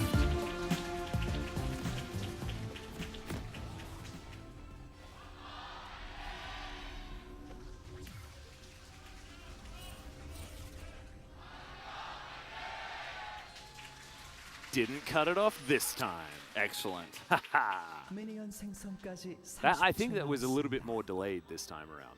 I think the timing worked out a little bit better for me this time. Worked out? Yep. I plus you, Udi. Now just reading out the ads. All right, here we go. Let's see whether Kwangdong Freaks can make this global composition work. Or whether Hanwha Life Esports are going to be able to answer it. Of course, the Silas pick has been something that's worked into Twisted Fate quite a lot in the past. It's such a common, I wouldn't call it a counter pick, but it is a pick that allows you to follow the Twisted Fate. It's not about the lane, it's about what the ultimate you can steal gives you as the Silas, the same ability to follow the play. And Silas can also, interrupt the play as well, just by the nature of his kit, if he is able to get on top of the Twisted Fate, so in that way feels very nice. And is just, in general, very strong with champions like the Gnar and the Wukong. So his follow-up CC, his survivability, especially with those additional resistances, he will also pick up. Very nice. Yeah. Stack deck taken first here for Fate. Was just threatening with it after picking up the truck. As Karis doesn't quite find the chain. Cannot abduct or abscond his opponent just there. Not quite. Early part of this matchup can be very volatile, in fact. Keen really pushing the envelope there, using his dash to retreat back. Dudu actually being able to do a fair bit, but of course this is the early levels, and Gwen, now that she's buffed back to prevalence, certainly still a menace this stage, but with the Narbar at the point that it is, Dudu's going to be absolutely fine. That's a max range hook, going to connect there as Vista, able to battle dance back to Sandy, and it's going to be all right. Yeah, just going to grab a little bit of extra first strike gold, and all is right in the world. That was like maxer than max range right there, though. That was looked very weird. How do you get more max? I am max, and I don't even know. It's because you're here. Yeah. Gave us an extra max. Okay, there we go. Early game of this game, I think, is going to be very slow because... Oh, okay, Another once one. again. I've seen this play. Once again, you know, this play attempt happens, but it's just forcing the Ezreal and the Rakan back early. It's just part of the reason why I like the Rakan as much in the early parts. But we've seen this once before already. Yep. But going back to this being a slower early game, is a lot of these champions are so reliant on their level 6s across the board, especially when you have Twisted Fate Nocturne. On fleek, ganking potentially here early. You can see Teddy actually looking to lock down this Rift Scuttler as Karis diving forward, finds some chance. As Fate is on the Twisted Fate, so it's not exactly the most powerful of laning phases, but ranged versus melee means that it's not going to be too bad. Well, it's going to be pretty calm, pretty chill early parts. You know, a little bit of Hoyt removing some Scuttle Shields is definitely the most interesting thing that's happened so far, outside of Keen getting a few extra autos in the top lane. On Fleek is once again lurking around there. That ward has dissipated. No, it's actually still there. I thought it was away because it was covered by the portrait, but he's not going to commit. And it's one of these jungle matchups as well where not a lot of action should happen in the early stages. yeah. Both of these champions wanting to hit level 6 before they have the majority of their power. Dudu taking a bit of an extra snip than he'd want to from Keen, who again dives forward. We'll check out the bottom lane instead. Wow, Keen this was is the doing- trade where it did work. Yeah. You didn't watch. Keen's doing such a good job of avoiding those boomerangs while, you know, coming in right before third hyper proc and stacking up his Q again. He's just doing the whole standard Gwen thing, and you know, in a matchup like this, like if Gwen gets on top of you, you die as the Nara, so you have to play so respectfully, and if she dashes on you, you can't kite her, so. Oh, she's going to dash on him again. Yep, and this just keeps happening. Able to get a hyper proc back though, so it's never the end of the world, but it does mean that Dudu is zoned away from a bit of this CS, but this might be a little bit aggressive. Keen's going just to keep him alive. He's just always able to predict when those boomerangs are coming out too. Nice CS there from maximum Beautiful. range. That's what we want to see. Feels bad when you have to use that to get your CS, but you always do it. You need Yep. that money. Oh yeah. It's also sad when that's the most exciting thing that's happened so far. I want to get some early ganks. Where's the level 3 ganks? Well, it's what happens when you've got Wukong and Nocturne in the game. Yeah, just takes some time. LM going to start this Dragon early with the prio they have bot side. And I think it's a pretty reasonable move. Fate has a little bit of control over the mid lane, so just going to try to force their way in. This has happened, you know, basically all 3 games. The early Drake take around 6 minutes. Yeah, I think this is a little bit earlier than we've had outside of it. But Quandong Freaks, like you were mentioning, just have a lot of control here of the bottom side. Ellen pretty close to death, but he'll be all right. Almost had the smite back available, so it wasn't too close to any issues. His buddy Hoyt was nearby. Yeah. Making sure he was all right. Level 5 now for the junglers. So still looking for the Paranoias and the Cyclones, as Dudu does have a Narbar in a great spot and an ulti available as that Cannon, he wants it so badly, and Keen's just going to show respect. You know what? He actually just waits so long that the wave comes through. Oh, he's gonna get it though. Wow, he is gonna get it. That was really scary for a moment there. Yeah. We're play-by-play on the cannon minions. Yeah. That's where we're at in this game. Yeah, no, that's actually the most important. Jonas Strong absolutely knows as well, so that's why he kept the camera there towards the top side. It's called professional observing. Yes. And that's what we're used to here in the LCK. Only the best. As Keen in his shroud. And the mist is going to keep him safe. You can see on fleek just lurking up towards that top side. The wave state in a pretty good spot here for Kane, who does still decide to go for a bit of an engage. The Wukong not going to stick around. It's great to see how Keen, every time he autos, he walks back, so he's always away from a potential gank. Speaking of... Control Ward comes in. There's the Destiny that was stolen, the hijacked version, and now LM's in so much trouble. The Dustbringer trying to keep him alive, and it is going to do so. That, alongside the fear being threatened onto Karis, means they're unable to grab that kill, but they are able to steal away the blue buff, as now the Destiny here from the other side of the rift. SamD has to flash to get himself out of the way, but the gold card is there, and that is going to be Fate picking up first blood. Yep. Teddy shakes his head there because he has to use flash, but it's well worth it. Will be first blood. Picked up by the Twisted Fate, albeit, which is probably partially why he was shaking his head there, because he wants that extra money, but either way, we'll pick up some assist gold here, and the second Destiny Gate is the more successful one. LM with a later level 6 now has that one available, as the Rift Herald spawns can engage from a long, long way away, also being able to turn off the lights in this fight. Unlike Esports, with the timing of SamD's death, they aren't even going to attempt this. It looks like just going to put Ezreal back in the bottom side and concede the point. So on fleek here, does hit 6 with a smite steal, so then he commits in further, and Silas also, obviously having 6 and being able to Destiny Gate in, wants to look for this kill, they just don't secure it. And that costs a flash. The Wukong's flash is down for that. And then here on the bottom side of the map, when the Destiny Gate is up for Guangdong Freaks, Fate comes in and secures this kill. I absolutely love it from Fate, though, because he could have Destinied towards the fight around his blue buff, but instead decides to hold on to it and then just get the kill on the bottom side instead. I actually think that it's really, really smart play from the Twisted Fate player. So Quantum Freaks able to get that pivotal Twisted Fate first kill, right? And that first Destiny is something we've spoken about for many years, as Hoyt's just going to get over that wall, just hex flashing all over the place. Love it. Going to get that Control Ward in. Vista is going to be spotted out.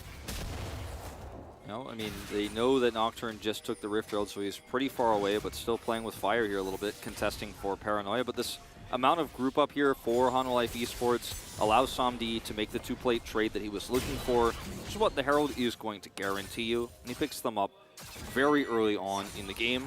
So it doesn't feel terrible here for Hanwha Esports just yet, despite SamD falling down early. He's going to be able to shore up some of that gold. Yeah. Be absolutely fine. Everfrost completed, so Fate in a great position. No shoes, but who needs shoes if you've got an Everfrost, you know? Yeah, especially when your opponent's also barefoot. Yeah, it's just not a lot of footwear necessary. And Quantum Freaks now just getting themselves into a position to try and contest for this Drake that's going to be coming up in 1 minute's time. And there's the Paranoia towards that bottom side. Great CC to come through here, and that is going to guarantee the kill onto SamD. Vista now will be able to lock down the kill onto his opposite number in the Hoyt, so that is a 1-for-1. Still, money going over to the Kaiser is certainly good. It guarantees Drake positioning here for Guangdong, and it also removes SamD from the map, so Teddy can just push this one in. He's going to lose further out on the CS. He's already 20 CS behind. He also was unable to do damage there to Hoyt, so doesn't pick up any assist gold, so 0 and 2 for SamD early on in the game. Even though it's a 1-for-1 trade, it's definitely a superior one for Guangdong Freaks, as Vista picking up that money, pretty worthless at this stage. Yeah, we'll see whether they can capitalize on the lack of ultis. You know, the Paranoia being down is certainly important, but Guangdong Freaks are the ones that are going to continue this pressure. Great Everfrost, and Dudu is very dead. Keen off to a great start this time. And Guangdong Freaks, this is looking like they're reinvigorated after the difficult game 2. And it's just textbook stuff here. LM over the wall here. They already have the depth charge to come through. The fear comes in afterwards. And Vista does what, you know, the only thing you can do at this point is lock down the enemy support under turret to make sure you can at least trade one back. But because there's no touch there for Ezreal, doesn't get the assist. And this is just, again, Destiny, gold card, Everfrost, why Everfrost is so popular on Twisted Fate. Easy execution composition here for Guangdong Freaks, and they're really hitting their stride. Yeah, they certainly are. Certainly looking very practiced in this composition. Shelly's going to come down towards that top side, lock down first brick as well. That is going to only extend this gold lead further. On fleek looking for a consolation dragon, but it looks like this snowball is rolling so fast that Drakes may not even be relevant. And they get this charge. Yeah, they will. Yep, that's a double charge for Shelly. High value. SamD picked up 1 plate. And I guess there's a chance he gets another one. There's nobody nearby. Wukong is very susceptible to assisting him. They know this because the Drake is taken, so he will actually get one more. So he picks up 4 plates.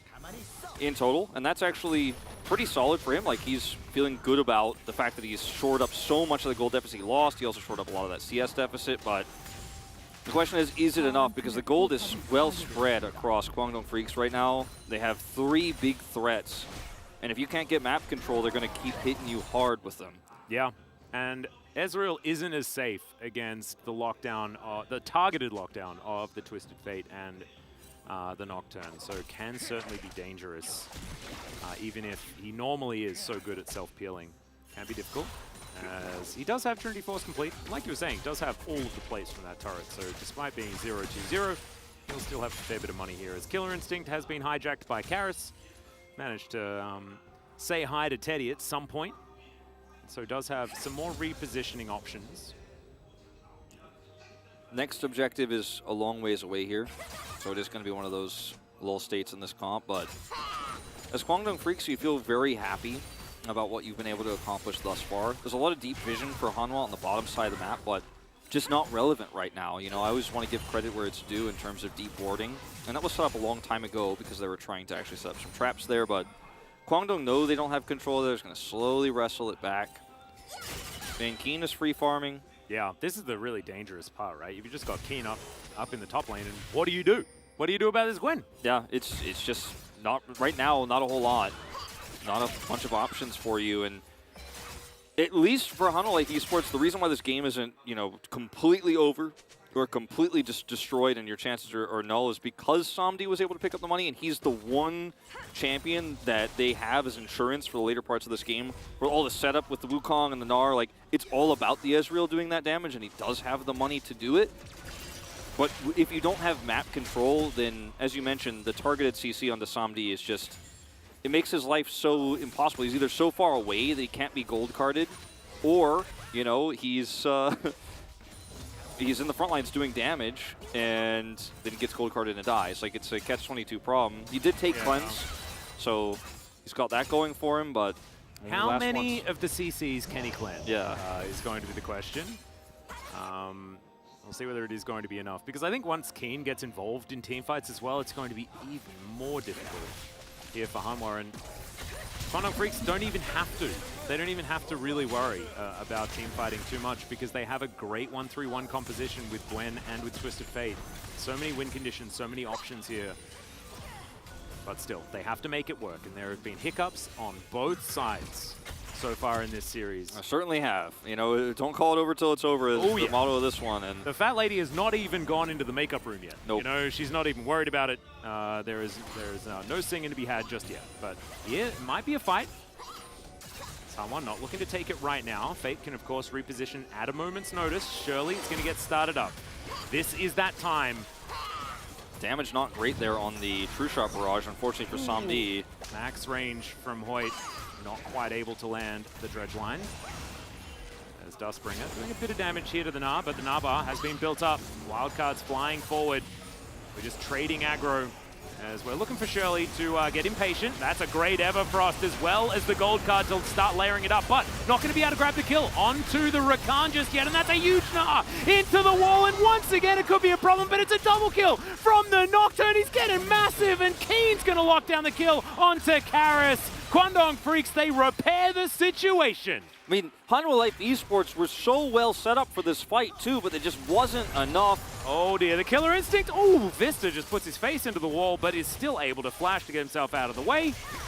Very close call. He survives, loses the Summoners, will dodge the Void Seeker. Not able to find its target this time around, but this is going to be 3 kills to the Nautilus. Keen coming online, and another Rift Herald worth of gold here potentially to be taken for Guangdong Freaks. Remember, the first one charged the second time on top side. As this is such a great turn attempt here. They have the Gnar, so they're ready to come in. Double knockup comes through. They combine that. But look at Teddy, free hitting in this fight, and Keen's on the top side. And between the two of them, CC alone is not enough, and Samdi, as Ezreal at this stage of the game, does not have the items to carry after that CC hits. And you can see in this fight just how much Keen does. Like, he doesn't pick up the kills, it's the Nocturne who steals them, but it doesn't matter, Keen is doing the majority of the damage. Oh yeah, he did so much work there. I think it was an Umbra Blades that picked it up, but it was the Snips that really tore them to shreds. 1, 0, and 3 now on the Gwen. Feeling all over but the crying, I'm not going to lie.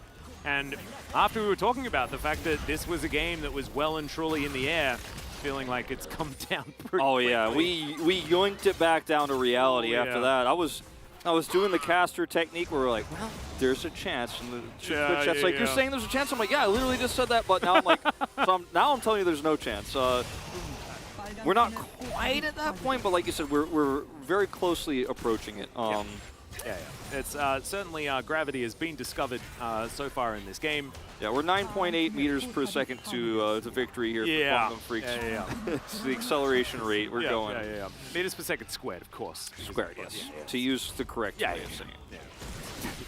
Just to be scientific and push our glasses up for a moment. No, exactly. I don't even have glasses, but I'm pushing them up. Don't you worry. Ellen's just going to be tidying up his popcorn chickens. Fair bit of vision still available here, but 2 minutes until the Baron.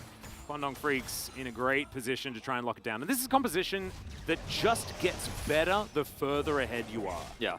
And that is a huge worry because Harmon Life Esports, there's just not a lot of comeback mechanics, right? You just need to try and outplay when Kwangdong Freaks decide to pull the trigger. And if Kwangdong Freaks are smart, they will always press those R buttons when they're going to be in a better position than you. And if we want to go back to, like, if we want to actually have a discussion, I will, not about the MSI, but about blue side advantages, Kwangdong Freaks have a composition that works better together, and they had the ways to set up. They started with a Gwen pick, right? Then they went into, obviously, the Kai'Sa, so they had a sort of theme, but you didn't know how it was going to end until after the second ban phase.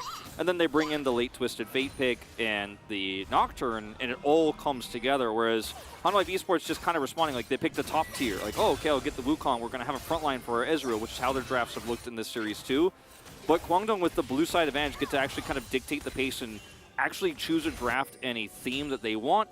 Whereas the final pick, Silas here, is like, well, you pick Twisted Fate, and I guess this is the answer. Like, I didn't see that one coming early, and now we're just going to try to counter it. And there's not a whole lot of great options Harmon Life Esports could have done. They could have been like, well, we'll just go scaling with a Victor or an Azir, but I think the draft kind of cornered them quite a bit, and that's part of the power of blue side, honestly. If we're really going to get into what it means, it's not just a coin flip, it's actually the power to dictate compositions, and Kwangdong Freaks did it so well this time around. Yeah, there's also more banning pressure on red side, and that means that things like Gwen are first pickable. And, exactly.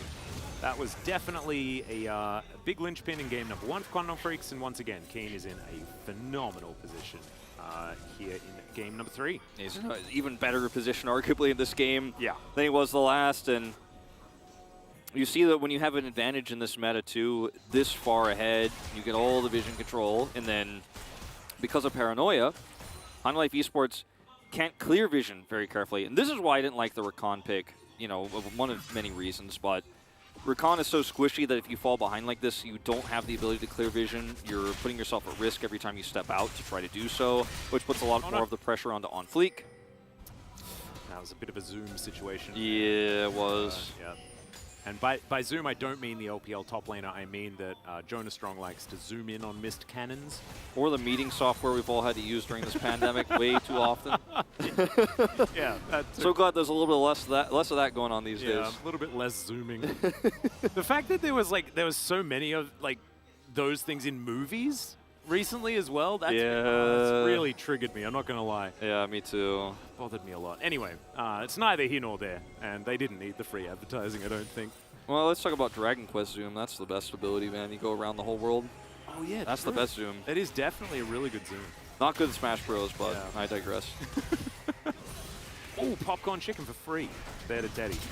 Absolutely fantastic. Hoyt just happily clearing out this control ward, understands that so many of his teammates can just be there if he gets turned on. That's the power. Like, Hoyt is the happiest Nautilus in the history of you're Nautilus never alone right now. No. You're never alone with this global, you know, he's collapse walking comp. around by himself, but actually he's 4 people right now. He is literally 4 people. Yep.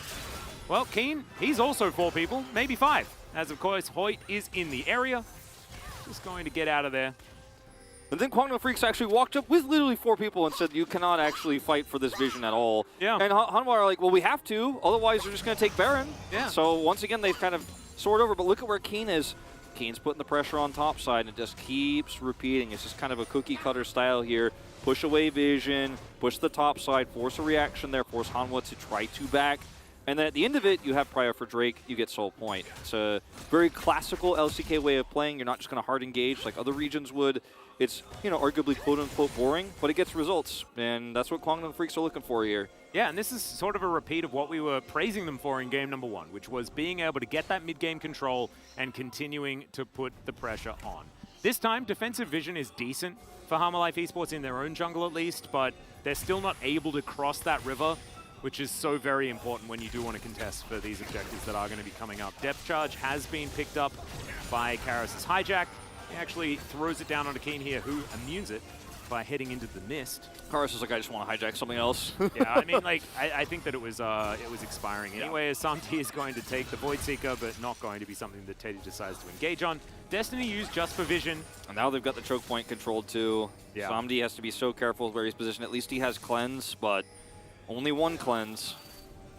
Well, we'll see. Hanwha Life still have a whole lot of teamfight tools, and you can see the Nabar is in fantastic spot here for Dudu. So if they manage to burst down this Drake, it is something that is their tagline, as well as they'll have the Mega Gnar available as gold card comes through. That's Void Seeker. They are going to proc the Mega Gnar. True Barrage onto Fate as, yeah, the hook is going to connect onto the Mega Gnar. He actually is going to be the focus here. It's the Wukong that locks down the Drake. But can they win the teamfight is the question. It is actually On Fleek's clone that goes down first, but he is eventually tidied up as well. Kwangdong Freaks able to win the kills, and now Fate looking for even more. The teleport out! That is very sneaky from Dudu, and he's just going to let the rest of his team die. Triple kill for Teddy, and 2 of them make it out with basically 0 health. Yeah, I mean, it could have been even worse, if you can believe it. We just watched 2 players, as you say, escape by the skin of their teeth. And yet the fight is dominated by Kwangdong Freaks. Kwangdong were really considering, do we just back off and go for side laning and give this Drake up and go 2-2? But they decide not to. Keen's positioning here is fantastic. The Gnar ult, completely worthless. And Teddy, his kiting here is so great. His follow-ups, he's making Kai'Sa look like a real Kraken Slayer champion again. It was not for so long, but in games like this where you're so far ahead, he has so much free roam. And this is going to lead to, of course, the Baron you could see in picture-in-picture. Clean fight, Seb. It's a wallet issue. It's a positioning issue. There's a lot of problems here for Hanwha Life Esports. When you're this far behind, it's hard to criticize the individual moves because this game is basically decided. You can see the objective bounties have just become available, but I don't know if any of those are getting taken this time around. But it's very cool that we do have the graphical addition over there. Of course, you can see on the minimap that it does still have the yellow outlines on the towers, but still, having it up there towards the top on the scoreboard is very cool. Just want to make sure people have as much information as possible. No, exactly right. And this is finally a different gold graph. This is the blue side wins forever graph. It's the Afrika throwback graph. Like, yeah, we may have changed our logo and changed our jerseys, but we're still all blue all the way. They at least used to be for many, many years. And now not so much. But thankfully we do get to see it in the gold graph. You're exactly right. That's why blue side's so strong for Kwangdong Freaks, because they just want to go back to their Afrika heritage. Beautiful. Hijack there onto the depth charge as Hanwha Life just try to find any option to get back into this game. They still have a fair bit of wombos, still have a fair bit of AoE CC and things like this, but the lockdown and just the initiative that you have with the Kwangdong comp makes it so difficult for Hanwha Life to make any proactive play whatsoever. They just need to hope that Kwangdong make a big mistake, and that is sort of their only option at this point. Yeah, I mean, this is the part of the cast where we kind of go, well, guys, I hate to say it, but this unfortunately looks like a Hanwha Life Esports spring season game, you know, where things fall apart early. There were a lot of mistakes made around their composition. Kwangdong punished very well. Their comp is so easy to execute, and then, you know, in a meta like this, it's even more oppressive when you're ahead than the last one, and a comp that's extremely impressive. It's no longer about what Hanwha could do or the plays they could make. It's just like, will your opponents make like 17 errors? Is that enough? Probably not. Maybe like 30, and then you can get back in. Like, we're that big of a gap here in this game.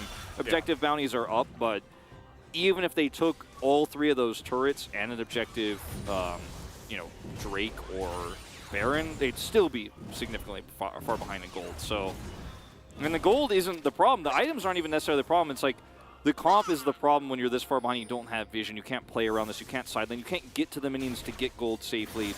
Yeah, and it's not even necessarily Hanwha's composition, as Fate does just red card for fun, I guess. That Gnar was real dead anyway. Wanted a lot of the damage. Just throw anything at him and he'll probably die. As another hook's going to connect here, Karis is going to get pretty high value Zhonya's as Keen is just fighting against the turret. He wants to take it down so it doesn't do any more damage. He goes golden himself. Another great hook to come through from Hoyt as they lock down the first kill of the fight.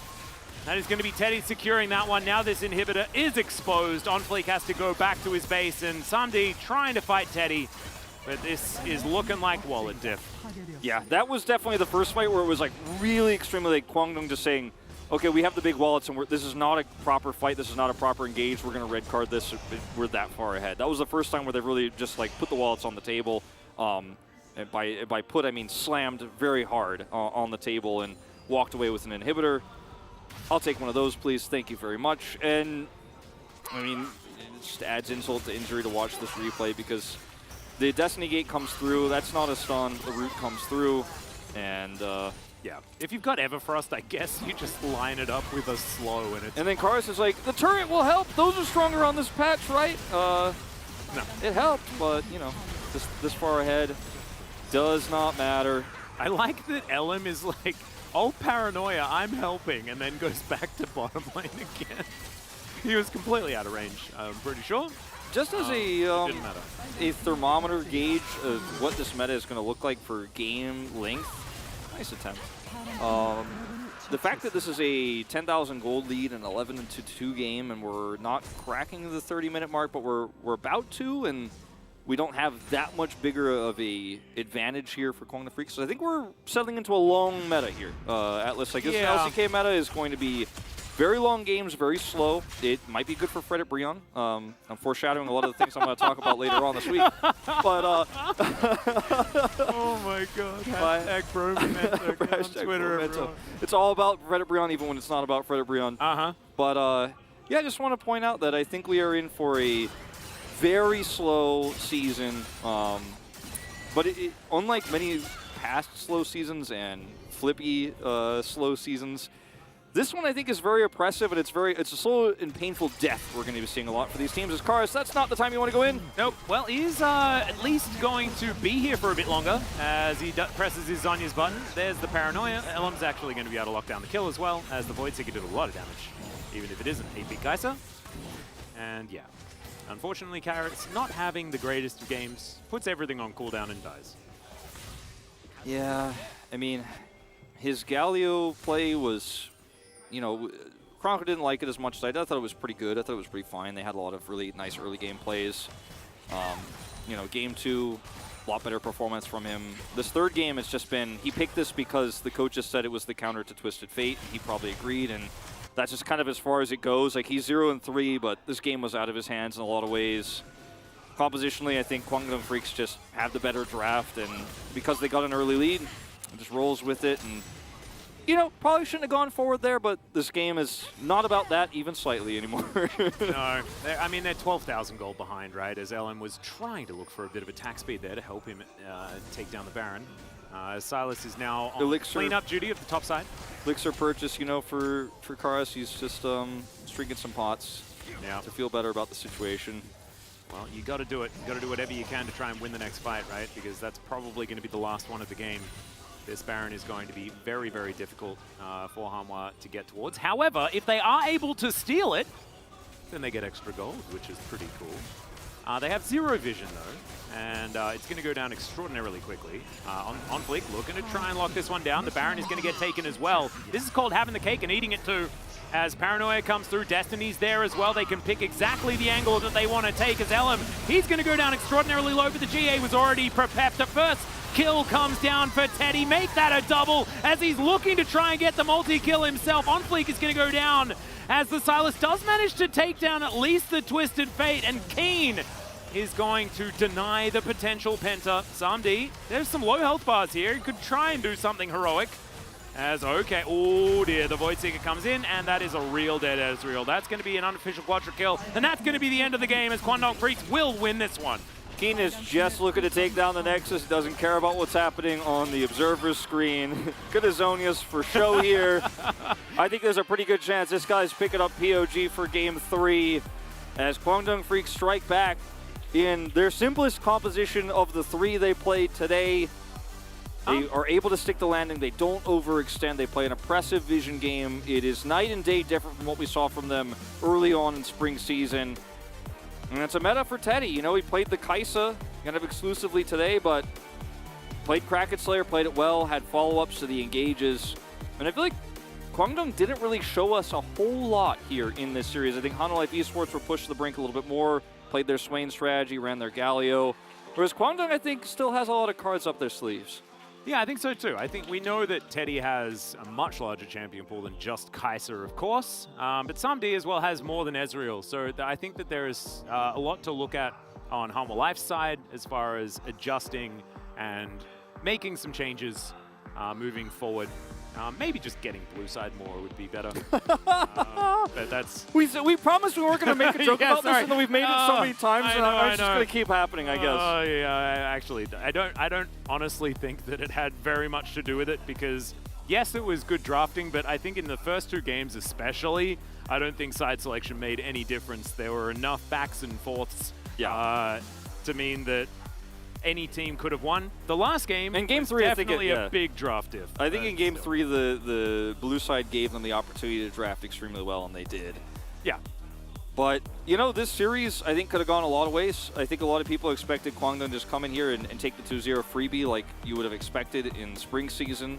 The stronger team on paper, a playoffs team versus last place. And I think Hanwha came out and surprised some people tonight with how much better their early game coordination is. Now, if they could shore up some of the mid to late, I think there's a stronger, more promising than spring future in store for them. But I think one thing we could say for sure is the coaching staff changes have made a big difference. Yeah, no, I think so too. And I'm looking forward to seeing what we can get from this team moving forward. I'm a bit sad that we didn't get Moham. Even though there was a loss in game 2, I think bringing him in for the final game would be a lot of pressure for a newly promoted player. And Hoyt was pivotal, I think, in the third game. Most definitely. So very, very much enjoyed what we saw from games 1 and 3. That sign, sorry. That sign just says Keen stupid, basically. What? It's like, it's Keen's an idiot, like, but it's like so poorly written as well. It's like very shaky font, like almost as if she's trying to apply that anyone who would say that like has bad handwriting. Oh, such a good camera shot there. Is that like the SpongeBob meme? Yeah. Writing? Oh, fantastic. Let's have a look at some highlights here, though, as Hoyt and Teddy don't necessarily have the greatest time in the very early game, but this first Destiny really set Kwangdong Freaks up. Yeah, and even with Samdi still able to secure all plates bottom side, the problem was, like I said, the more valuable control in the early part of the game with this comp is vision, and if you have map control and you have, you know, basically 4 global champions, 3, but with, you know, Kaisa could basically add to that, you can't lose as long as you are all on the same page and there's good shot calling happening. Again, something that we didn't always say about Kwangdong last season, but so far here, looking very good. Look at how far you can engage from. Fate's on the opposite side of this fight, has his ability to Zonia's here, so no one can punish him for this. And it's 3 kills done before the fight really attempts to come online here for somebody. Someone's like, I'm Ezreal in late game, like, please. But no, the rest of your team is dead. Yeah, and also, like, Kane went back to kill on Fleek and then immediately teleported top to win the game. And you can see there's Hanwha pings as well. As, Teddy knows that he has enough Void Bolts to lock that one down. This was LM's strongest game of the 3 as well, a heavily criticized player on Kwangdong. Just have a shout out, he looks really good in this third and final one for sure. Yep, Hoyt as well having a classic Hoyt Nautilus game. Let's hope that the champion pool is going to be expanded as the season goes on. But having a look at the damage, Keen certainly turning it around here in game number 3. Teddy, once again, I mean, I think that Teddy had a great performance so far this entire season. This entire series. I guess it's the entire season, but the season has been 1 match so far. Atlas, let's get a bigger sample size than that. I noticed that Keen is nearly matching Teddy's 80 carry damage in an 80 carry meta on the Gwen. 2 games that he's played it now, so definitely one of those ones you got to ban this against Keen, but there's just so many. Yeah, and I mean, I think you just got to ban Gwen every game. I think that is something that we've known for a long time. But let's hear what the Carpet Spacers have to say about the series. Confirmed Carpet Spacers over here. It's me, Valdez, with Chronicler, and we're going to break down game number 3. very much a Kwangdong Freaks big-time victory. They're getting ahead pretty early and kind of lights out from there on then, Chronicler. In many ways, because they had Nocturne and also B1 Gwen. Returns again. Every B1 time. Gwen again. Yeah, I was kind of getting sick of it at MSI, and at this point, guys, just please ban Gwen so we can enjoy ourselves again. We know that Ari can be dealt with. You can pick up, and of course the Sandra here was banned, so I guess there's no fun allowed. That's basically what we ended up with. Draft-wise, Kwangdong for the third time, Hanwha Life. Keep going for this Ezreal priority, and I think Ezreal priority when Kai'Sa is a valid champion is just, I don't think it ever really works out. We saw that matchup in isolation. It's again just not great. Yeah, you get some early game pressure, right? Like that 2v2 was nice, but the moment Kai'Sa hit 6, if you ever find an isolated 1v1, you completely demolish the Ezreal.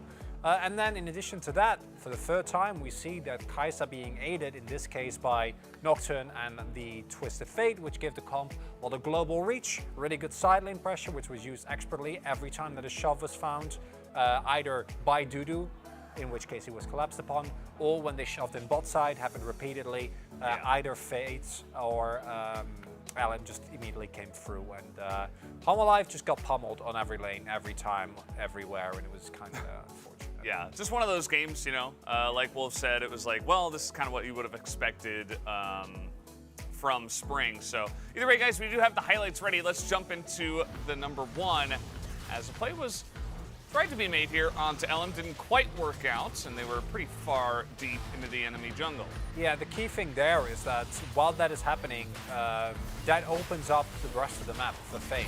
And Fate was, to me, the biggest contributor in snowballing this early game, and then Keen was the one that really drove it home with his extremely solid Gwen play, where he was able to really get the most out of the champion. Another player from Fate, this time it was a yellow card, later in the game it was a red card, but at that point it didn't even matter anymore.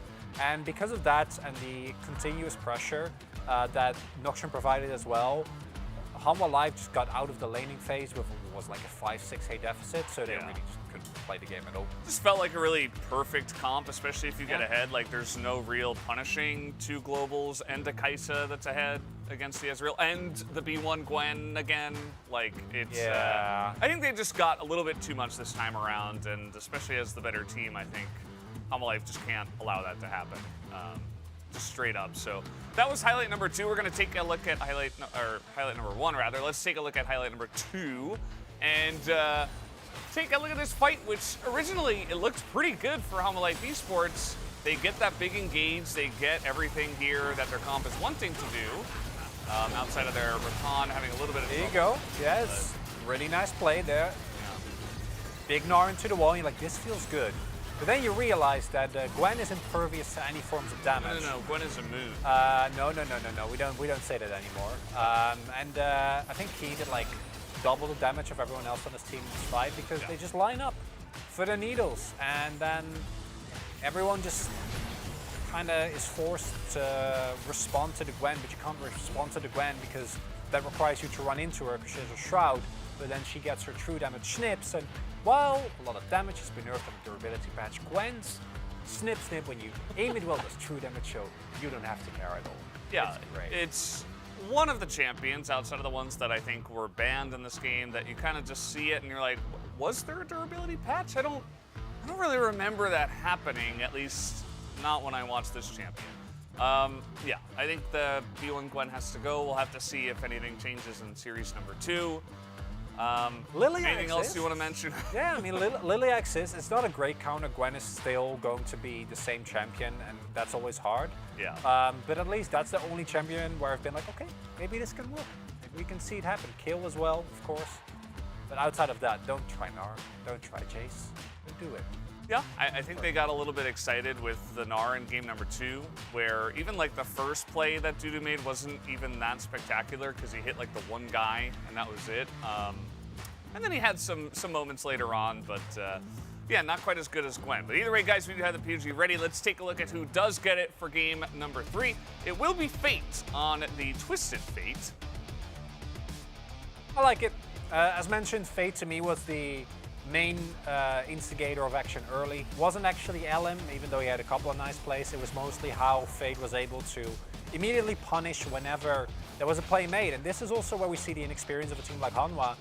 When they're shoving into a TF or into a enemy that has TF, while your jungler and mid laner are invading, like you can't do that, right? You need to make sure that you actually respect the map pressure that he puts out. It was a solo lane effort this time around. I surely think from both Fade and Keith. Really well played. And I mean, we say it every time that he gets to play the champion. There's a reason why he's called Fade, right? He is just everywhere that he needs to be on the champion. Does a really good job. Yeah. Okay. We get the one vote there from media for the support, which is okay. But at the end of the day, I think that I do agree with you. I think the solo lanes did the majority of the job, and they do deserve the highlight that they do get there. So that is all good. You can throw your Keck W's in the chat if you so please. I know that Wolf got some earlier on. That was very nice. But yeah, I think that the Gwen, it was kind of like one of those Gwen votes, right? It's like the Corki votes of old. It's like, how are you not going to vote for him when he did 60,000 damage, you know? It's hard. Gwen just provides too much. The champion is seemingly uncounterable and blind pickable every single time. It's just a little bit much. It definitely is, and we will be hearing from some of the members in the interview. It's very nice to be back and to hear, you know, some of the thoughts from the pro players and stuff like that, and especially with, you know, the decreased regulations that we do have now at LoL Park. Everybody can cheer, they can yell, they can scream for their favorite player. So, yeah, don't mind the fact that Fate does pick it up here. Not much else to say about that. We've been Fate enjoyers for a long time. You know, even when he was on Sandbox. Yeah, I was a little bit, you know, a little bit sad when he didn't quite pop off as hard after we were, at the beginning of spring, like nothing was really going right for Kwangmun Freaks, and I feel like Fate was a part of that. So good to see him have a good performance here and at least start off with that. But yeah, not sure what the delay is. We're still waiting for that interview, so not sure when we're going to get into that, perhaps in just a moment. Maybe they want to give the players some time to adjust, you know? Oh, there we go. Okay, throw it over to Jisun. Thank you very much, guys. This is Jisun for the POG interview translation, joined by Teddy and Fate from Kwangdong Freaks after picking up their first victory of the Summer Split. How do you feel? Well, the first game, you know, I got the POG. It was a clean win, so it was good. It was awesome. What about you, Fate? You were playing against Onflick, your former teammate. We were able to get a listen into some of the banters between you and Onflick. How was it? I mean, Onflick is old, you know, so I wanted to send him home early, but I was not able to make it happen, so it's a bummer. But still, I have one more chance, especially against Sandbox, so I have a long way to go. And previous, even before the beginning of the Summer Split, we had a lot of debate about the durability patch. So I want to get some of your thoughts about this new meta and patch. What do you feel? So first off, you know, with that patch, skirmishes and fights are so important. So it's really fun to play, but at the same time, it's not fun to play at the same time. You know, it's really difficult because it's really hard to like get a pick by yourself because of the opponents having more health and armor. So it's a little bit tricky to play. It's really fun because there are a lot of team fights because I love to have fights. I think this meta is all about Kai'Sa, Ezreal, you know, those picks, which is really a good fit for me. So I'm happy about this new meta right now. Just like you mentioned, yeah, a lot of people said that this is finally the Teddy's meta back in the LCK. Yeah, I kind of like it, you know, Ezreal is on the line as well in the upcoming match, so I'm looking forward to performing on that pick. Well, today you were playing Kai'Sa into Ezreal a lot, so is there any different picks that is going to be really strong? I mean, even in scrims, you know, everyone is just playing the same pick, so nothing else, so I think we have to really kind of study more. And also in Game 3, we saw Nocturne, a champion that actually got kind of nerfed indirectly after the durability patch. Well, Ellen was actually looking for that Nocturne angle. And then, you know, Ellen was just mentioning some of the potential jungle picks in the pick and ban, and he said he wanted to actually play Nocturne. Was that something you guys prepared for a long time? Well, yeah, we've been practicing Nocturne a lot in scrims as well. In Fate, you were playing TF together with that Nocturne to round out the comp. So what was the plan in that game number 3 with the comp you guys ended up having? We actually had strong carries on the side lanes and with high lane prio. So we just wanted to kind of stay calm, you know, not overplay, over push, or over chase the opponent. You know, just wanted to stay calm and then just like play kind of calm and chill out. And your next opponent will be Prince back in the Live Sandbox. What's your mindset heading into that matchup? So we are playing against Fate's former team, so I will do my best to bring him the victory. Fate, what about you? Before before the beginning of the opener match, I actually wanted to go out with Crocker, have some good dinner, but we were not able to make it happen, so I will make sure to buy him a good dinner after our victory against him. And then lastly, we had a huge chant and cheer coming from the crowd here in the LCK after you guys took down the enemy Nexus in game number 3, and a message for the fans. Thank you so much, everyone. I thought I was gonna get the Penta, but Wukong actually was not helping me with that stopwatch play, so thank you on Flick for that, but still, thank you so much to our fans, you know. I love you all. What about Fate? This is actually my first time playing in front of such a large crowd, so I've never thought that we will be able to hear this kind of a loud kind of chant and cheer from the fans, so I love that. Thank you, everyone. And this will be the end of the interview from Fate Teddy from Kwangdong Freaks, and back to the Taskers. Thank you, Ji-sun, as always, for that awesome translation. We, the Deskers, are here once again. Good to see Fate and Teddy in very high spirits. Fate, like, yeah, I'm so happy. I've never played for crowds this big. It's adorable. I love that. Yeah, it's good.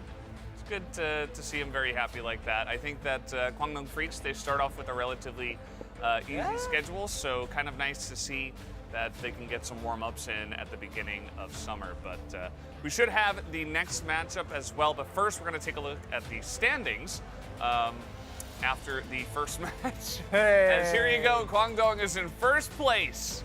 Yes. Hanwha Life is second. Oh, wow. Savor it while it lasts, Hanwha. Take a picture. I don't know how long you're gonna. Yeah, I don't know how long you're gonna stick there. As for Hanwha, a lot of the same issues that they've had in the spring split, as was pointed out by the cast as well. And for Kwangdong, honestly, the same. Like dropping that second game out of seemingly nowhere is a little bit worrying. I predicted Live Sandbox to win, so I enjoyed that. You know, that's feeling good for me. Yeah. Okay. We'll have to wait and see how that goes, Chronicler, with that vote. But I did vote for Fred Brian against Stalman Kia, so we'll wait for that one as well. Next matchup, guys. Nongshim up against DRX. This is going to be quite interesting. I think it could be a very close matchup.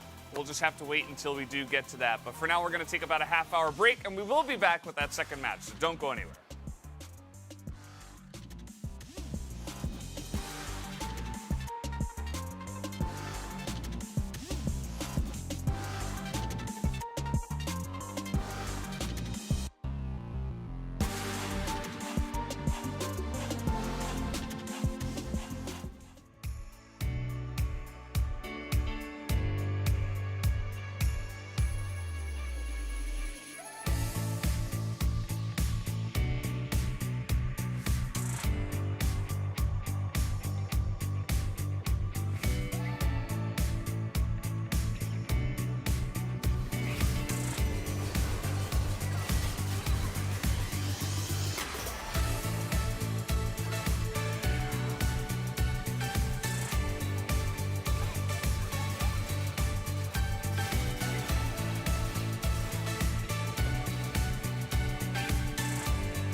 가지고 있는 팀이 바로 이 킹존입니다. 라스칼과 카드, 폰과 데프트 그리고 투신이 주장으로 경기를 기다리고 있는데요. 킹존 하면 가장 생각나는 거 바텀 듀오 당시 데프트 선수랑 투신 선수가 한타면 한타, 라인전이면 라인전 너무 잘해줬던 걸로 기억이 나요. 특히 이제 투신 선수가 이제 과감한 이니시에이팅 담당해주면 이제 데프트 선수가 키를 쓸어 담는. 사실 이제 제가 라인전에 굉장히 자신 있는 시즌이었기도 하고 또 투신 형도 처음에 같이 시작할 때부터 크게 얘기 안 해도 그냥 잘 맞았던 것 같아요. 그냥 제가 보는 각 투신 형도 보고 투신 형이 보는 각 저도 보고 이거 딜교 하는 각 볼게 하면 딜교 이겨져 있고 이거 킬각인 것 같은데 하면 킬 따고 그게 당연하게 되더라고요. 이게 서로가 같은 각을 보니까 말을 하지 않아도 좋은 플레이가 나오는 거죠. 약간 의존도 높은 그런 상황이고 지금 상윤이 좀 지나가자 하는데 오 그리고 더블 스톱 이거 너무 아프다. 데프트 잘 활용할 가능성이 유엔의 다 상황 관찰할 수 있습니다. 잘 활용할 가능성이 높다고 생각합니다. 때리죠. 계속 야금야금 체력이 계속 빠져 있어. 실수일 수밖에 없었어요. 첫에서 불도 붙었어요. 대형 사고. 투신 선수랑 당시 라인전 하는 것 때문에 많은 바텀 듀오들이 좀 혀를 내둘렀던 인터뷰에서 둘이 공격적인 게 좀 잘 맞지 않았을까요? 한번 물어봤어요. 그래서 그렇게 너무 공격적인 거 아니냐? 이런 거 저는 형이 공격적이어서 제가 공격적으로 한 건데 무슨 소리냐고. 그게 되게 웃겼어요. 그냥 그 상황이. 아니 나는 분명히 너가 세게 해서 너가 라이전을 세게 하니까 나는 몸이 따라가잖아 이러니까 형이 그렇게 앞에 있는데 그럼 내가 어떻게 해요 이러면서 서로를 탓했던 그게 있네요. 처음에는 굉장히 과할 정도로 공격적인 부분이 없지 않았다고 저는 생각하고 근데 오히려 그게 뭐 쉽게 말하면 하이 리스크 하이 리턴인데 그만큼 리턴 값이 높았어서 바텀이 무조건 이긴다는 건 상수로 깔고 경기를 풀어갈 때가 좀 많았던 것 같고 제 기억엔 끊어먹긴 하고 싶어. 좀 당겨서 먹어주기. 이거는 자 거절을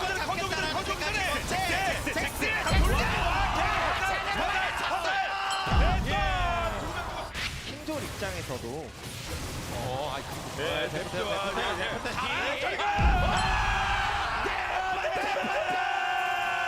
이거 너무한 거 아닙니까?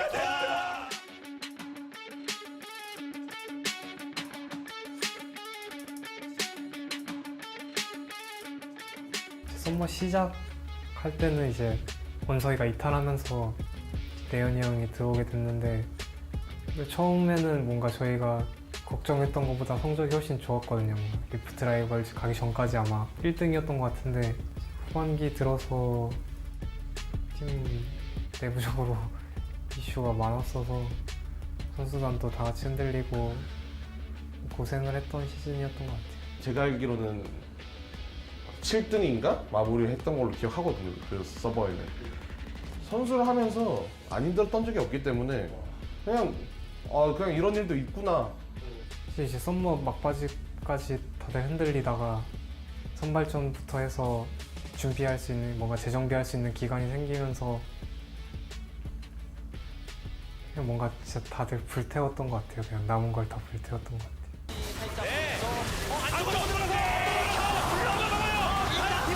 그리고 여기서 한타 내어주고 자 구원이 많습니다. 또 천사가 구원 거의 다 먹었어요. 대표 구원 거의 다 먹었어요. 구원 이렇게 저기까지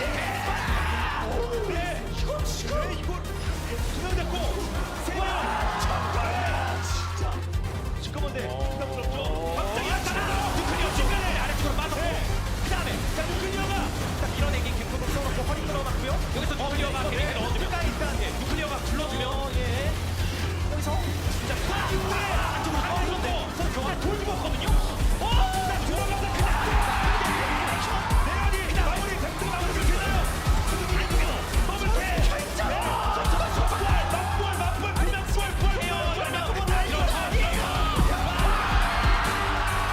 거기서 이제 혁규가 진짜 미친 플레이를 했었죠. 야쏘, 큐, 회오리 피하고 그만큼 진짜 두 팀 다 그냥 양팀 다 집중력 높은 진짜 끝까지 집중력 높은 플레이를 했다는 거죠. 탁구 하는 것처럼 이렇게 턴이 왔다 갔다 하다가 결국은 마지막에 숨을 끊다시피 해가지고 이겼던 걸로 기억을 하는데, 결국 올라가는 건 담원 게이밍이 올라갔지만 당시에 너무 경기를 재밌게 봤었고, 경기를 플레이했던 10명 모두가 너무 매력 있게 이제 비춰졌던 걸로 기억을 하고 있습니다.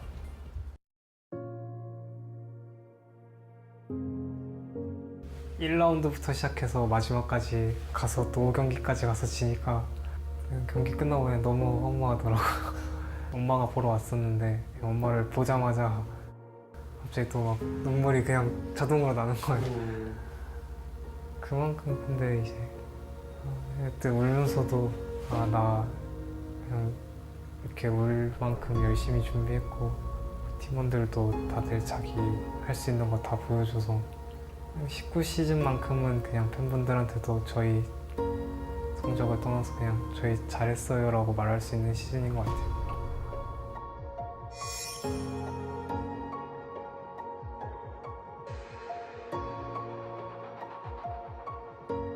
데프트 선수가 DRX 1기 때부터 본격적으로 좀 어린 선수들이랑 호흡을 많이 맞췄잖아요. 어떻게 보면 리더십을 좀 장착할 수 있는 그런 해였다고 저는 생각을 해요. 프로 경험 자체가 좀 적은 선수들이랑 함께 했기 때문에 그 선수들에게 경기 내적인 것도 그렇고 외적인 것도 그렇고 조언을 굉장히 많이 했다고 들었거든요. 사실 일본 생활하면은 이제 연습생 친구들을 신경 써주기 어려운데, 혁경 같은 경우에는 먼저 다가와서 게임하는 것도 봐주고 어떻게 하면 좋을지도 얘기해줬고, 밥이든 신발이든 여행이든 다 본인이 직접 내줬던 게 기억에 나요. 민석이가 뭔가 잘 까불면서 깍듯한 그런 스타일이거든요. 그래서 잘 챙겨줬던 것도 있고, 그런 거 외적으로 그냥 인게임에 대하는 태도나 그런 도끼 같은 게 되게 제가 처음에 프로 시작했을 때 뭔가 제 모습을 보는 것 같아서, 뭔가 얘는 무조건 될 것 같다, 얘는 잘 될 수밖에 없다, 그냥 잘할 수밖에 없다. 괜찮을 것 같은데요. 그렇죠. 전체적으로 안 좋다가 어디라도 서버에서 지켜. 오, 그러니까 와. 이거 전부 와! 가만히면 어떡해요? 이거 부르기만 해도 이미 이득이고요. 표식이 진입해서 네, 도란도 옵니다. 표식이 진입해서 그냥 이거 쓸자. 춤에 아웃. 표식이 나가나요? 야, 이거도 어차피 이지리얼이 네, 너무 팔팔해요. 네, 바로 시간 문제. 더블킬. 처음 시작 자체는 정말 좋았던 걸로 기억이 나거든요. 데프 선수랑 캐리아 선수가 라인전이라든지 마찬가지로 한타라든지 여전히 자신의 클래스를 증명을 했던 걸로 기억을 하는데, 정규 시즌 페넌트 레이스 때도 잘했고 포스트 시즌 때도 경기력은 좋았으니까 사실 이 팀도 어찌 보면 드라마를 썼던 거죠.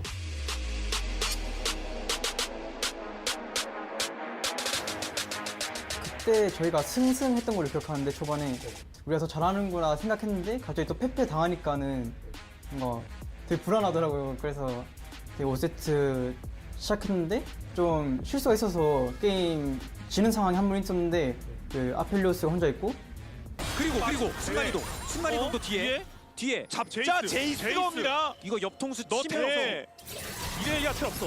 그러면 한 명을 데려갈 수 있나요? 앞으로 가면서 와!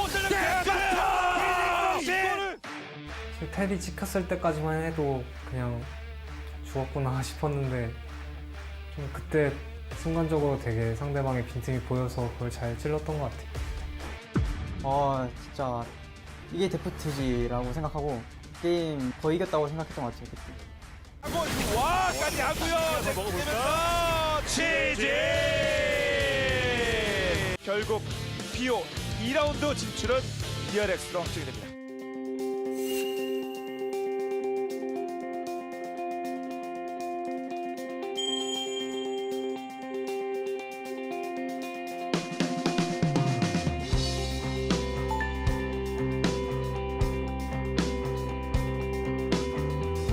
사실 20시즌 마지막이 안 좋았잖아요. 그래서 되게 우려하는 사람들도 많았고, 저는 이제 끝났다, 이제 나이도 많고 건강도 안 좋고 더 볼 게 없다, 그런 얘기들이 많았었거든요. 그래서 그런 걸 부셔버리고 싶었던 시즌이었던 것 같아요.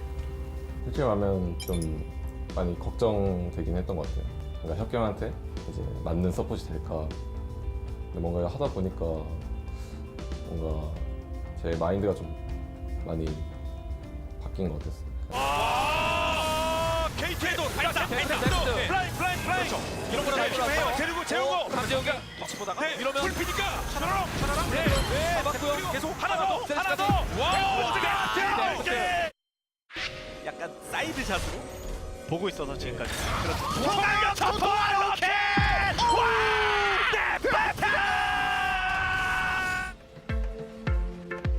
스프링 때는 워낙에 폼이 좋았었다가 서머 때 초반에 또 잠깐 주춤하다가 막판에 또 확 살아났었잖아요. 일각에서는 서머 때 하나생명이 이제 데프트를 방치하고 다른 라인에 좀 더 힘을 주다 보니 그렇게 된 게 아니냐라는 분석도 있던데 서머 시즌에는 본인도 좀 휩쓸렸던 것도 있는 것 같고 또 어쨌거나 팀이 하위권까지 쳐졌잖아요. 또 선발전이라든지 말씀하셨던 것처럼 이제 시즌 정말 말미에는 다시 폼이 올라오면서 좋은 활약을 했고 그래서 팀이 롤드컵에 진출을 했고 썸머 마지막부터 해서 선발전까지 그때 만약에 잘 못했다면은 제가 지금 없을 수도 있을 것 같아서 다행인 것 같아요. 있는 거 인지해야 돼. 그러면 어때 룰루? 이게 뒤에 룰루 있어가지고. 아니. 화살 꽂고 계속 잡아. 집을 누가 이사 왔는데 이지를 안 해줘. 월급판 잘 들어갔어. 토마트가 안으로 들어가서. 데프트가 어때? 여기 안으로 들어가서 데프트가 딜 꽂아요. 안으로 들어가서 이걸 다 꽂아요. 데프트의 쿼드라킬 1인 군단 데프트 모두 나왔죠.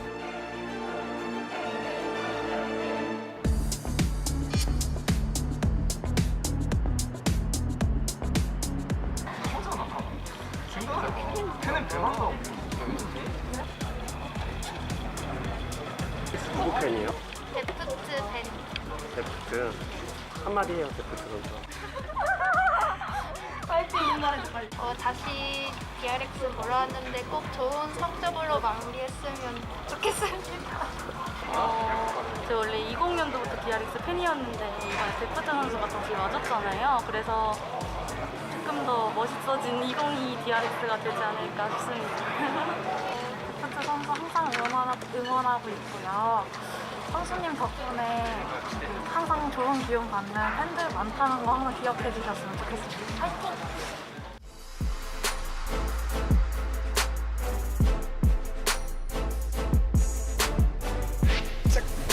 이거 달려들면서 역공! 이게 스킨샷? 그렇죠? 네! 데프트를 신난다! 데프트! 제리 준비! 아니 제리!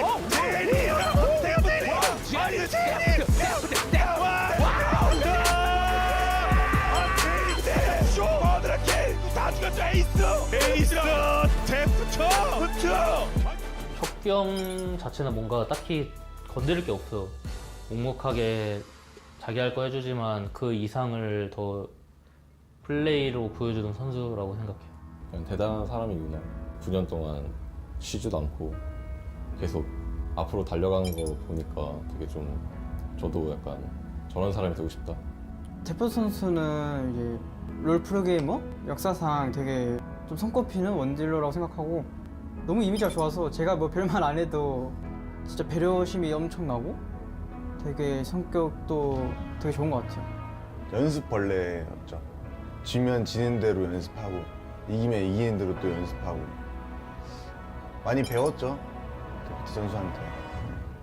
되게 오래됐잖아요. 프로게이머 한지 2000킬이나 뭘 한다는 게 정말 대단한 것 같고 프로게이머로서 좀 존경하는 선수 중 한 명인 것 같아요. 데프트 선수는.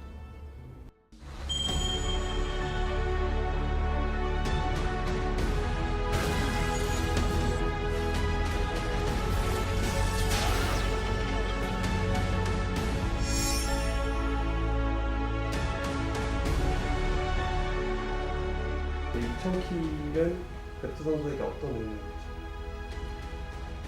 그런 생각은 했던 것 같아요. 끝이 아니면 좋겠다. 현실적으로 끝일 수도 있으니까 끝이 아니면 좋겠다.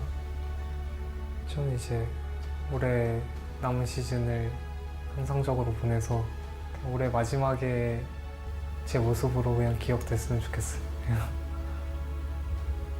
그 모습이 좋은 모습이었으면 좋겠어요.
The night beckons while you dream.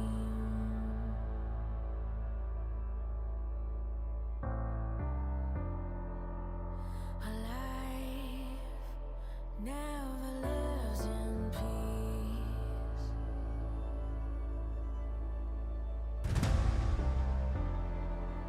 As you stand upon the edge, woven by a single thread, and fate may fall down upon you, while the devil is knocking right at your door.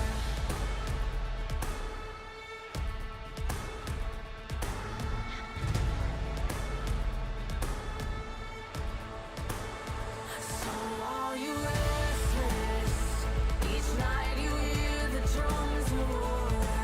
Awaken, awaken, the voice begins to call you while you hunger. A taste of destiny you're searching for. Awaken.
Welcome back, ladies and gentlemen, to LCK Summer 2022. I'm Atlas, this is Wolf, and we're here to bring you our second series of the evening. Nongshim Red Force taking on DRX. And this is one I just can't call. I just don't know, honestly.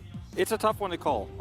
Right now, most people favoring DRX because around the rumor mill, Scrimbucks are saying DRX look like a very strong team right now. Also, they have Deft, scaling AD carry player.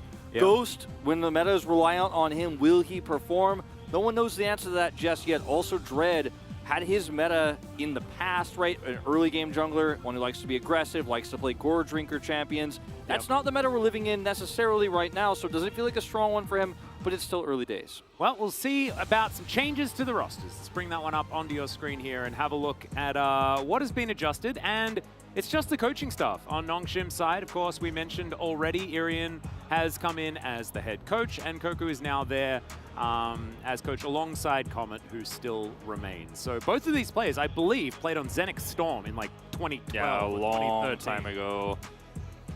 Dawson comes in as a strategic analyst for DRX, was moved to that position, and DRX otherwise have no real changes here. And what's notable about this for DRX, in fact, is that most people thought Peach and Clear would be given an opportunity, or maybe even Satab on this roster, given their strengths in the Challengers League. It was something that was asked for, begged for, but DRX said no. They stayed with their original roster. Taeyun, of course, called up at the end of last season. So no changes whatsoever. Yeah, and let's have a look at some points of the match here. 8th place, 5 and 13 was Nongshim, but they were plagued by COVID last season. There were so many asterisks for this team. We never really knew where they'd actually fit if everything was even and okay, right? Of course, BDD complaining about the fact that he had a whole lot of issues even following up from his COVID case. So hoping that everything is absolutely fine now and we get to see the full form of Nongshim Red Force. And Deft playing online due to COVID mishap on the opening day. Will they pick up their first win? I think Deft had a fantastic season. So I don't think that hiccups on the first day are going to be something to worry about here. Of course, I think they were referring to losing their first match against Sandbox in the very beginning of spring. Yeah. This is a different matchup, of course. Nongshim, I think, probably should be considered a tougher opposition. Yeah, Deft, you know, playing online will make an impact, but because we have a really nice system here, I think it will be pretty minimal, the impact it makes, but it's definitely something to consider and something to announce. Let's talk about BDD's Talia. 80% win rate across 30 games in his LCK career. Does Zeka have an answer to this? And hasn't been playing as much Talia in solo queue as BDD has. It's been his most played. He's played a ton of Lissandra recently. It's a very wide open champion, but we'll see if it even gets through the draft. Well, let's have a listen to what the players have to say about this first matchup.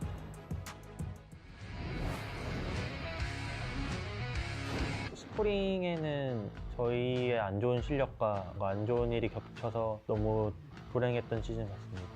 지난 시즌 솔직히 처음에는 많이 좀 안 좋게 시작하고 이제 중간에 좀 다시 좀 연승하면서 결국 또 마지막에 안 좋았는데 사실 아쉬운 걸로 하자면은 코로나로 인해서 좀 정상적인 연습과 경기를 못했던 게 많이 아쉽고 부족했던 거는 이제 운영 능력에 있어서 좀 한없이 부족했던 것 같아요. 결과도 그렇고 과정도 그렇고 이 정도 하려고 모인 사람들이 아니어서 다 아쉬웠던 것 같아요. 일단 저희가 연습 때부터 기본기부터 일단 가져가자고 생각하고 최대한 실수를 줄이려고 방향을 그쪽으로 잡고 있는 것 같습니다. 준비하는 과정에서 많이 좋다고 생각하고 꿈도 다 올라왔다고 생각해서 이번 서머에는 연습부터 스프링과는 다르게 되고 있어가지고 기대해 주시면 좋을 것 같아요.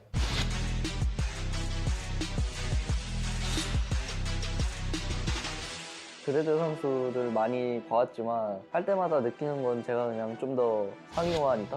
드레드 선수가 그냥 진짜 야생의 짐승이라면 저는 이제 좀 세련된 짐승? 동물원의 짐승? 건희 형이 가둬놓은 것 같던데 맞는 표현인 것 같은데 이제 저희 팀도 진혁이 잘 가둬가지고 열심히 키우고 있거든요. 창현이가 이제 스프링 때 많이 건희한테 혼나면서 계속 실력이 늘고 있다고 생각해서 근데 표식 선수가 저는 공격적인지는 잘 모르겠어요. 좀 공격적인 느낌보다는 좀 잘 조련된 것 같아서 아무래도 야생의 것과 좀 교육을 받은 짐승은 다르기 때문에 차이가 있다고 봅니다. 표식 선수 제가 정글 차이를 낼 수 있게 열심히 연습해서 가도록 하겠습니다. 드레드 선수 상대로 초반에 기선 제압 먼저 해드려야 할 것 같아요.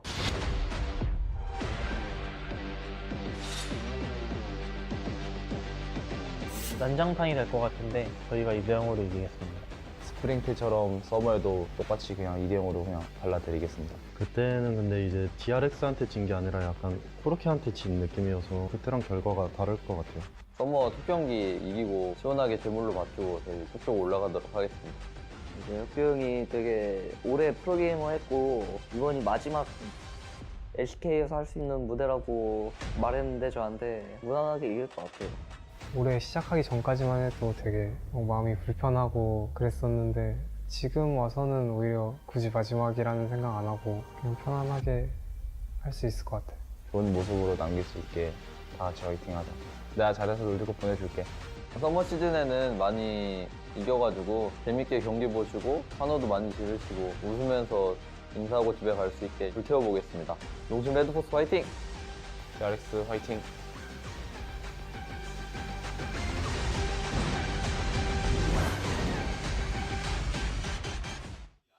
Even though we've known for a very long time that this is likely to be Def's last season, it still makes me sad every time I hear it, not gonna lie. Yeah, I mean, it's the question of what legacy will he leave behind in his final season. That's what stresses him out. And we'll talk about Nongshim Red Force a little bit first here because, as you mentioned, COVID plagued this team. They had an unfortunate season. They had very rarely their main roster playing, and they come back revitalized. They have new jerseys. They've got a completely new look, and Effort seems to now be the confirmed starting jungler. There was a lot of swapping between him and Peter last season. Yep.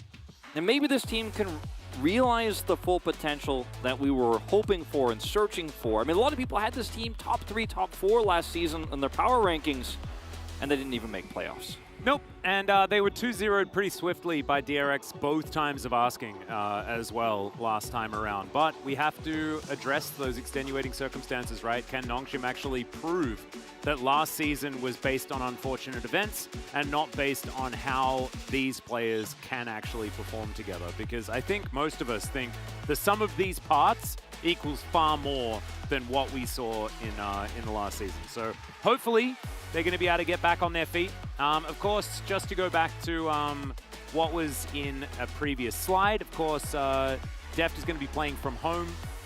The coaching staff as well are not going to be there, so he's not going to walk out with the team. But of course, Nongshim Red Force, all 5 of them are here. Canna Dread, BDD, Ghost, and Effort. No Peter, although I think he is backstage. So Valdez at least will be happy too. It's interesting as we walk out DRX now. It's almost poetic or metaphorical because they walk out without Deft, and at the end of this year, next year's LCK will also miss Deft, right? He will not be here. He will not be with the team, and you get a kind of a snapshot of what this team looks like without him, even on the walkouts here. But he will, of course, be playing online. DRX getting another huge new sponsor. We have so many bank sponsors coming to the LCK. Yeah. You know that we're getting that big esports money now. Love the new jerseys. And DRX come in right now as one of the biggest teams in Scrimbox. Outside of the big 3, you know, T1, Genji, and Damwon Kia. Most people are saying DRX in scrims right now look to be the strongest team. Pyoshik is a great player when he can play scaling junglers, and we might be headed in that direction. Yeah, I'm looking forward to seeing whether they can put their money where their mouth is, right? When it comes to a lot of these, you know, scrim rumors and things like that. Of course, another one of those is KT, but we're not going to see them for the next couple of days, actually. I believe they're going to be playing on Friday, not going to be getting onto the Rift tomorrow. Oh, actually, no, they're against Genji tomorrow, yeah. Against Genji in our first game, so we get to see about those scrim bucks as well. But these are the first ones that we have on the line. Deft going to be playing from home, but of course, we're in Seoul, so thankfully internet's pretty good. So should be without too much delay and difficulty. It's always a little bit frustrating to have to deal with a slight change in condition. Of course, you know, things for for Deft going to be very lonely back in when the you team. when you get a duo 2v2 kill and you can't, you know, physically like high five or pat barrel on the back and vice versa, like it feels like something's missing there, or actually calm him down after you get 2v2 killed. But as you mentioned, in the spring record here is a 4-0 clean sweep twice in a row for DRX. Very dominant were their wins, especially the round 2 win where DRX looked at their strongest. So yeah, Deft really had a huge resurgence in the spring season, and he said he wants to play with no fear. He said that last season he was starting to kind of forget the fear, forget the pressure, and he played his best games towards the end of the season. So my expectation is Deft is going to play a phenomenal last season. We had this questionnaire that was sent to us, which player from each position are you most interested in watching play the season? I chose Deft. It was the easiest choice for me of the 5 for AD carry, because AD carry meta, his last season, how is he going to perform?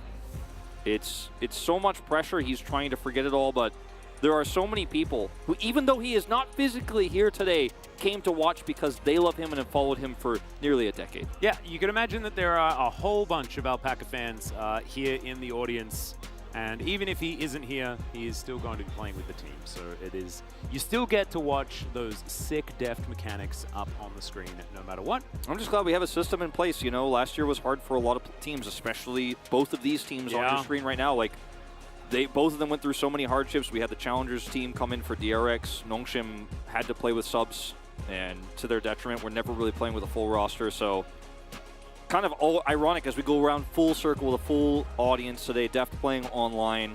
We've moved beyond the woes of spring. And for these two teams, especially Nongshim, it's time to move beyond that regrettable spring season and finish where we know they can. As you said, stronger than the sum of their parts. No, absolutely. I think this Nongshim team is going to be really exciting to watch.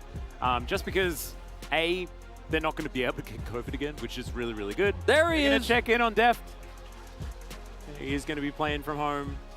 You can see that camera in the back that also tracks what he is doing at all times. So that's our referee system for COVID-infected players. Yep, going to be monitored just to make sure he's not going to be up to any funny business. Not that he ever would. Nope. Nongshim will have side selection in this first best of 3, and these two, they are the home team. So yep, that has, you know, so far in our one best of 3 been very impactful. But I think it will shape the first game of this series quite significantly in terms of the drafting. Will we see Kana get the Gwen priority? Is the real question. Yeah, that is, it's been certainly a standout pick thus far. 100% win rate so far when it does actually get through.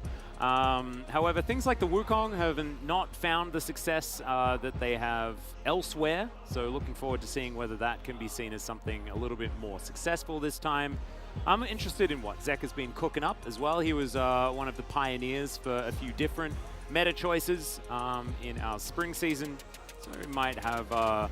certainly does have the Swain under his belt, but does he have anything extra that he might want to bring out? We'll have to find out here as we hop into the draft for our second match of the night. Game number 1 between Nongshim and DRX. Nongshim electing to go towards the blue side. As you mentioned, Wolf, opposite colors here for both of these teams, which my OCD makes me feel a little upset, but otherwise it's fine. Yeah. The priority for Kana has always been extremely high around his career because he's a very strong side player. But Gwen is not a champion that blind first pick gives you that same sort of control. There are a lot of soft counters, and there are ways that can go very wrong for you. But even still, DRX will ban it away from him because they know that basically every team that Kana has been on, he's been given a lot of draft resources. As Deft isn't here, and neither are 2 of his best champions that are very meta right now. Yep, these have actually been 2 of his most successful in solo queue recently as well. His Kalista, I believe, is undefeated over the last week of games. Senna going to be taken away from Ghost. I find this interesting because I would have banned something like the Talia, but might be that DRX have, you know, that Yone up their sleeve that a lot of players have been liking to take into that. At least yeah, in Challengers. Yeah. Yeah, for sure. I mean, if it was another world with a Jinx ban here would make a lot of sense. I'm feeling more like an Ahri and or Viego. Lucian does have to get taken away, though, so they'll take that one off the table. So, I mean, you take the Talia here away, and now Nongshim will have first pick priority, but not the Gwen. Whoa, that's a lot of priority on Nautilus. It is effort, yeah. Everett has played a ton of different champions in solo queue recently. He's not really trending anywhere. He's played a lot of Enchantress, he's played a lot of Nautilus, but neither here nor there. Will be the Wukong first pick for Dread, and I think Dread could have been another angle of attack here for DRX, but he gets the one champion that extremely suits his playstyle outside of the Viego, and I think it's a great one to blind. But now, Viego Ahri. Yeah, exactly. That's the thing that you kind of have to give up is Viego Ahri, or even Viego Lissandra if you want to go towards something like that. DRX don't necessarily need to lock in their mid laner just yet because the pool is wide open. There is every single champion you could possibly want, and we saw a lot of Lissandras being banned when Ahri was being picked in our last series, and we'll see whether DRX bear that in mind as they think about what to take next. Yeah. I think the Ahri is a good call here, even if Lissandra is on the other side. It's not an extremely strong pairing with Wukong. It will be the Xayah for Deft, though, instead. A bit of a pivot here at the last moment. Definitely a lot of considerations towards the Ahri. Yep, another one that he's been favoring in solo queue, and of course something that Deft has played a lot of. Now, Nongshim to round out their first round of picks, and I'm looking forward to what they're going to collect here. This will tell us a lot about where they're aiming for with this particular draft. The Kai'Sa that we've seen so much of, not very strong in this scenario into the Xayah. Oh, Draven. Draven, hell yeah! We've seen a lot of Draven in other regions. Very popular AD carry right now. This is also one of Ghost's most, most famous picks in the past, right? Yep. He was known as the Draven player when he first came into the LCK. Was playing a lot of Draven and Kalista at that time, and it felt like those were his two champions that he could play. Has since diversified a lot, as we know, but certainly a very exciting pick for Ghost in particular. So, as BDD's Azir, of course, is always there. This is the angle that I wanted to mention that we didn't see at all in the last series, but we are seeing a lot globally right now in this meta, even in high-level solo queue, is just scaling mid laners like Victor, who's seen a lot of play as well. It's not everyone's favorite way of watching this meta, but Azir Wukong is an extremely strong combo. Post level 6, Draven Azir works very well. You have a lot of late game scaling with this composition, and things are pretty wide open. Now, the Akali pick here, still flexible. Yeah. Could be going into that mid lane. Of course, Zeka has had some of his best performances so far in the LCK on the Akali, but Kingen, he's more than capable of playing this one as well. So keeping things up in the air on the red side is absolutely what you want to be doing. Still, we're assuming that this is likely heading towards. Yeah, that's a reasonable assumption to make. Take away Effort's Nautilus, also a good call.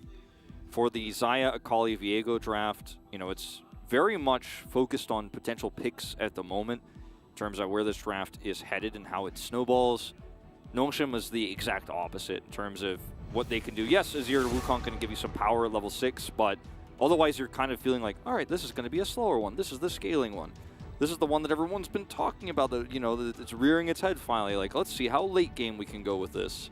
Yeah, and I think that with a composition like this as well, you can draft a little bit more early game for your top lane, and Draven is always very powerful in the early stages of the game, especially with Xayah across from him. So they will have a lot of pushing opportunities. Plus, it's BDD's Azir. This guy just wins early on this champion all the time, right? Across several teams. Yeah, this was the classic Gen G situation, right? Yeah. They pick Azir Jinx, the early game comp. Yep. And you've got half of that here with BDD on his Azir once again. So I don't think anyone should be too worried about there being too much pressure, especially when it's likely to be the Akali in the mid lane who's not going to have any sort of priority against this Azir. As that's Leona picked up the barrel, of course. He's got a skin for this champion. He's pretty happy with it. I do like the Sejuani ban here too, because for DRX, they might want to play around bottom side when you see the Xayah. Now that you've seen the Leona as well, don't want to give them the ability to just kind of sit up there with the top tank, because as you mentioned, you already kind of want to play a faster top side as Nongshim if you get the opportunity to. It's kind of just picking up this Gangplank, which went completely through the last series. Not a champion that he's most known for, but he has played it on occasion, and he's very strong at it. Gives them even more late-game scaling, but also a lot of utility around these mid-game fights where, Draven's ultimate is going to be quite strong with the Cannon Barrage. You've got Azir there. I mean, Nongshim have a very well-rounded team comp that is strong at all points, but strongest at the apex of the game, and liking it a lot. Yeah. Effort, thinking about the cow. See, having a lot of conversations about how to round out this composition, as it's going to be the Braum. So opting in for a little bit more of that defensive utility rather than an extra engage option and wombo combo. And I kind of respect it, because you can block a lot of feathers and things like this. Of course, Braum fantastic into Xayah just in general.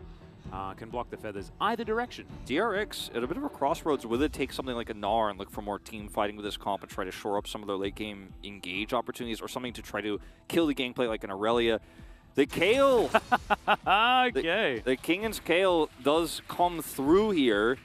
That's not going to be a lot of early power in the lane. Nope, and it's with the composition that I think will really struggle to compete in the late parts of the game unless they are, you know, slightly ahead or very ahead with this composition at times. So Kayle can give you a lot of late game insurances, but it's not the same kind of late game insurances that a Gangplank can get, who's given a free laning phase, or an Azir that also has a pretty safe laning phase with a Wukong to back it up, Draven scaling too. Yeah. I really like Nongshim's draft a lot more here. Yeah, I would agree. I would put it at about a 95.5 in my personal opinion. I just don't think DRX have crafted themselves. They don't have a lot of priority in the early game. They have Viego, who wants to be able to get a snowball rolling, but when you have zero priority, it's very difficult to leverage your jungler.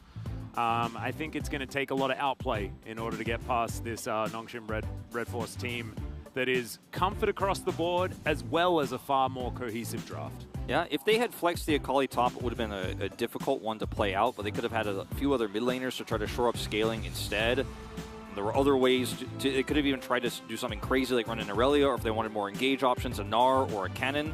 But they went with the very strong Kayle, who with new resistances survives the early game better, but this is a team comp that needs to do more than survive the early game, it needs to dominate it. Absolutely. Let's get onto the Rift though and see whether DRX can beat the odds.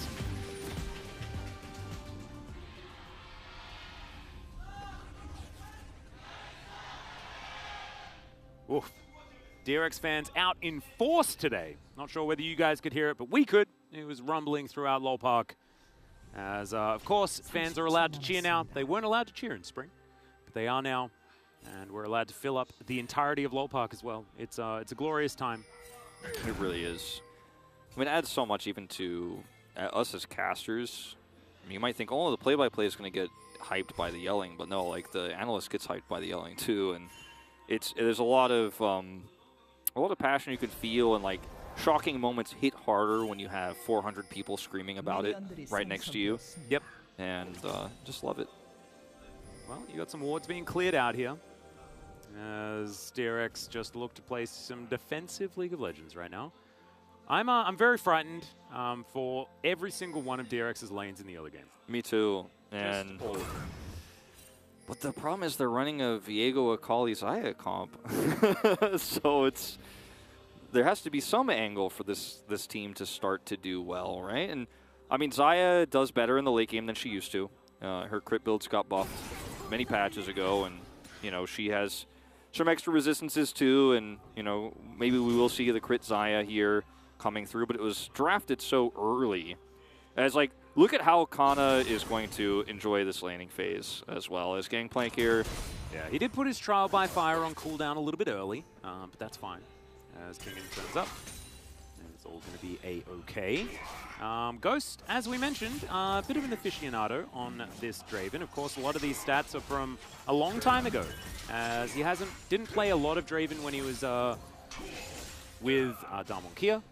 He was far more of that more supportive AD carry, as the meta dictated, but also as Ghost just sort of turned into as Beryl taking a lot of damage. This is, like, Beryl's used to this, right? He used to lane with this exact Draven player, but it's just, this is going to be a rough lane. It's really hard, too, because if you try to engage as Leona in a meta like this, in Xayah, and you know, Def's early parts where he's only got a longsword, like, you can't really win those trades against Draven. So you kind of just have to sit back and eat some damage or let the wave push, which is problematic because that's what's going to be happening in all three lanes, as you mentioned. Yep. So, you know, BDD's win rate on Azir has dropped a little bit over the last year, but still a pretty respectable one. You can see how much experience he has. Becca's win rate's pretty good. Sample size, much less than the like 80-odd games that BDD had. But still, 6 is, you know, it's getting up there. And yeah. He made his debut last year and really, I mean, he had a stand-up performance on the Akali. Every single time he played it, picked up several POGs with it. Yeah, no, he was definitely performing a lot better than I think a lot of people expected throughout the middle of the season, because his debut was not something that we were exactly all that psyched about. But did manage to turn it around. As Nongshim continue to put on way too much pressure here for DRX to deal with on the bottom side. But so far, it's just trying to triage as best he can, pick up whatever farm is left available to him. This Ghost is just stacking them up as quickly as he can, not missing a beat here, being very aggressive. Brahm's such a great support to have when you're trying to push the envelope like this, because he can stack up so easily against a Leona. If he gets it on the Xayah, you can see already 2 stacks there. Then Deft could actually be at danger of dying pre-6. There's a lot of things that can go wrong. Man, I really like the Braum pivot here, because they could have just as easily gone the Awesome, like, ah, yeah, this is the best, this is my favorite champion, I'm going to roam a lot. But I think just trying to empower Ghost instead, it's a different way of playing things, and not always what we're used to in modern Ghost times, but I like it.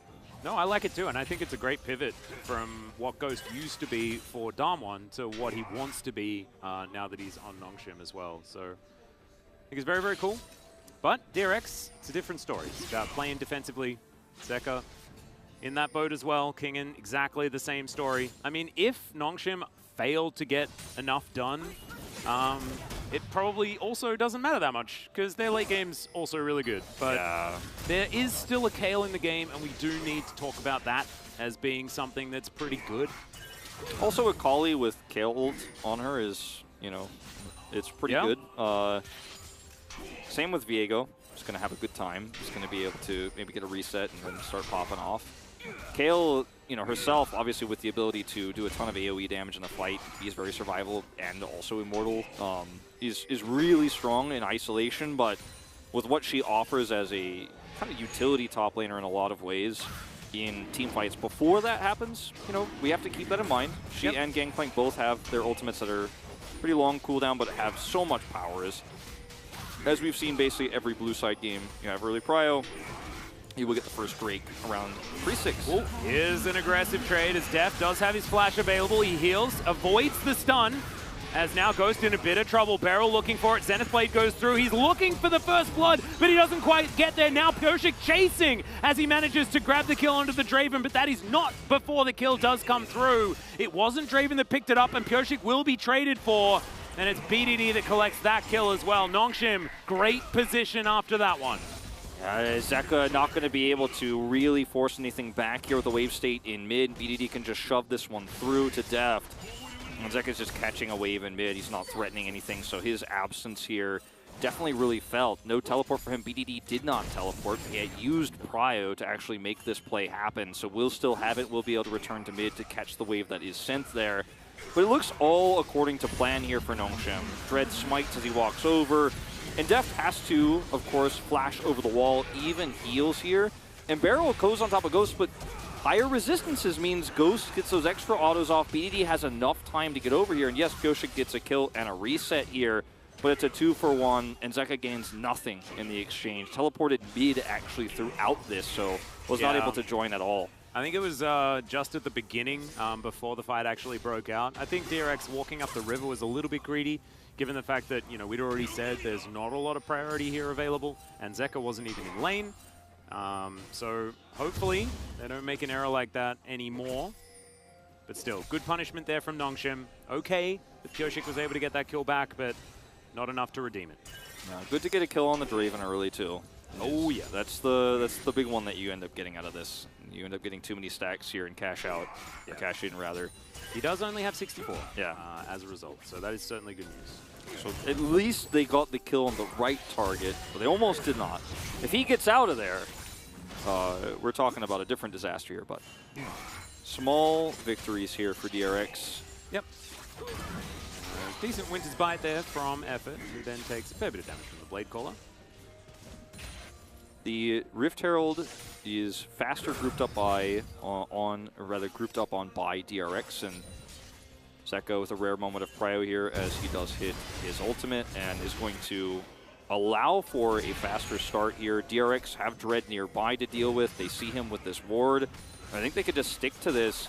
You see a decision being made here from Ghost. Do I rotate up or not? He decides to ping. He's going back down to the bottom lane. Nongshim still grouping for this. They have Emperor's Divide, and they will actually force this away. Yeah, no, I think it's great. Being able to get out the patience. And Nongshim stopped that one from being a problem. Beryl has moved up. Deft on his way up as well. So DRX might be able to start this again, but it's a lot of time wasted for DRX. Nongshim just winning. As Beryl unable to avoid the Winter's Bite. And the Conquering Sands coming through from BDD, allowing those Sand Soldiers to get that work done. Dread wrapping around. You can see the extra investment from DRX is there. Whirling Death available from Ghost, so he can at least get a bit of extra damage there as Pyoshik picks up the Herald, the eye collected by Kingen as well, but the fight has broken out. Beryl dives right into the middle of everyone as Effort puts up the door, but it's not going to quite be enough. Draven cashes out what little stacks he has remaining as BDD tries to find the ult, but he doesn't get it. Pyoshik avoids it with the ulti from the Kayle, and now DRX are trying to win the fight. It's a flash forward from Deft with the Featherstorm, but they're unable to get any more kills. But still, that went way better from DRX than I expected. Yeah, it definitely was a really nice turnaround for them. They secure the Herald. It has to be picked up by King, and as you mentioned, he looks like he's just going to drop it right away here in the top side of the map to pick up those plates. Free gold you wouldn't necessarily normally get into a Gangplank lane this early, but he's post 6, grabs 320 gold, puts it in his pocket early. He's got a cull to pick up more money. All of the gold by himself as well. It's not like a jungler threw that into the turret. This is great news for Kingen. Yeah, 320 gold in his pocket, and because Pyoshik is the one who picks up 2 kills this game early on, he's already got a lot of gold, so it's not like he's missing that Herald gold right now. Feels pretty happy about things. It was just a really nicely turned fight. I want to see what happened because BDD, it looked like he had the right idea on the Emperor's Divide, but it hit no one. Yeah, it just didn't actually connect. He's so far away, he has to shuffle in. Beryl's turn here as well, and the missed ultimate here from Effort are pretty huge. Beryl actually comes in here with a nice Zenith Blade, does die for it, but Kingen has the right angle here on the side. He's low-level Kayle, but he gets a big ultimate off on Pyoshik and can help clean up this fight. So really critical, at least for Nongshim. You know, we had the bad Draven moment before we lost to Sex. This time he cashed in a small amount of them, but at least Ghost picks up some big gold. The thing is, Nongshim need to hit like either the Glacial Fissure or the Emperor's Divide. Yeah, like one of those needs to do something. He was looking for Zeka. Zeka avoided it. The Heartbreaker avoided it on Pyoshik's side, and it was nowhere near anybody else. So unfortunate for BDD that his first ult of the season is an airball, but still plenty of opportunities, and they do have control here of this Drake, and we'll be able to get the second of the game. Ocean Soul this time, so we are going to grow a bunch of plants around the rift as BDD surfs back into the mid lane, just back to happy farming. Happy farming indeed. And, you know, I mean, these fights are very scrappy right now in a meta that's still not quite solved. Teams, I think, are still figuring out how to kind of kite around as AD carries and be aggressive and then kite back, because we lived in the meta for so long where as an AD carry, you're like either cleaning up the fight or you're not anywhere near it, right? And I think Ghost is walking as an early game Draven in this game a pretty fine line pretty well in both of those 2 big skirmishes so far. Yeah, I think it's okay. However, Deft is well and truly absolutely fine in this lane, right? Like none of the Draven advantages early game really exist right now. Although there is at least a slight Summoner Spell advantage with Beryl not having Flash and Effort having his available gold difference here. DRX slight advantage at that moment, but it was extremely close, has been for a very long time, so nothing to write home about yet. And in fact, as I say that, Nongshim do pull ahead. Yep. Immortal Shield Bows and Eclipse both picked up here. Yeah. Eclipse pretty standard, even with some crit variations for Xayah over the last year. So not a shocker to see that one come through, although she's a little bit less commonly seen. You can see Kingen still topping the gold chart with that 320 crash of the Herald. And has a pretty free road into, you know, getting that first item online. There's 37 minions left to kill for his cull to cash in as well. He's got a lot of money coming in the pipeline, and DRX really turned this game around. And they are they're managing to find advantages where I weren't expecting them to actually be possible, right? Like Canna is getting shoved in over and over again by this Kayle. Has been happening throughout this game so far. Zeka has a lead in mid lane, and of course BDD has been roaming a lot. But that is still fantastic news for this Akali in the mid lane. And even though there was that one missed skirmish there towards the bottom side of the map, Deft is still completely even with Ghost. So none of those priority advantages we're expecting from DRX, from Nongshim, have come to fruition whatsoever. Yeah.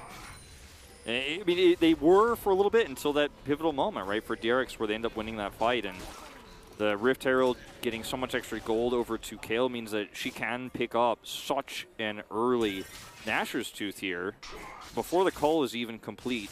Yeah. So much extra money in her pocket. And because it's a matchup into an AD, she actually doesn't have to do Wits End first, so her build is accelerated. She's actually going to be doing a lot more damage in these team fights. Yep. So, you know, things are looking up here for DRX. Now, we're not out of the woods just yet, if you're a DRX fan, because there are going to be some, you know, later mid-game to late-game problems that they will face in terms of the scaling. We haven't seen Cannon Barrage be a huge utility ultimate in a fight yet, but that will happen. Yeah, we have to remember that Nongshim's comp still just works better together, right? Yeah. Like it's, even in team fights and things like this, as late as the game can get on this Kayle, you still won't have the amount of cohesion that Nongshim's composition provides. However, if they keep outplaying, yeah, I am not going to doubt DRX. Well, it just looked so doomed from the draft, but we just know that's not the case as level 11 is hit here for Kingen. Yeah, eyes on the watch, everyone. Yep. As Deft could be in a lot of trouble here. It does have Feather Storm available, now trying to offer damage back. Eclipse, bit better as far as this particular stage of the game, but Ghost seems to be totally okay, given the fact that he does have his own form of sustain. It's crazy to see a Kayle, Yeah, early game Kayle. I guess 450 extra gold in his pocket. Yeah, Kingen's just the best Kayle ever, I guess. I don't know, man. So far this season. Yeah. You know, Dudu tried his best, you know, but well, he's been dethroned. he's done 100% less losing than the last Kayle that we saw. That's absolutely true, and no one can fault me on that fact. Sample size has always been completely overrated, in my opinion. As Effort, just looking to clear out some vision, fails to do so on both counts, which kind of sucks. Yeah, that's rough. Yeah, it's one of those sweeper moments where you're like, guess it just didn't work. Yeah, that's a little bit annoying, but on the bright side for DRX, like things keep getting a little bit brighter. They should be able to both take this Rift Herald if they can clear it quickly enough and then set up to actually contest third Drake and prevent Nongshim from getting an extremely fast soul point. Yes, Nongshim have the faster track towards the Drake, but look at the vision control DRX have around the pit, as well as the item spikes they're hitting right now. They have Kayle with a Leeching Leer, which is actually going to be quite significant in this upcoming fight. Didn't have to build the Wits In, so lots of damage potential here. The ult is up for Kingen too, so this is not going to be an easy fight for Nongshim, whose comp hasn't fully come online just yet. Yep. Still a bit confused about the whole Eclipse idea for Deft, but it's fine. He seems to be making it work for now. It was more of a couple of patches ago type idea. Certainly. But we'll see. This Drake has been pulled out, DRX, with their first attempt at a dragon. An Effort just lying in wait. Barrel set up. A lot of damage there onto Leona. And now Zeka with a flank angle. Deft also moving on over. Solar Flare completely whiffing though. As Deft throws some feathers in. Cannon Barrage goes down, but Nongshim not looking like they're on the same page here right now. Deft just sitting on his Feather Storm happily, taking some pot shots. Doesn't actually have to use it in the end, and we'll see whether Nongshim can grab themselves this outer turret. Still, it's a fair bit of damage. Zeka's positioning so good throughout that entire exchange. He didn't hurt anybody or touch anybody. He's at 0 damage, but he threatened so much. Forced BDD to use his shuffle to get out, so he couldn't actually engage. So, yes, this will stop a back here, but not as significant as what just occurred for DRX, who have really slowed down the tempo advantages that Nongshim had. Okay, a second time, it's really starting to stack up. Yeah. But, Zeka threatened there, wasn't able to get any kills, but forced Nongshim away. Nongshim could not contest at all whatsoever, despite having Prio. The vision set up there DRX had before meant they had to clear wards. And what do? They immediately replace it. 3 control wards and a 4th one just to the right of where Deft stands here on the right side of your screen. You could see it all around the bottom side of the map that allows Zeka to side lane freely. No punish plays there. He'll be able to back freely now. And Nongshim, you know, I mean, they have a composition that we really like. We like the draft. We like how it could work, but you know, in this early game, it's not looked as clean. It's really going to hit its strides later on in the game, but there are some worrying signs in this early game so far with who's on the same page, where's the shot calling, and these are unfortunately similar issues to what we saw from Nongshim in spring. Yeah, this is the real worry, right? Is that we might just be getting a return to the same form that we saw from Nongshim. Of course, it's a long season. This is only their first game. Don't want to draw too many conclusions, but it's still not exactly what you want to see. See whether they can turn it around. Of course, game not over just yet, and it's not even, you know, 1,000 gold the difference just yet. Plus, their composition does scale relatively well. Yeah. That's why I'm saying, like, this is all theoretical. Like, if they do everything right, then we like Nongshim's position right now. But they haven't been doing it right so far, so we're a little bit worried. Yeah, and we're sort of a little bit burnt from what we saw last season, right? And yes, there's a lot of reasons why it should be okay now, but we're yet to see it. And I think it makes sense to be a little bit apprehensive before you get some proof.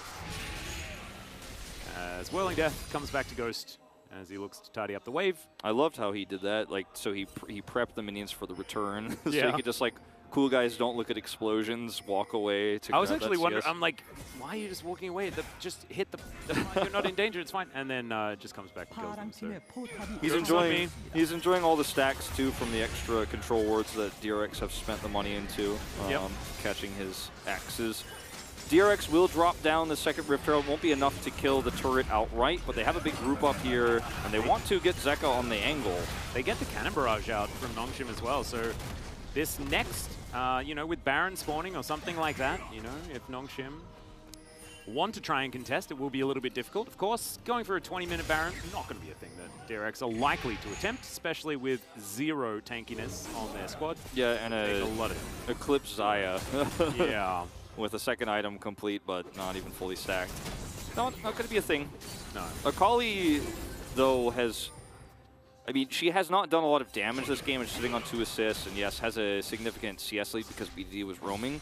But Zeka has played so many moments that you guys can't see necessarily on camera unless you're following on the map like I have so well. Like, he played around vision, he checked control wards as he went to the top side of the map there, then went to side lane, and if anyone goes up to catch that top wave, he kills them. So he's like really proactively playing not only around vision, but also around controlling this top wave.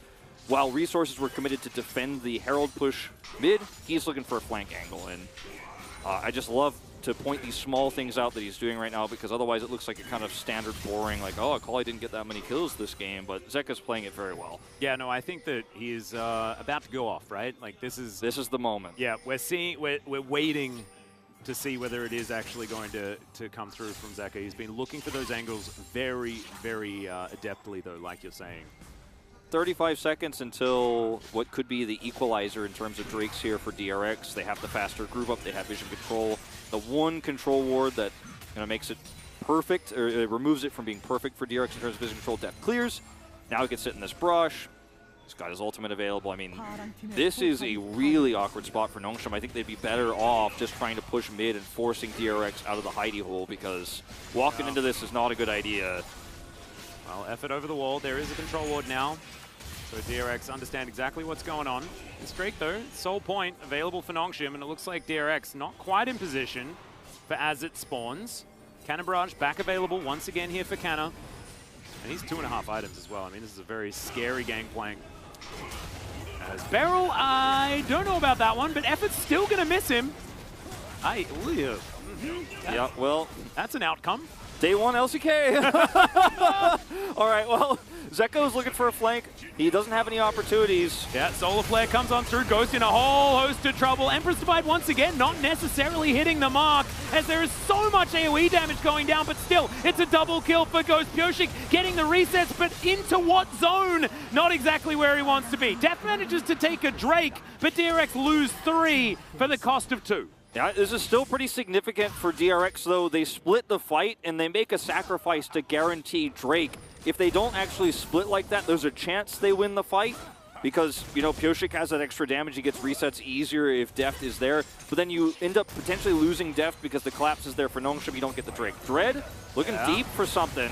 Yeah, if they get dove here, it's a bit of a problem, but they're not going for... okay. Deft just walks too close to the gangplank and gets obliterated. Yeah. That was a lot of damage coming out very quickly, and that's what this composition can do. Now, we're not even in the late game part of it just yet, but watch the split that happens here for DRX. Def decides he's holding Drake. Featherstorm is massive, and the Emperor's Divide, like you said, doesn't hit anyone. Pioshik Zonias it. Then Def decides he's going to split off. The Cannon Barrage cuts them in half, and I think there's a bit of a disconnect because DRX could have arguably pushed up top to kind of peel for Deft and get out of there, but they decide, let's guarantee Drake. There's a bit of a disconnect there, I think, but Pioshik did enough to buy enough time to at least it's a 2-2 Drake game now, but Nongshim's comp is starting to come online. Yeah, and I think BDD's ult did actually manage to hit Zeka, but he didn't really go anywhere. Yeah. He was still then able to get a bit of work done. Pioshik, though, I think went a little deeper than he otherwise needed to. Still, I think it worked out nicely for Nongshim being able to get those extra kills. Still not end of the world for DRX, despite the fact that they are now behind about 2,000 gold instead of 1. Shadow Flame done for Zeka, as well as his dash cannon. And 2 items have been completed for King. That's the biggest one to watch out for, as Ghost, after cashing in, does have a lot of money. I think part of the reason why you see the Shadow Flame here and the Eclipse, even though it's quote-unquote not that meta anymore, right, with the resistance changes, I think is because it's a very squishy comp overall for Nongshim, so having that extra damage, that extra execute for the Shadow Flame as well, essentially is pretty huge against, you know, Azir, against Draven, against Gangplank. You know, there isn't really a standard tank here. Yeah, Wukong is going to be okay, Braum's going to be okay, but the primary targets will be blown up a lot faster, so I do like the builds here. Yeah, I guess focusing on burst, that's sort of what I was thinking as far as redeeming Def's choice of the Eclipse, but I don't necessarily know whether I agree. Just with the changes to Blade Caller scaling a lot better with the crypt build, I think that it is something, now that the tankiness has changed, could be a good idea. However, yeah, I mean, if you went Kraken Slayer, you know, his low range is hard to pull off. He doesn't have great engage outside of the Leona, so if you get that burst kill, you get the reset for the Viego. I don't know how I feel about it just yet. I don't want to judge it too harshly, but so far it's sort of working. Let's see what the ending of the story is, because right now, you know, DRX had a great start. Things were looking pretty good, but then they keep kind of trading down on these objectives now, and Nongshim have the comp that is starting to hit those spikes. Rylai's is done. Halfway to a Void Staff is BDD. 3 items for Kana. You know, he had a more awkward start to the early game, but now actually passes Kingen in terms of itemization. Yeah, no, Kana is having pretty good time right now. Brown bags, but he has his collector now completed. And the Gangplank, as he moves further and further on items, is going to be very, very happy. Kingen doing the same thing, though. He's getting a few more items under his belt. And, you know, we'll be getting towards that Rage Blade and things like this pretty soon. This is a really pivotal moment, this upcoming Drake fight, because neither team has enough control to start a Baron. But if Nongshim get Prio here, they have the Azir, they have Cannon Barrage, plus they have better damage. And so I think as this game progresses, like, we're very close to hitting, you know, 16 o'clock for Kingen. But as this game progresses, like, I think a lot of this game is going to be decided on whether Zeka can find a pocket of lack of vision. Like, for example, doing stuff like this, playing around control wards and brushes, where you know your opponent can't see you and hoping for the best. Like, that might be as deep as it goes for him, but if he can find one angle, if he can execute one of these big carries in the team fight, it becomes winnable. Not even necessarily enough, but, like, it becomes winnable.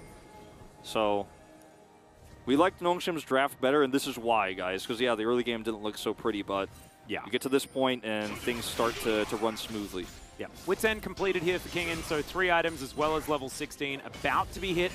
You can see this inner turret possibly under fire here, as Def does have Featherstorm, so he is not under too much threat, but shouldn't be able to defend from 4 people by himself. A few people moving on over, and Cannon Barrage is going to tidy up that inner turret, but just another wave. Kingen should be able to collect it, as well as level 16, you have to imagine, as Canna has already managed to get there. So Kingen's about to hit 16, there it is. Yeah. And he's going to get this turret. It's soul point, but not soul.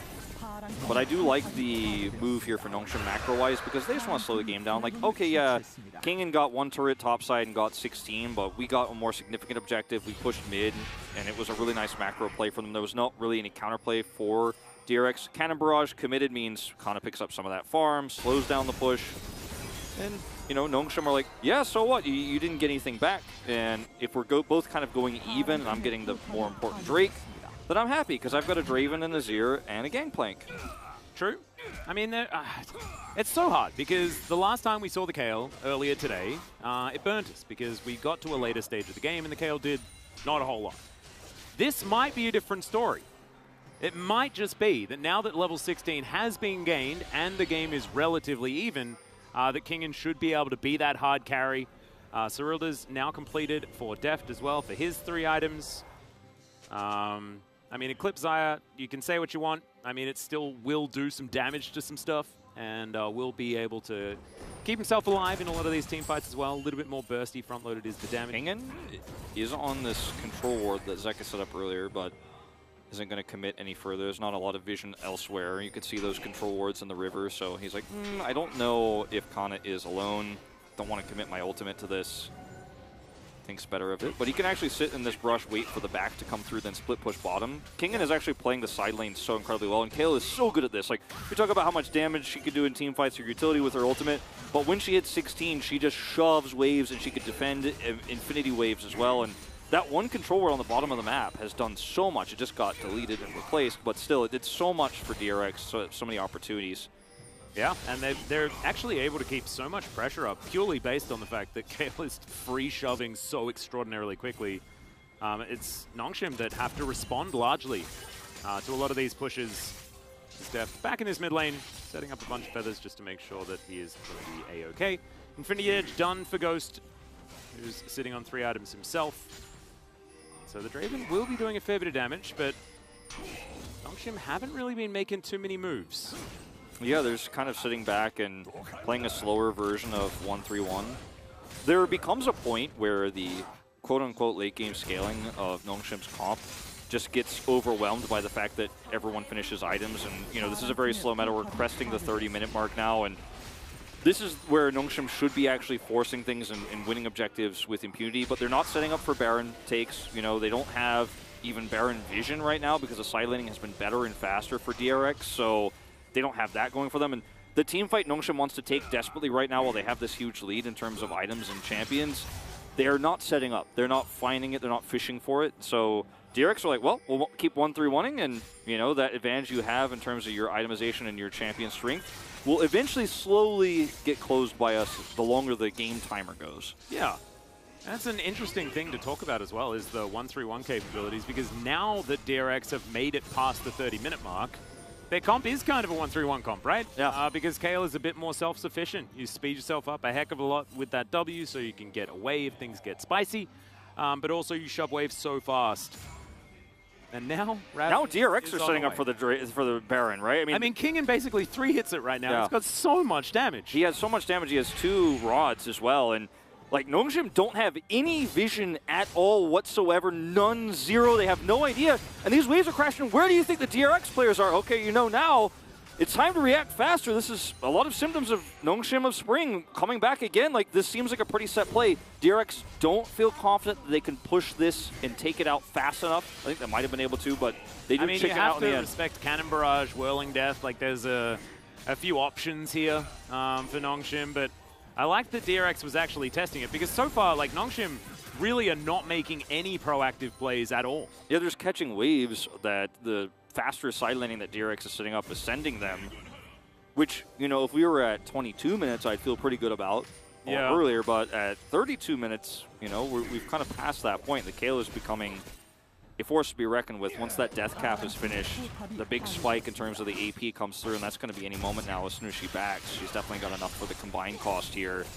Yeah, no, it's absurd the amount of damage Kingen's going to be doing. I mean, he's basically like Gwen with auto attack, like Gwen's Q on auto attacks now. Yeah. So, like, look at the damage to the blue buff. Yeah, it's like he's got a max rank snip is his auto attack. Yeah. Oh, God. That's not fair. Max stacks, of course, is what I meant. But anyway, he is going to be very, very strong. Nongshim setting up for the Drake as Deft over the wall. That is a gigantic barrel. Cannon Barrage comes down, and by himself, Canna has zoned everyone away from this Dragon Pit. Goshik can get in there and isn't able to steal away the Dragon, but Nongshim had no idea that he even went in. So it's absolutely fine. Dread manages to make his way out. Whirling Death flies through, And Nongshim keep all of their health bars, and it's just a pirate that denies the dragon. So that is Soul. Let's see whether Nongshim can use it to win this game. It was a very haphazard, and I think that puts it pretty nicely for DRX. The way they decided to engage over a blast cone where Def didn't come with them, stood back, and they didn't actually look for an engage, a flank. I mean, Zeka was looking, but if nobody DRX else was. just walk over and take Baron, God. I'm going to lose my mind. Okay, well, they are at least starting it. Nongshim trying to get But on look in at that there, but damage. yeah, it's going down so extraordinarily quickly, but it shouldn't be a surprise. They have a Kayle who's got so many items. They take the Baron Def. Now Featherstorming to try and keep himself safe. Effort trying to avoid those feathers, but the Emperor's Divide this time is going to work. Zeka goes golden, but I don't think it's going to be enough to keep him alive as he tries to backflip out, but it doesn't work. Still, it's 2 kills for a Baron, and I guess DRX can kind of be okay with it, but Nongshim do manage to punish. And they will get a turret in the mid lane with that Baron buff as well, as Nongshim are trying to split here the defense and the attack. There's a whole inner turret to go through before we get to inhibitor turret territory. They didn't have a big push going on here, so I mean, if DRX trade this is actually fantastic for them, and I think they might be able to do it. Kana is here, though. He's got the barrel wave clear. Not going to happen. Somebody has to defend this, though, and this is why Def being dead is a huge problem. Yeah. Well, 10 seconds on Def, 25 on Zeka. They are going to lose this inhibitor. That is definitely going to happen. But they might actually trade it. Yeah, Kingen is just going to be able to secure that one. That's nothing Kana can do. It's actually insane, and now they're going to get an inner turret down here. Yeah, what's faster? Like, one Kayle or the entire Nongshim team?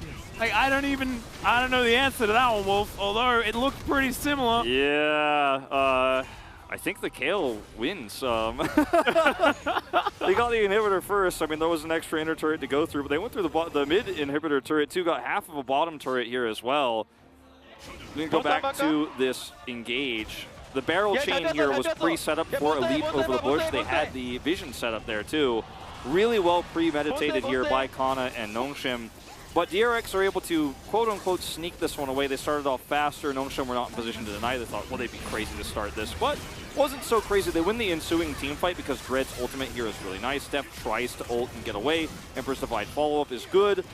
But Nongshim then are a bit slow to react to what happens next. Like, that team fight is less significant, I think, than what happens next, versus DRX is extremely decisive pushing mid. Nongshim slow, and we end up trading an inhibitor for an inhibitor. Yeah, they're like, I guess we can just shove top and we'll win the race, but it didn't look like they really made up their minds as quickly as the 3 members left on DRX did. So we're able to even things out quite nicely. As you can see, Zeka now pretty happy on that top side, teleport at the ready. So he's going to try and shove against these super minions. And look, at this point in time, DRX actually have kind of won out based on that last trade. Yeah, yeah.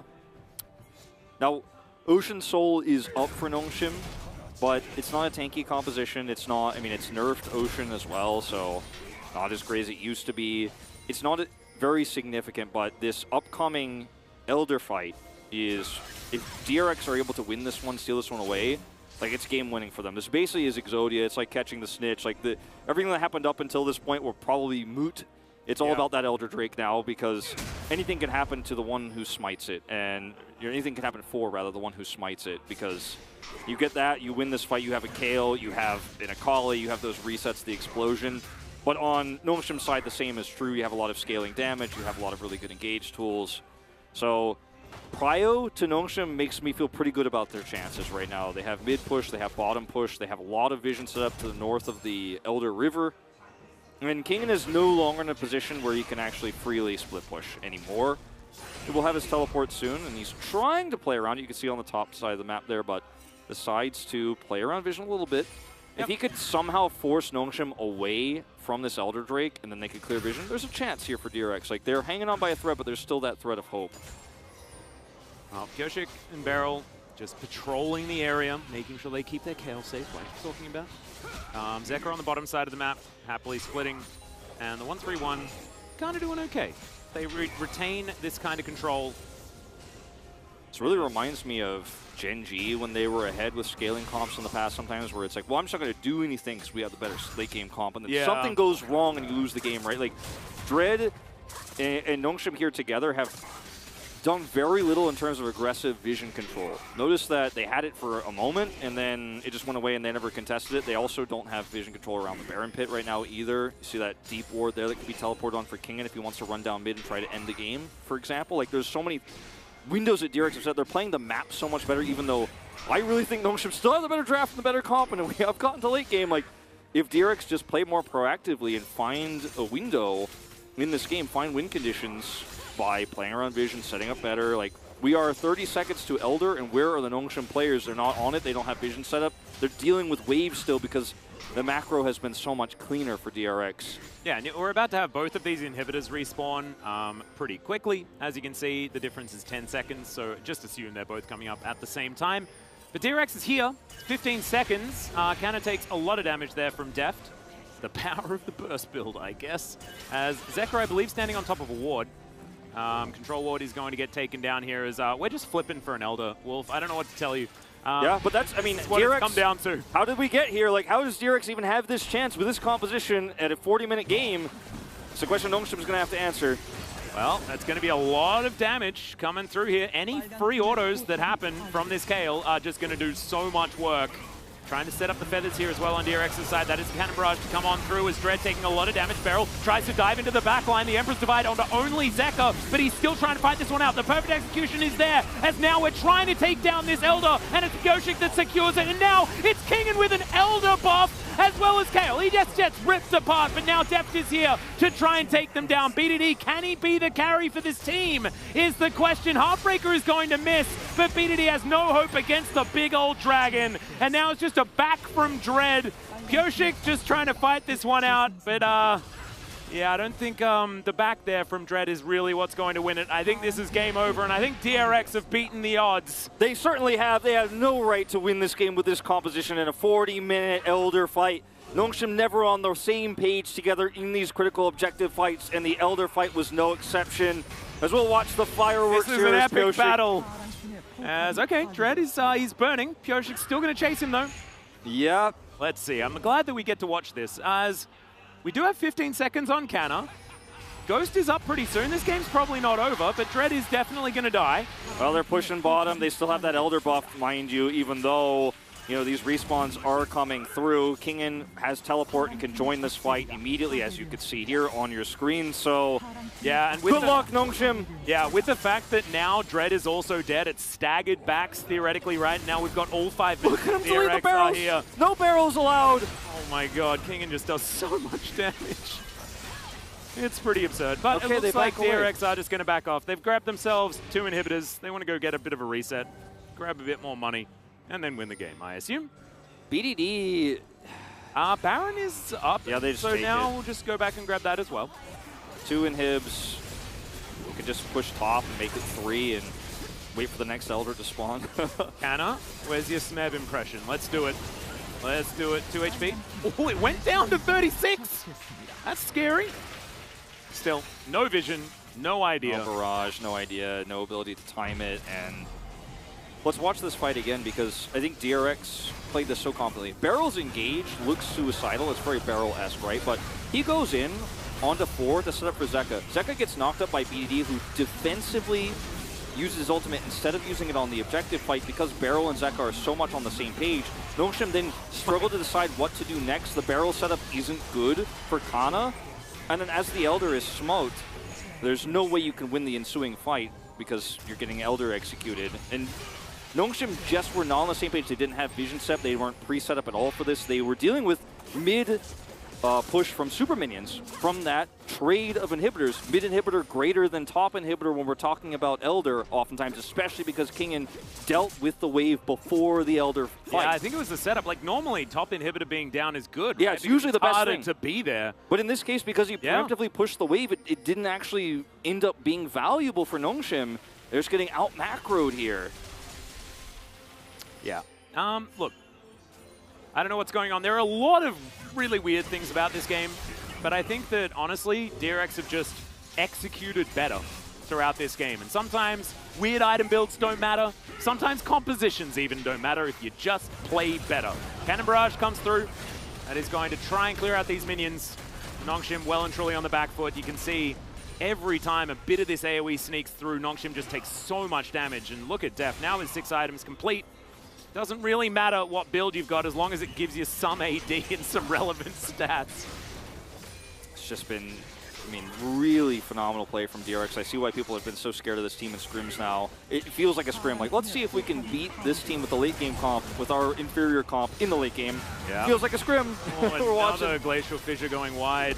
Hasn't been the greatest game here for Effort, and he's just going to get taken down. Def with Featherstorm available, and now also has the ult from Kale. These wallets are getting pretty heavy. However, they're now at the wrong side of the turret. Def taking a lot of damage here. Is now Canna trying to get on forward. You can see now they're just trying to get around this Nexus. Where are we? Where are we going? Well, they're going to be fine. I mean, look, they own this part of the map, right? There are no inhibitors available, so I guess it works out. I think that was a little bit overzealous and flashy from DRX, but they're still in a position to win this game. Yeah. The final turret here on the outside will fall. BDD. They literally took the roundabout way of killing the inhibitor turret top lane. That's precisely what just happened. I mean, there's still 2 super minion waves crashing into Nexus turrets. Like I said, you just ride the wave of these inhibitors being down to the next Elder fight. You win that one too, and you win the game. But because they were a little bit flashy, and quite literally Deft is flashing for kills and going forward here, and this is a bit of a, I want to say silly fight here for DRX because they're fighting under a turret. They give BDD a massive Emperor's Divide here, his first of the game. Look at BDD. He actually shuffles the triple here, and that actually brings, you know, Nongshim to relevance. Like, they actually have one more fight in this game that was by no rights they should have any chance to fight for one more Elder, but I guess with one triple here from BDD, that's all it takes. Is we're going to watch his first-person view. And he's like, I'm going for it. Yeah, look at him, like, calling for Kale because he knows the ult's going on Deft. Really well played. And then they just run around the Nexus. And in the end, it's a 2 for 2, right? But DRX lose a bit of their momentum, lose a bit of their power, and now we've got another flip. It's time to get your spatulas out, everyone. The next Elder Drake is now going to be available. 4,000 gold at 45 minutes, by the way, means nothing. Yeah, it literally means nothing. Kingen can push mid. He sold his rapid fire cannon, which I'm happy about. He could push mid right now and top, and then teleport into this because they have full vision control. They have several control wards set up. He can flank to the left side of the pit. He can go onto this control ward here. He can go anywhere, or he can end the game. So someone has to respond to him. BDD also has teleport, but he will not be able to make the same sort of cross-map impact. They could also just try to trade Elder for Nexus, but the macro decision DRX have to make is very complicated. They're a little bit slow to set up for this. Yeah, Canna standing on top of his barrel. Kyoshik going to take a fair bit of damage from it, but this is now being started. Zeka in the area. You can see Kingen trying to figure out exactly what he wants to do. BDD sitting on his teleport, as is Kingen.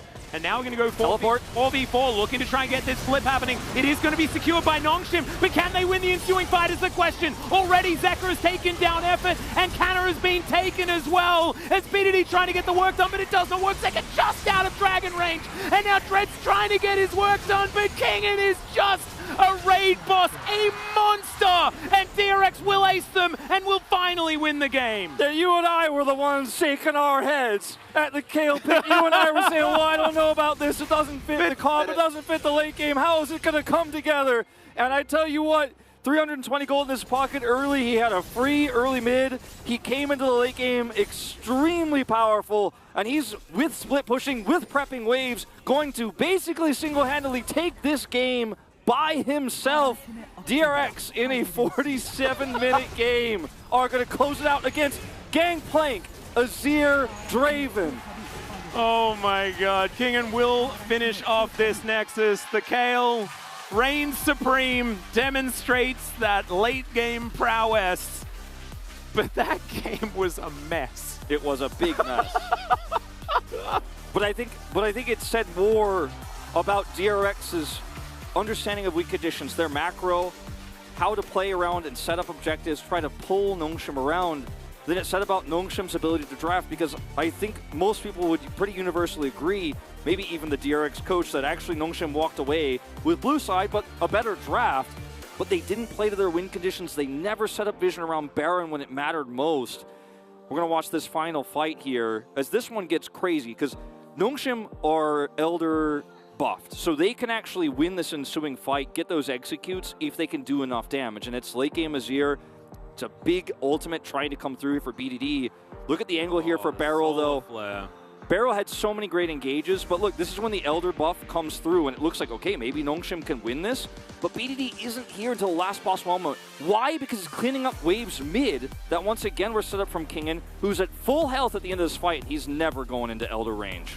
Yeah, and he presses his Zhonya's after getting everyone away. Like, that could have been a tool that he might have been able to utilize, but, I mean, that's all hindsight here. Unfortunately, the last couple of moments from BDD's Azir were sort of vintage BDD, but it felt a little bit too little too late. It also felt like the proactivity was just not there from Nongshim.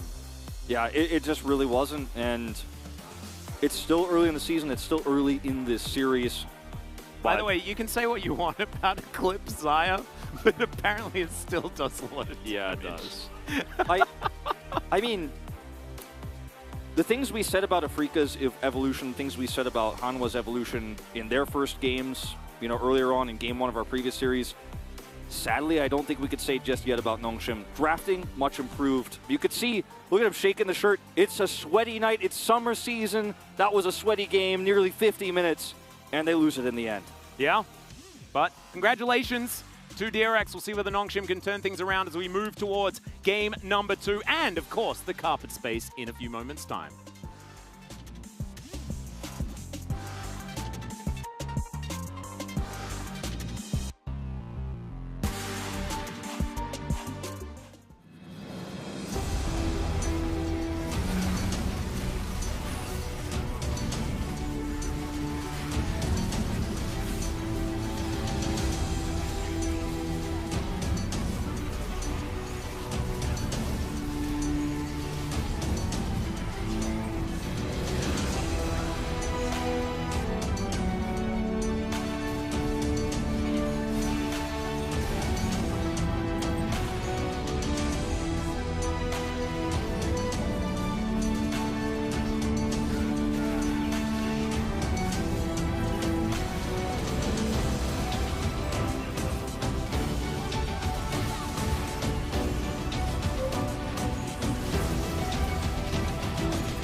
드래곤 높을 드래곤 높을 드래곤 높을 드래곤 봐봐 드래곤 봐봐 빨리지 마 빨리 마 빨리지 마 빨리지 마 야 이길만해 이길만해 이길만해 봐봐 드래곤 봐봐 드래곤 봐봐 아지르 높을 아지르 높을 아지르 높을 아지르 높을 천천히 앞에 천천히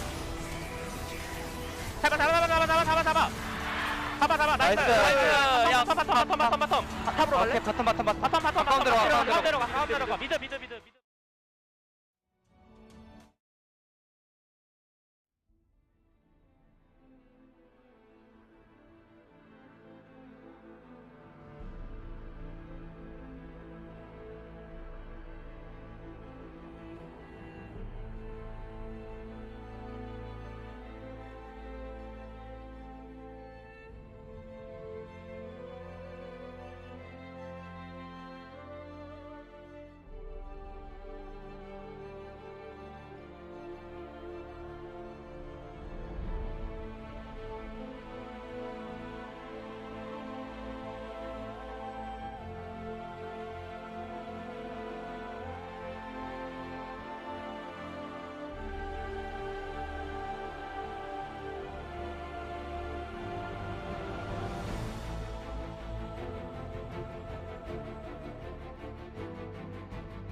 seconds while you dream.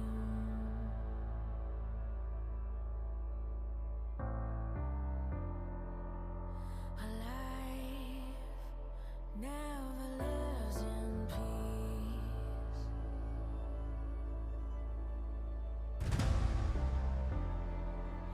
As you stand upon the edge, woven by a single thread, and fate may fall down upon you while the devil is knocking. They cannot conquer you here.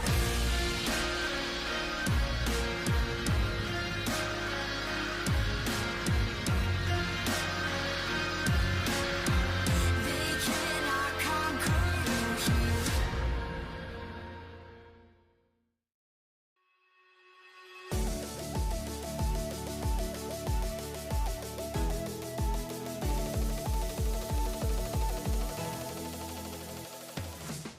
Welcome back, everybody, here at the Carpet Space. It is me, Valdez, with Chronicler, and we had a crazy game. Went about 47-ish, 48 minutes.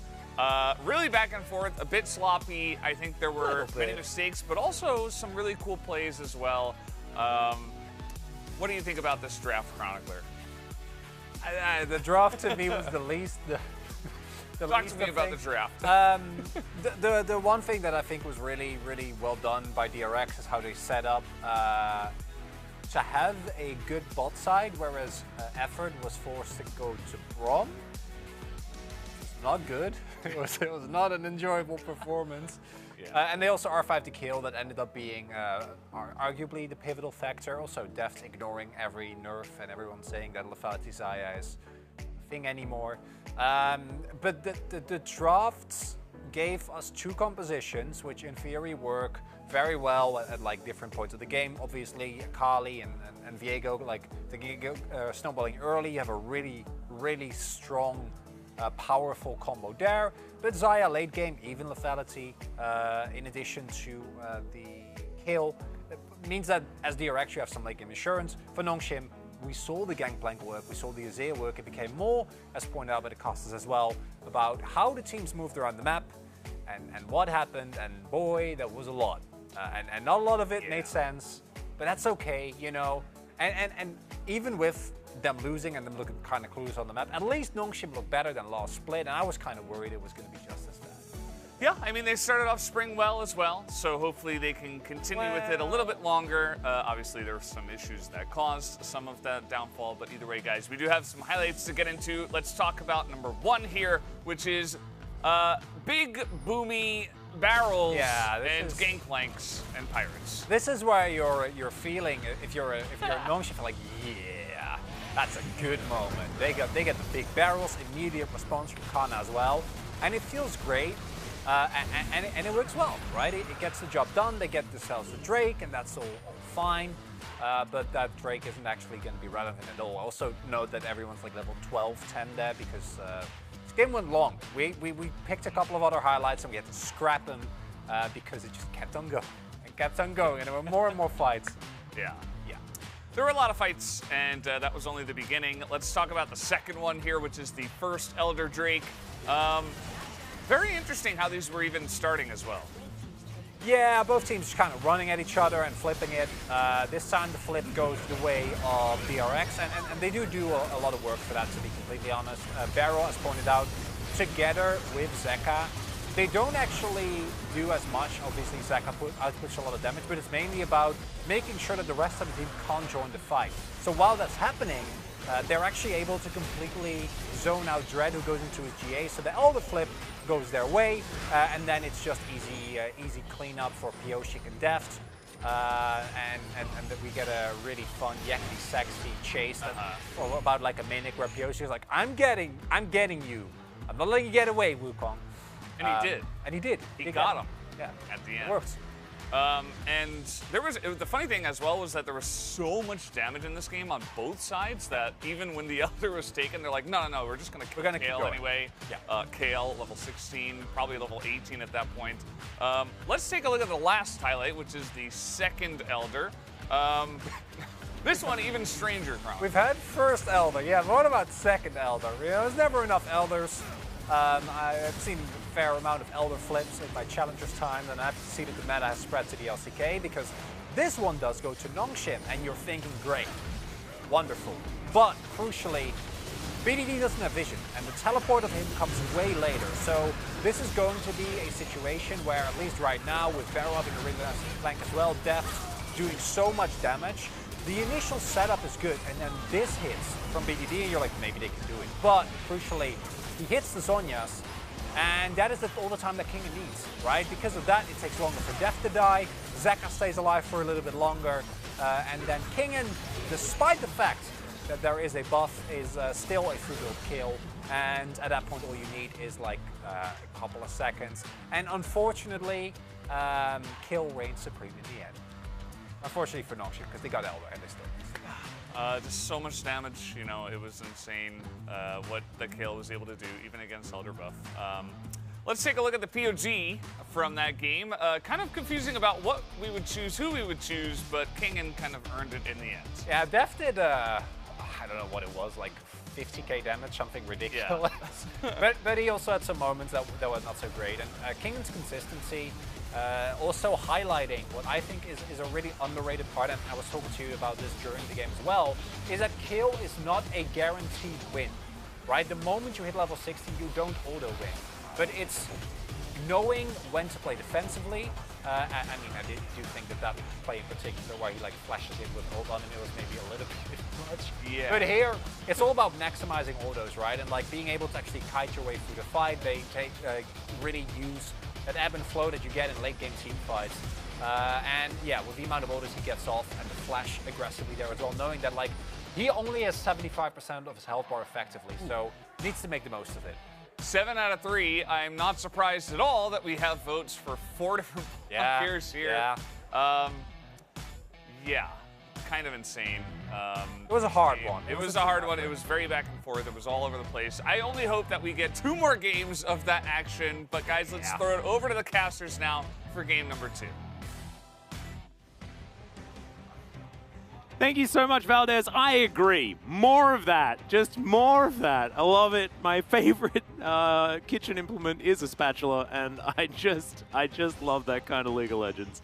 I'm hoping that we get some different drafting and things change up just a little bit. But I think Kingen had a fantastic performance. I think it's very weird that Def does like 50% of his team's damage, and then Kingen gets the POG, but I completely agree with it. I think that his KO was absolutely fantastic, but I'm also glad that the votes were a cacophony, because honestly, that game was so weird. Beryl had so many good moments too. Like, he sacrificed himself for the engage so many times and set up Zeka, and even though Zeka didn't do that much damage in those fights, like his positioning in the early mid game threatened BDD so much, made it so he didn't make a big impact. So yeah, I mean, I think a lot of this game was decided by Nongshim's poor planning for objectives and lack of proactive play, which, again, something that can change very rapidly over the course of an early part of a season. Even in a best of 3, sometimes you have the jitters the first day of the season.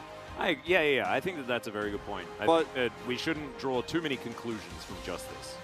But I will be ready to draw a lot after Game 2 if we watch the same sort of thing happen again, where Nongshim have huge draft gap, but can only set up the barrel chain one time. You know, for example, it was a great barrel chain. We saw it in the highlights there.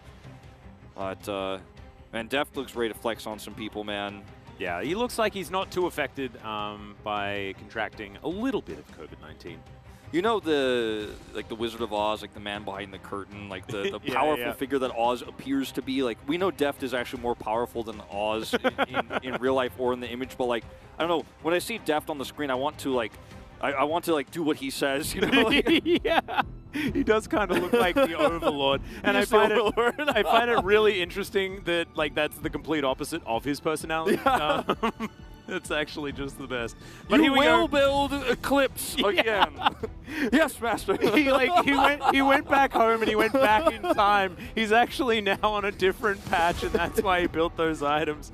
Oh my goodness. Well, Akali's going to be banned this time around from Nongshim. DRX remain on the red side, as of course if you do lose the first game of this best of 3, or if you lose the second and that evens out the series, you get side selection, so Nongshim do elect to head back towards the blue side once again. I like that a lot of respect is being shown towards Zeka here, because I think of the 3 players who really pulled their weight, I think he, or really 4 I guess you could say, but he, I think, kind of really went under the radar because his damage didn't look that high, his kills weren't that high, but like his positioning and his threatening and his side laning were all so good that Nongshim are really like, nope, not going to allow that to happen again. I'm not going to have that threat in my backside, which I think led to some of those timid mid-game moments for Nongshim. We're like, could we set up vision? Could we try to rotate around here? What if Zek is in the bush? What if he blows up our AD carry? You know, this is a big threat that he put on all game long. And I like what Nongshim are doing here with the draft. They're just getting rid of what DRX looked comfortable on last time around. And I respect it. It is going to be the Taliyah ban coming in second. That was the 3rd ban last time. They did ban the center in game number 1. Now for the final ban. So Kalista, Ezreal, Lucian were the bans from Nongshim last time. Very heavily focusing on Deft. Lucian, of course, just a pretty blanket ban. Probably shouldn't get through too many drafts. Very strong in mid and bottom, so. Yeah. So Even Kalista top. going to be the final one. Ezreal going to be the one that does remain available. Something Nongshim can pick away if they would like to. Ghost Ezreal never really been a standout pick for him. He's had his moments, but I don't think it's a first pick material pick for him like it was for Samdi. Wukong will also be removed here, so a lot of jungle thinning out here. Both the Lucian's Viego available. and Wukong. Lucian is available for Ghost, but he's also interestingly not that type of Lucian. Like he's not I the don't think it aggressive matters. 2v2. This champion's busted. They will grab it, and again, it can be flexed. Like both Kana and him could play it. BDD, obviously, you know, another choice here. Ooh. Senna left open though, and this opens the floodgates. Man, this champion is so difficult for Riot to balance because of her both aggressive support powers, but also like her utility is strong as an AD carry, but her damage is strong as a support. So she just keeps popping up no matter what. Indeed. Certainly a lot of options now as Pioshik locks in the Azir. Okay. That's a flex if ever I have seen one. Just picking Azir blind into BDD. It's also Zeka who hasn't really played that much Azir career-wise, and there's the Nami that always comes with the Lucian. You can't pick that one away, so that's the duo you always get when the Lucian is picked up. There's not a lot of, you know, Nami duos right now on the meta you'd pick away. But this is basically setting the, like, this is drawing a divide between late game DRX and early game Nongshim, or maybe not, because Corky is logged in. Okay, so it's Corky Azir, as we got really excited for Zeka Azir, and now we're like, oh no, Corky Azir meta. It's a roller coaster of emotions here for our second series. Tahm Kench, absolutely no surprise. That one is going to be locked in. Of course, one of Beryl's best champions historically, as well as being one of his most comfortable lanes, right? He's not used to the center being of the deft variety. In fact, he's used to the center being the guy on the other team variety. Yeah, I'm trying to figure out, like, Gangplank is definitely not allowed in this game. Very strong for both teams, in fact. DRX are the ones to ban it. That one we knew is, like, absolutely not going to make it through. Kale? Probably also not allowed to play the game. Probably going to be removed. So you might actually get down towards the deeper parts of the champion pools here for Kingen and Kana. Yeah, I wouldn't mind some jungle bans from Nongshim here just to make Kershik a little bit more uncomfortable, but the Kale, you can respect it. That was a POG performance from Kingen, so not going to see it this time around. But I guess both teams are looking for junglers, so... I wonder if we see DRX ban Lilia here, because I think Lilia works extremely well with Nami. Ban the Sejuani, taking a different approach to a tank top laner. Because believe it or not, guys, Lilia is a tank in this meta. Everyone's a tank in this meta. Yeah. Will be the Sejuani, because I think Lilia works really well with what Nongshim have put together here. You know, you have the late game scaling. She's going to be tanky. She's going to set up sleeps. Then you could tidal wave into that. There's a lot of combos. But will be the Sejuani taken away. Yep. I'd like to see Rumble. I just really like Equalizer package. Kana has played a lot of Rumble in solo queue. but I don't think he wants to play it in this composition necessarily. I mean, it could work, like you say. Oh man, we're just going full scale and pull the Ornn out. Oh my god. DRX like, you guys refused to do anything last game. We are just going to scale forever, by the way. Everybody get your Ornn horns out. Yeah, exactly. Oh my goodness. Maybe we just need to request starting at 30 minutes. Yeah, you and I just are gonna go go grab a coffee downstairs and call us when we hit the 40-minute mark. We're going to be able to like read half a light novel before we get to any action, I think, if these comps continue to go the way that they're going. Grundle going to be locked in just to stick on theme, but that also is a great answer to the Ornn. So last and final pick here, going to be that top pick. I mean, the Trundle could be in the top lane, very unlikely. Something like a Cannon. Yeah, I was thinking Cannon or maybe Jace if you really wanted to all in on the poke damage, but it's not that kind of meta. You've got a lot of blocks with Tom Kench. Oh, no, give it to me. Give me the big old tank for the top lane just to make sure. 45 minutes plus. Oof. Give me that long game, baby. Oh, yeah. That's what we're talking about. Absolutely love it. I think this is a hover bug. Like, it looks like it's locked in, but it's being hovered, I believe. Yeah, I don't know whether it's... if we see champions start swapping around, then we'll know. But Graves scales relatively well, guys. So that's why that will be... Okay, never mind. That's Pioshik's namesake. Hey. So he brings out his kindred. He's been playing a lot in solo queue recently. It's a very popular champion on the Korean server these days. Very strong with the additional resistances. And obviously her ultimate is going to be great in team fights with this type of composition because you can shove everybody out of the Lamb's Respite with Azir after you put it down in the team fight. You also have the Ornn CC. Like, DRX have so much CC, and the longer the game goes, Senna's range gets extremely high, Kindred's range gets extremely high, Azir's damage gets high. But if BDD can hit those rockets and set up for these team fights, there's a lot of power there. They have the Nami engage. My biggest concern here for Nongshim is the Lucian Nami angle, because it needs to dominate lane extremely hard and get ahead and then, you know, start to push those advantages elsewhere. It is definitely the black sheep. It's the odd man out of the rest of the comp if we go post 30 minutes, because it just isn't going to have the same sort of impact as the Senna will from extremely far off range when you have so much peel and engage between the Azir, the Ornn. Yeah. I'm worried about it a little bit here, but if they go to a strong mid-game and this Lucian Nami lane does what it says on the tin, as you like to say, then Nongshim have a really strong comp here.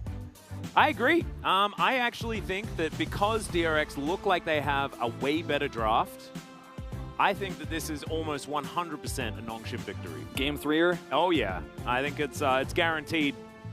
Just because DRX seemed to be much more comfortable when they had the draft diff against them in game number 1. But we'll just have to see. Jokes aside, this is going to be a very interesting game.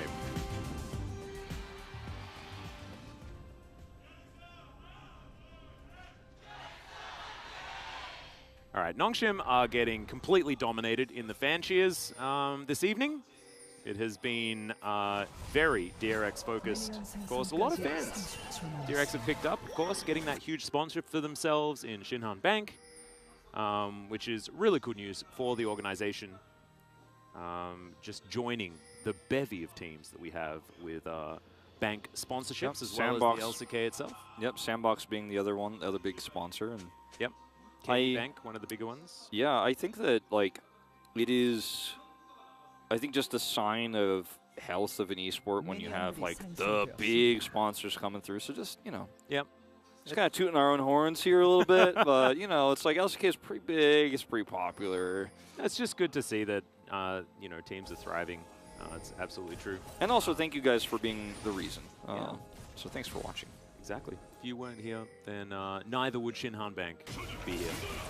Or Harma Life, as Harma Life, a absolutely massive org. That was a huge, huge pickup for the LCK. Yeah. And we got a bunch of new sponsors this season. We've got OPGG, who's taken over the world. Yep. So, I mean, it's a good time to be part of the LCK for you and me, but also to be a fan of the LCK. Precisely. It's also a good time to be an Nongshim bottom lane, because this Lucian Nami is something that has been very powerful. Not infallible. We've actually seen this exact matchup of 2v2 lose in the earlier stages. It was some fantastic play. I believe I was watching it yesterday or the day before. And the Tahm Kench play was just really beautiful.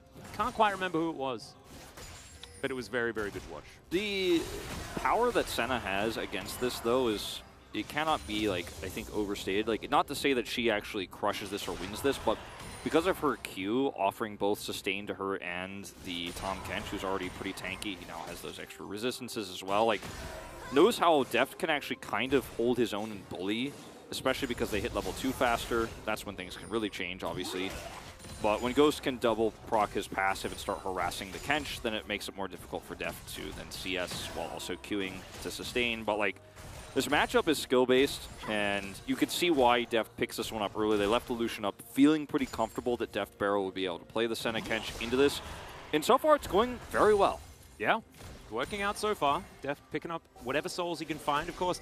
Actually taking a bit more CS than I was expecting. The fasting Senna to collect, of course. You don't want to be doing that. Yeah. Put your item on cooldown, but just not wanting the CS to go to waste, I guess. And also, like, you gotta tap those minions to increase your drop rate and stuff as long as you end up picking them up. But yep, you can pick up some of the CS and it doesn't feel bad. Like, it's actually totally fine. And he's just gonna pick up money, range, everything that comes with the Senna. And this is like, watching this up until 3 while the wave crashes in at 3.5 minutes means that my biggest worry for this comp in the later parts was the Lucian Nami, but in the early parts, it hasn't made an impact yet. Against a lot of other 2v2s, you know, Ghost and Effort are pushing under turret right now as we crest the 4-minute mark. But right now, with the range and the sustain that Senna offers, just not to be the case. Nope. Such an interesting set of drafts, though, because this is just no rush 20, and both teams just want this game to go forever. That's basically what it looks like to me. You got a bit of a poke advantage on Nongshim's side. They have control of the battlefield and things like this with the pillar, with the tidal wave, but Corki wants to scale. You know, Scion just wants to get ultimately tanky. But then you look at DRX and they have actually just scaling everywhere. Every one of these champions wants to get to the latest stage of the game possible. The only thing that they're missing is like Nasus and Viga for all of the infinite scaling.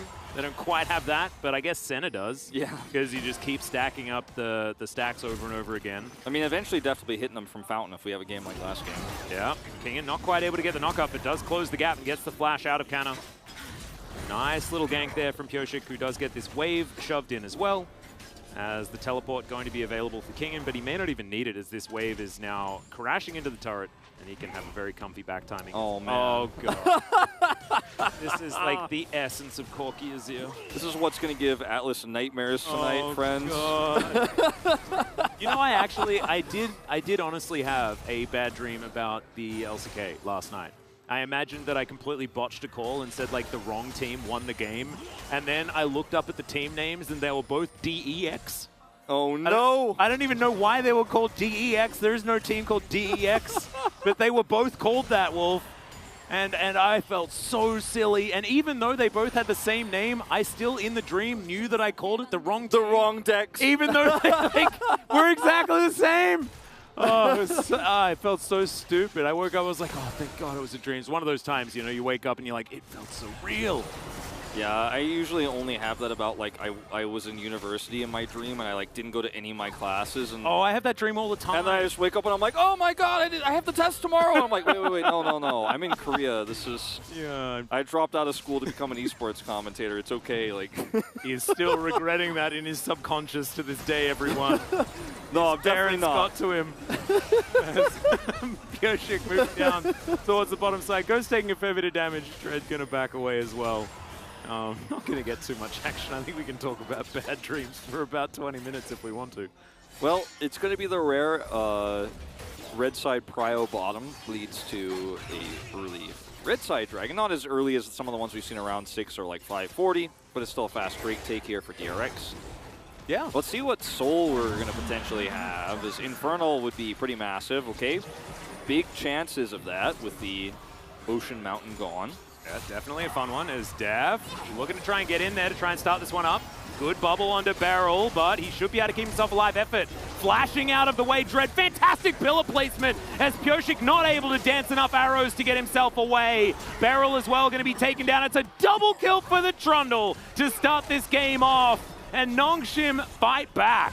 It's a really smart move from Dread to hover the bottom side of the map here because he knows that with Pyosik in the vicinity of the Drake, taking early Drake with a prio they have, there's an opportunity for Pyosik because early ganks are so strong for Kindred. You know, even pre-6, she could do a lot. She could do a ton of damage, especially when you have Kench Senna to follow up from to engage from pretty far away.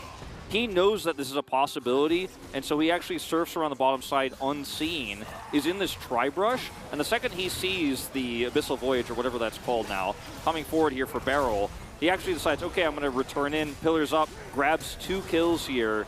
Very nicely played, and this is really going to stifle the momentum quite significantly of the bot duo here for DRX. Yeah, especially like if Dread wasn't there, then that would have been clean from DRX, but they just didn't have enough information about the location of this Trundle. So really good play from Dread, and they just had the higher health bars. Effort going to move up towards his mid laner as Dread looking to start off Shelly. This is a great beginning of the game for Nongshim, given the fact that they have relative scaling parity. Yeah, and things were looking so good to that bottom 2v2 for DRX as well, and then this really turns on its head. Level 6 up for basically everybody across the board outside of the Kench, as he actually just hits it as I say it. He's rotating up now, so it could be a huge fight for setting momentum. Zeka! Yeah, Zeka having to get out of the way here. Valkyrie used from BDD as the on-horn comes down. It is going to be secured by Pyosik as now Deft getting knocked up, bubbled, and he is going to have a really hard time, but he's got Lamb's Respite available. Is it going to be enough, though, is the question. Dawning Shadow just as a parting gift, but it is still going to be Shelly stolen away by DRX. Another death for Deft here. Well, another death for the bottom duo. He didn't die last time, it was Beryl, but either way, more kills here for Nongshim. The Herald goes over to DRX. We'll see where that ends up being dropped.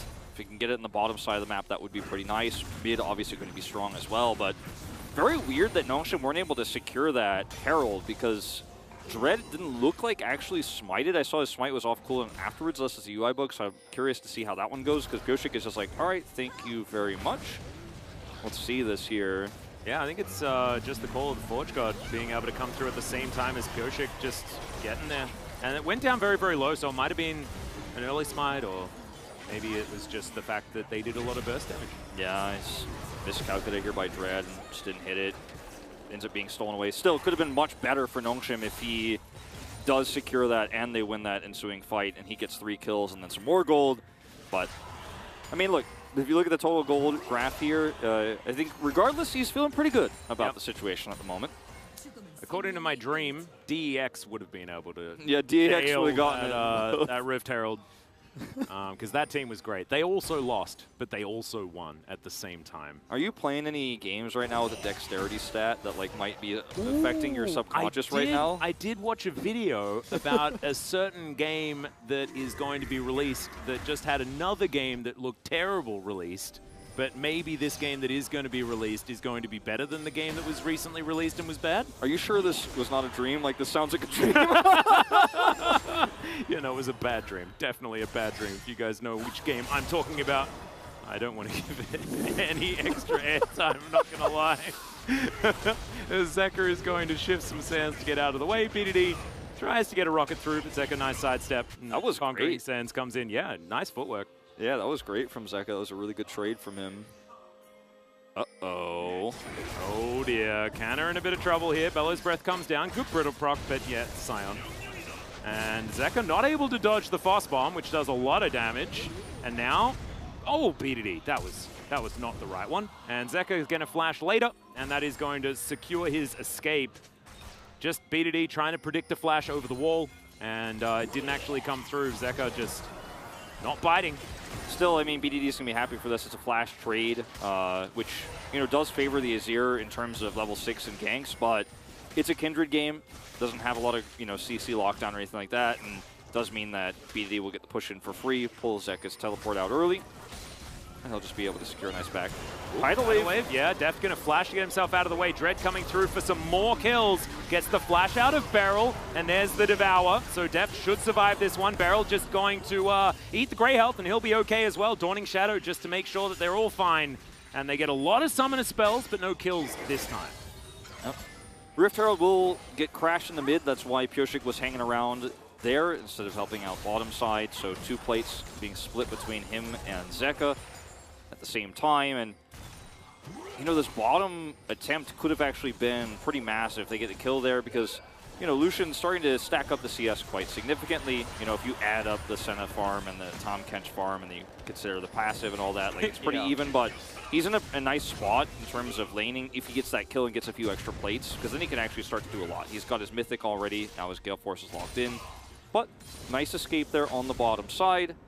And this has been a very slow, kind of even exchange type of game in a lot of ways. Like, plates are traded for kills. Like, Nongshim has a gold lead right now, but this game is probably going to be 45 minutes, so that advantage isn't that significant. 45 minutes is a modest assumption of how long this game's going to go. Oh, no, I just mean like around those fights happen in 45 minutes. We won't be talking about this. Oh, yeah. Sorry. That's when it starts. Yeah, the Elder. Yeah. I mean, we've already split Drakes, so we know we've added 5 minutes to the game that way. Yeah. At minimum. How many Drakes do you reckon we get? Do we get the 7 elemental Drakes before we get into Elders? I'm feeling at least 7, yeah. We might be going up to like 9 Drake territory, double Elder, triple Elder, could be.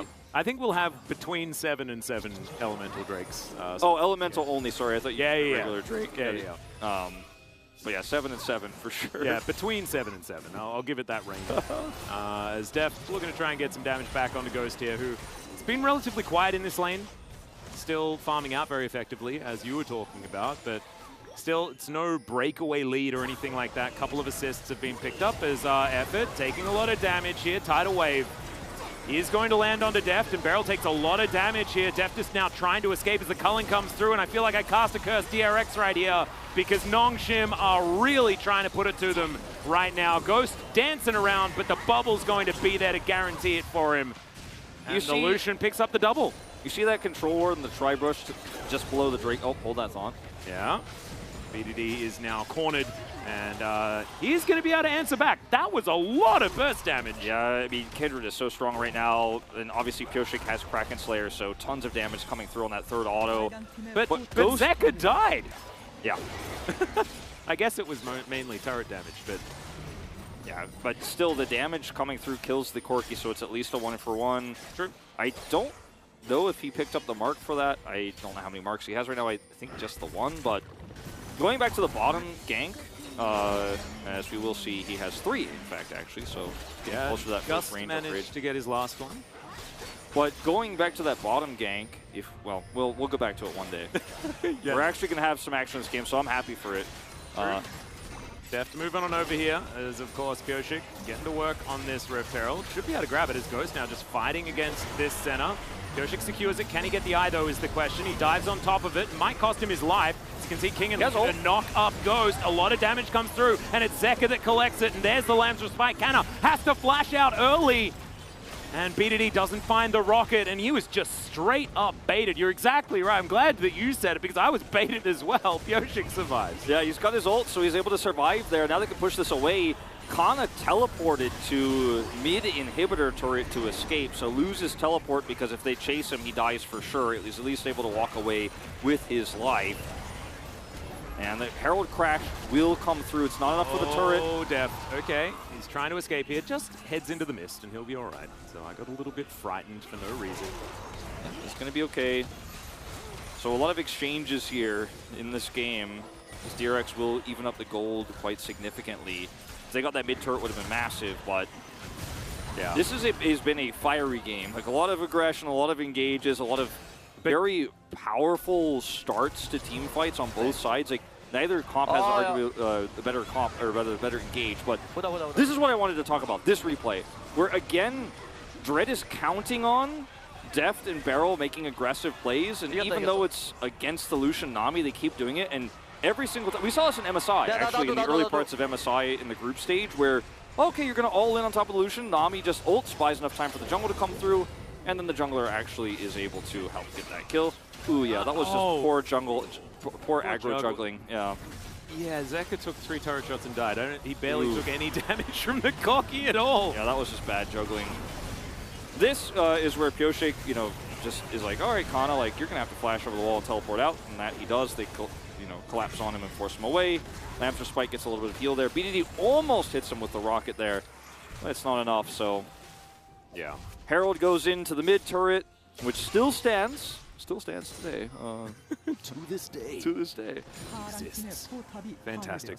But I feel like this early game, like, we're like, oh, look at all the fighting and all the flashing that's happening. It's a very close game, but I don't want to get into the implications of it too much early because we all know where this ends. I mean, I was going to say, like, yes, there's a lot of fighting and a lot of things happening, but also, yes, this game like is still extremely even and no real advantages for either team specifically has been picked up. So we're still on track. Still on track. And yes, we do have an Infernal Soul, which is very cool. Lots of damage and cool stuff. However, I think we're just going to be splitting them. Yeah. Who gets the next one, as we've got a bit of a battle afoot. Dawning Shadow available for Def to get some extra damage down, but BDD is the one that you need to be looking out for to try and get some of that poke. But he's a bit far away to try and get that one going, but does have the package, and that is very important. This is a lot of damage coming onto Def. Oh god, yeah, Def took a lot of damage there as the Ornhorn comes through. Tidal Wave only hits Zeka, as DRX, they have the sustain, remember, as I guess Nongshim do as well with the Nami, but we're still back to it again as Def trying to get down, but going to be able to do too much. Ghost just poking with the culling. The dragon back into the back of the pit, but hasn't reset just yet. Def taking a lot of damage here as Pioshek able to secure himself the Drake. Gets into his Lamb's Respite as well as the bubble comes through, and he's going to buy a whole bunch of time. Dread trying to get into that front line, but it looks like it's going to be Drake for jungler. The trade in favor, I guess, of DRX, if you think that it's okay to just take a Drake and lose one. Well, I mean, the Infernal Soul is going to be more important than that gold when we do get to it. So I would argue that because of the slow pace of this game, despite it having 9 kills, it's a slow-paced game where no one is really getting huge advantages, like you said before. So I think feel it's like DRX a kind of wins out. high-paced slow game. Yeah, sure. Of slow games, like it is one of the faster ones. But yes. I like the position here for DRX. Now, notice that the time where DRX start to actually feel a little bit more confident and actually close in on the Drake is when the rockets run out for BDD. So he's very slowly at this stage of the game trying to replenish those and actually do the damage. But he did a majority of the damage for Nongshim in that fight to secure that kill, but it's not enough to get the Drake. So DRX, I think, are the winners here ever so slightly at the end of the day. But we might come back to this moment, you know, in 2 Drakes' time. We're like, oh, wow, DRX actually has got 4-1 Drakes. They got the soul early, and had Nongshim actually stolen that one away more securely. No. That's not how this goes. I'm just saying if. Okay. But yeah, no, you and I both know that's not how this is going to happen. Nongshim 100% gets the next Drake. There is absolutely no question in my mind. It's just how it's written on the wall. It's written on the wall. It's a Leandri's game for the Azir. That's how you know where we're going. Yep. We got to burn through that Scion's whole health bar. And as well as Dreads, who is going to be pretty tanky at 57 minutes in the game. Deft, not so much, as he's trying to escape. Tidal Wave goes wide, though. Effort really struggling with his R button so far today. And Deft will survive. Does still flash to get out of the way. So I guess, actually, that was unfair. Effort manages to get a flash Tidal Wave.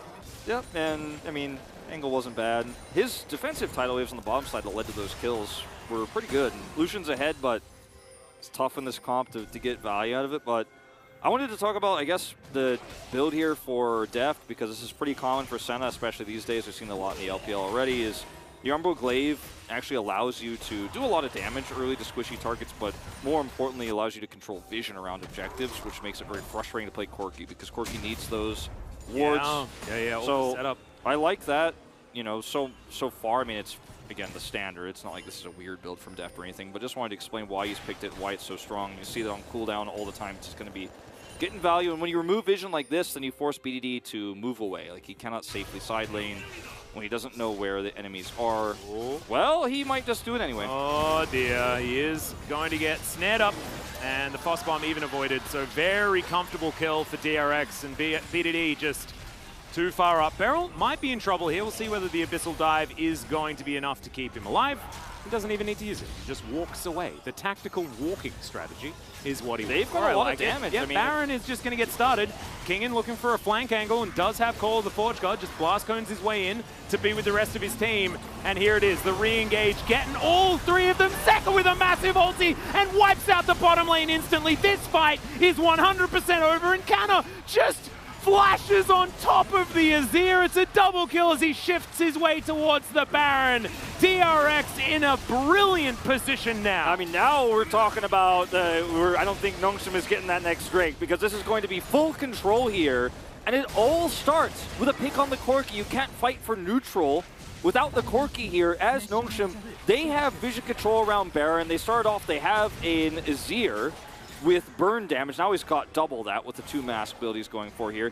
But he could do it so quickly. Then you also have choke point control. It's basically checkmate the moment they start the Baron, because Nongshim have to funnel through a choke point where Call the Forge God and then the subsequent Emperor's Divide is going to be so good. Nongshim's like, oh my god, we can get out of here! Oh, you're not getting out! There's no way out! Look at that damage! Like, Nongshim were like, holy hell, this is a mistake! Yeah, it was, but you didn't have vision, you lost your Corki, and I gave BDD the benefit of the doubt. I was like, oh, he's backing away. Look, the Umbral Glaive took away the ward. He can't side, and he walks away. He does not, he dies. They get the faster setup here, and then Zeka just cleans house on this. You could hear in the replay, in the first-person view, the fans through his microphone in that moment, and I gotta say, Atlas, it is a totally different vibe here with the crowds in Law Park. Oh, it's so cool that everyone's able to cheer again.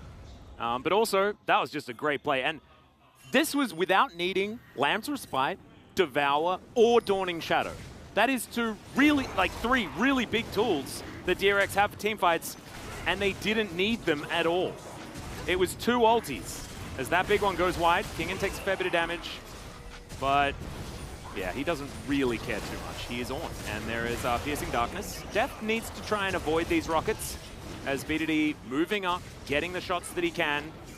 But this is, of course, if we remember, guys, Nongshim's Drake, but the package is going to get delivered to Zeka. He throws out his ulti, but then he immediately goes down. Canna now taking a lot of damage, but that's exactly his job. Pioshik trying to fight this out where he can, as Lamb's Respite is very, very late. Ghost makes his way into it, and now BDD possibly taken down, and he is going to go. Beryl flashing to get himself out of the way, and the blast cone's going to be there. Abyssal Dive gets him out, but still it's a fantastic fight for Nongshim, and they can go back and secure the Drake that, as we dictated, was rightfully there. Yeah, you know what? You were right all along. 2 for 2 here on the Drakes. The Baron doesn't factor into this.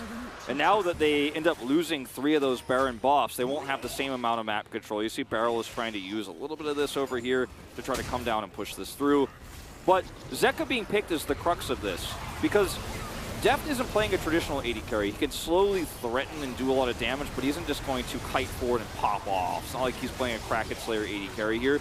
So the fact that they get Zeka early removes tons of the damage, and Deft has to be so far away when this Lamb's Respite goes down, he doesn't have any fall damage. The fact that they turn this around and grab one more is pretty amazing, but, you know, that's all you're really going to get here. Really good proactive play from Nongshim, identifying Zeka's on a greedy flank angle, punishing him when he's going for this double mass build is so critical, because he's going to be the majority of that tick damage right now. Later on, you know, Deft is going to be able to really chunk at people and poke at people with the Senna.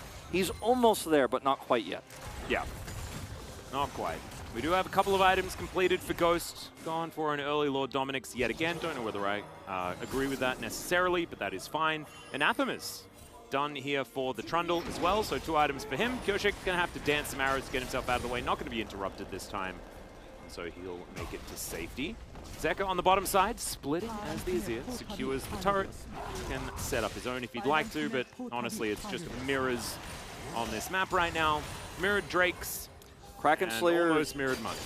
Kraken Slayer is the first upgrade for Kingen, so lots of extra damage here for Pioshik. Like, Pioshik is essentially an AD carry in this game. I mean, he is the marksman, right? Yeah, exactly. So it makes sense to upgrade his first, because if he can do that extra damage that Deft isn't capable of in terms of damage output early on in a fight, it's pretty massive, especially when you have that Zeka damage ticking through. And he will be the next to get it. Zeka will. We'll get the Leandri's upgrade, which I can never remember what it's called, but Leandri's Anguish. Anguish, or- that's right, I think. I mean, no, that's No, that's name. what was, yeah, that's the new name. So there's Leandri's Anguish. It used to be Leandri's Torment, and now the Ornn upgrade is Leandri's Lament. Lament, that's right. I think you're right. It's just too many different names. That'll mean be basically the same thing. That'll be the next one that we'll get here for sure. Then that's going to be big for DRX. So we're starting to see the Ornn late game itemization value coming through. But you know, you need to be able to keep the Azir alive. The Kindred needs to not be ulting in the first 5 seconds of the fight. Then you can win these objective fights. I kind of want to see some early ults from Pyosik and then layer it on top of the Emperor's Divide, right? We haven't seen that fantastic combo that you illustrated at the very beginning utilized here by DRX, where you can get that wall to push everyone off and then have the extra, you know, safety of the Lamb's Respite there. I'd like to see that executed. So many of these fights, though, have been Nongshim winning it so hard when the Lamb's Respite goes down because they don't have a positional advantage that by the time that the, you know, Lamb's Respite is up, like, Nongshim are all at, like, full health and like, yeah, you can push us off. We don't care. We're just running right back at you as soon as that one wears off because it's been more defensive than aggressive to turn fights so far. But as this game goes longer, Pyosik gets more range, Deft gets more range, and all the additional mark stacks coming through because we are headed in that direction. Like, he's about to pick up another one as I say it. He's sitting at 5 at the moment. Yeah. So that's 6. That's, I mean, 7 is the big max spike, range, right? Yeah. 7 is the big spike, so we're very close to that. That's when things get a little bit more, you could be a little bit more opportunistic, I think, with that type of combo. We've already seen the Call of the Forge God combo with the Emperor's Divide. DRX have been very creative with utilizing the map's terrain. Yeah. As well as DRX have had basically full control of both sides of the jungle this game as well. I think that they've been playing around where Pyosik wants to go very effectively.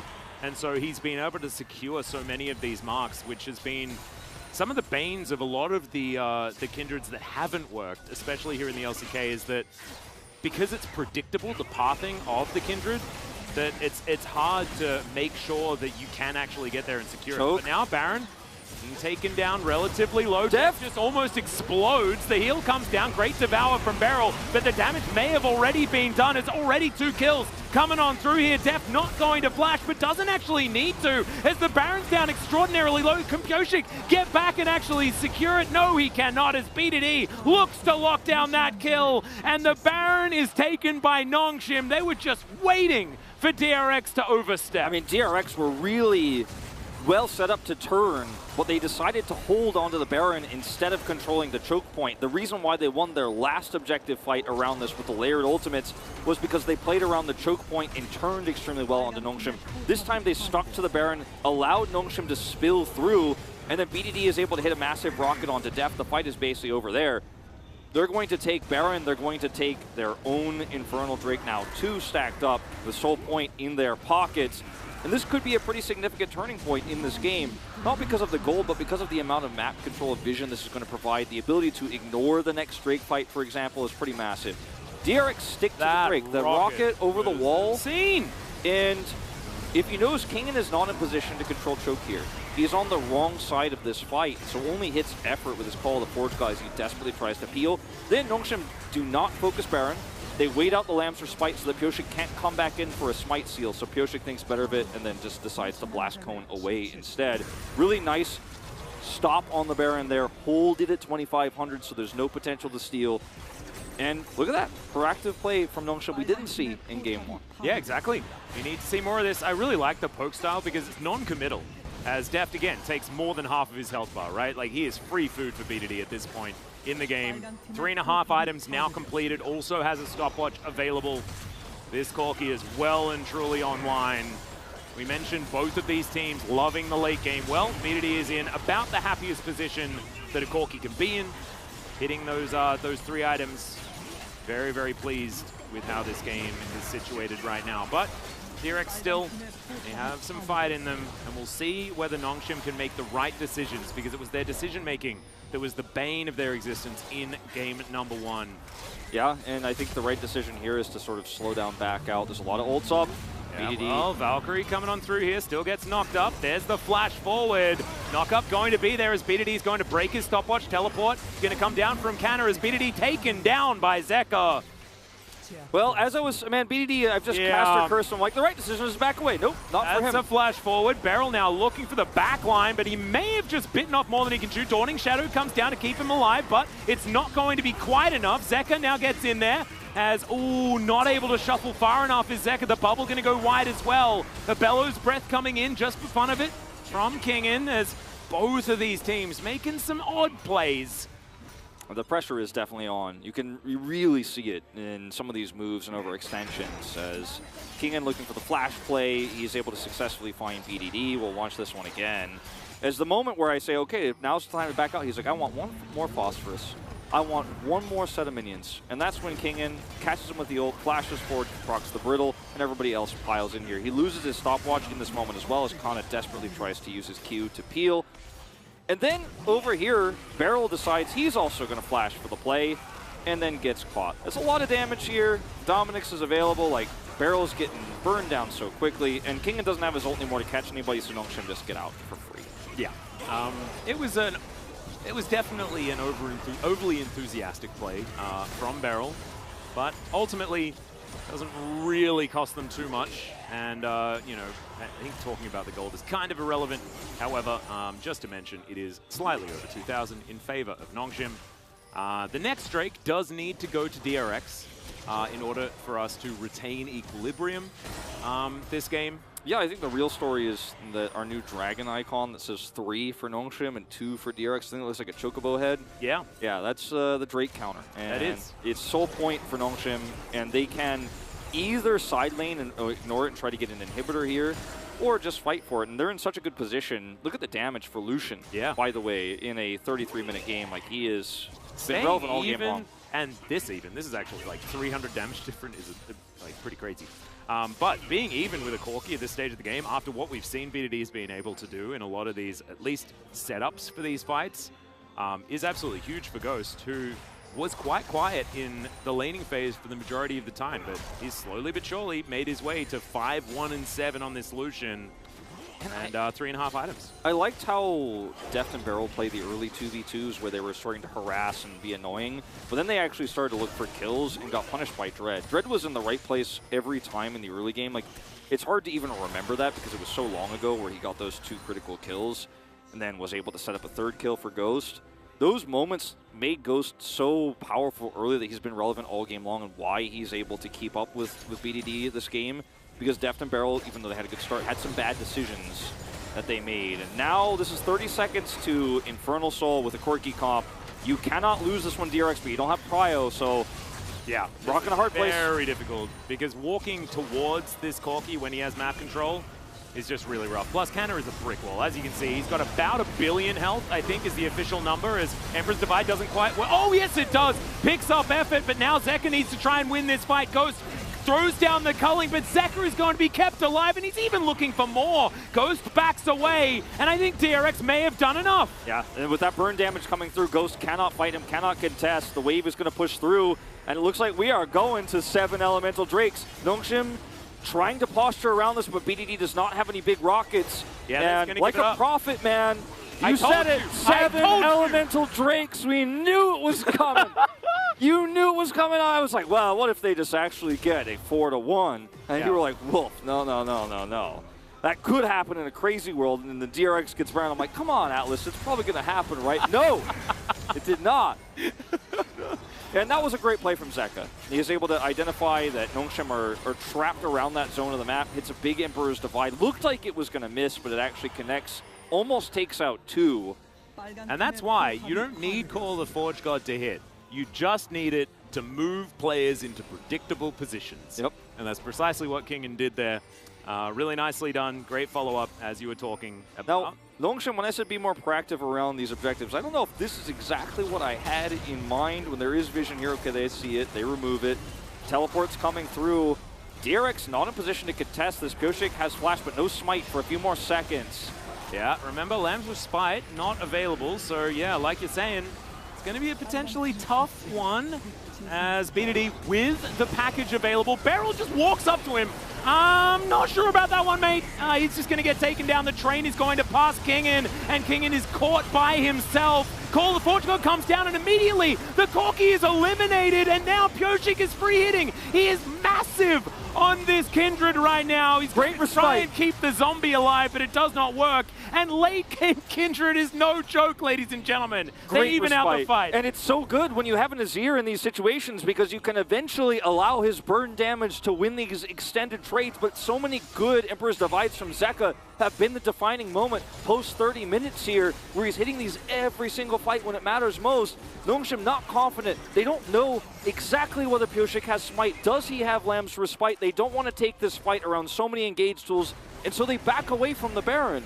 It's a pretty conservative call here from Nongshim, and yet still, despite backing away from the Baron, they see an opportunity here with Beryl, and they try to turn into this choke point. Good flash here from Pioshik, and Kingen does so much work here. Look at this turn, knocks up the Scion, then goes forward. Look at the shields, gets the double knockoff. Him and Zeka were like a hive mind in that moment. Both of them immediately, like they watched this Corki fly by, they're like, no, no, no, you're not allowed to do that. And let's have a look at it from Kingen's perspective. Kingen has had just such a great night. Great beginning to this season, man. And look at him flash the wall to set up the call, then gets the double knock up here as Zeka is peeling back for Pioshik. Such a beautiful play on this Ornn, and DRX saved the day. We're at 2 minutes away from that 7th Drake. Yeah, the Baron is alive, and I want to get a bit of a counter here as far as Pioshik is concerned. Does he have that final stack that he was I think he did get it. Although, there is that one over there on the Wolves he did not pick up, so we'll have to click on him to be sure, but he's now got his wits end. Hydra online. Yeah, he's very, very scary. Nongshim trying this again. Ults are all up except Lamb's Respite, which is coming up now. Pioshik's Smite, or rather Flashless, but this is a risky call again from Nongshim here, but they had the vision control, and they're starting to set it up. Well, Beryl, let's see whether they can actually find this fight. Call of the Forge God comes down. Effort, the only one that's going to get knocked up, but he's split the fight so far. Nongshim still relatively healthy, but Deft and Pioshik not so much. They take so much damage from BDD, who flashes out of the Emperor's Divide. This could be huge, but Dread taking almost way too much damage here, and he cannot come back towards that front line. Deft in trouble, the Baron angry with him. And Deft can does sustain. have Piercing Darkness, you're exactly right, so he can try and sustain himself back up. Beryl is very tanky, but Nongshim, they are not done here. Kingen, no ulti remaining. Deft does slink into the mist, but the Baron's going down. Kingen trying to be that front line, gets himself a big old shield, and the Baron is secured. Nongshim unable to lock it down, and the Scion's already dead. Nongshim are going to back away, and that is just a free Baron and a top laner for DRX. Infernal Soul, 45 seconds to go. Empower recalls to come back to base, buy final items here for what will probably be the deciding fight of this game. They can use the Baron to push. Watch this call, the Forge God only hits effort, but the positioning here is so good for DRX. The Baron goes down to sub 7,000. Kingen's positioning here is good. BD flashes, gets over the wall, he's safe, but Zeka is still doing a ton of damage. Deft is still doing a ton of damage. Nongshim are caught on the wrong side of the rift, and so eventually when they try to turn this one back around, it's just unwinnable. The positioning here is so perfect for Pioshik and Zeka. They're the real damage dealers in this fight, and it's at the last possible second when Kana commits in that the Lamb's Respite comes down. Meanwhile, in live, they are trying to contest. Yeah, we've got a bit of a fight here. Zeka's just trying to hold them off. 8-3-3 right now on this Azir. Deft continuing to take way too much damage, but once again, Kingen has decided that this fight is already over before it's began. That is Infernal Soul. The train comes out of the station, but I just don't know whether it's going to be enough. Look at the damage. Look at Zeka doing. Zeka fights the backline and obliterates BDD. That's going to mean that the fight is pretty much done already. Ghost trying to kite this one out, but he is between a rock, a hard place, Tom Kench, some wolves, and everything that he doesn't want to deal with right now. Pioshik flashing after him, and this is just all over but the crying. And DRX, I think, may have just secured the first 2-0 of the LCK for Summer.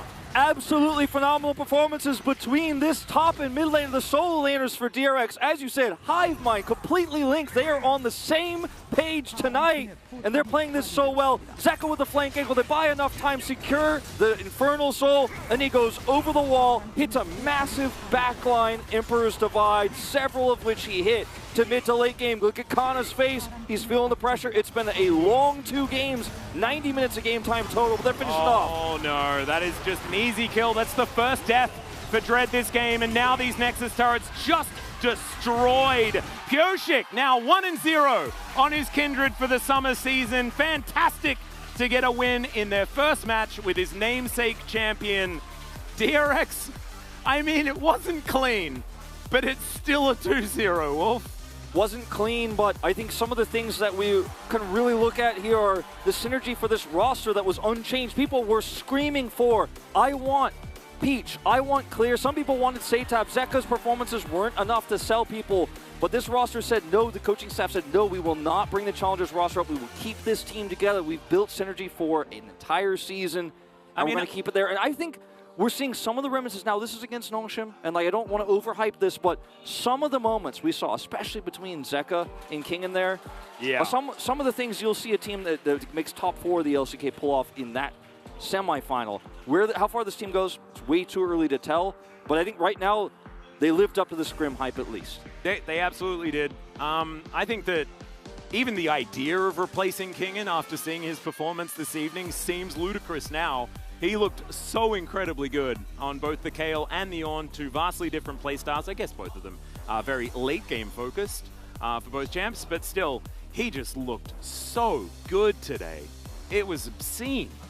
I think we saw two different, types of BDD tonight. The Azir we saw in the late game of Game 1 was pretty phenomenal. He punished some mistakes. Game 2 also, had some big moments. The early game a little bit quiet, but the late game he was hitting the rockets. Like he was finding depth, and then DRX started. Yeah, it wouldn't be a Pioshik win unless he's imitating what he just crushed with. Oh, it's perfect. I'm glad we've got him back because there was, a less happy Pioshik in recent memory. But in his very first series, we get the classic Pioshik celebration. And we might even get him in an interview as well, unless it is going to be the Kingen solo POG, which I honestly wouldn't mind either. Rockets hitting so consistently. But I think, one of the big takeaways here is despite some changes here for Nongshim and some better drafting, some of the same problems that plagued them in spring plagued them once again. But look at Zeka here on the angle. I screamed it out on the cast, watch Zeka, you were like, oh, there he goes, and he just comes in here. And even without this play, they're winning the war of attrition. Like, Kana is getting blown up, Effort has to flash. He was flashing out there regardless of the Emperor's Divide. He gets, 2 for 1 with that one. They were winning the fight already, but he comes in and he guarantees the win with this play.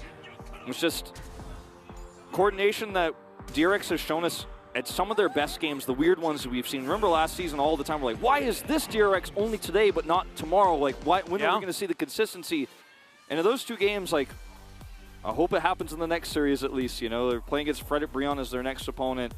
Anything can happen, but... Yeah, that's some tough opposition based on some of our predictions for what's going to happen during the week. But of course,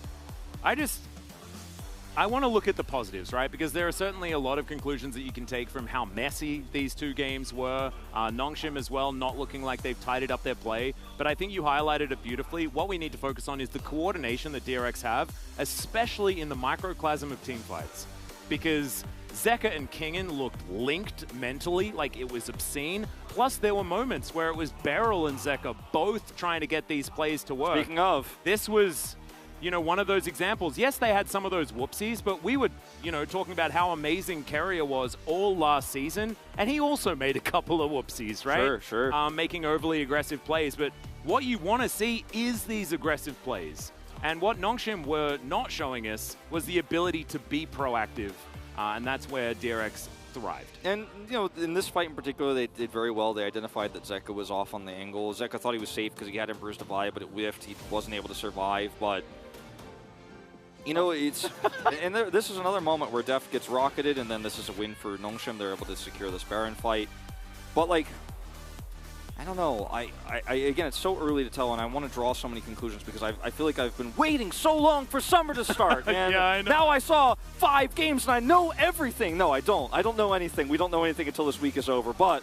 There's also a lot of teams we haven't seen. Yeah. But this meta is...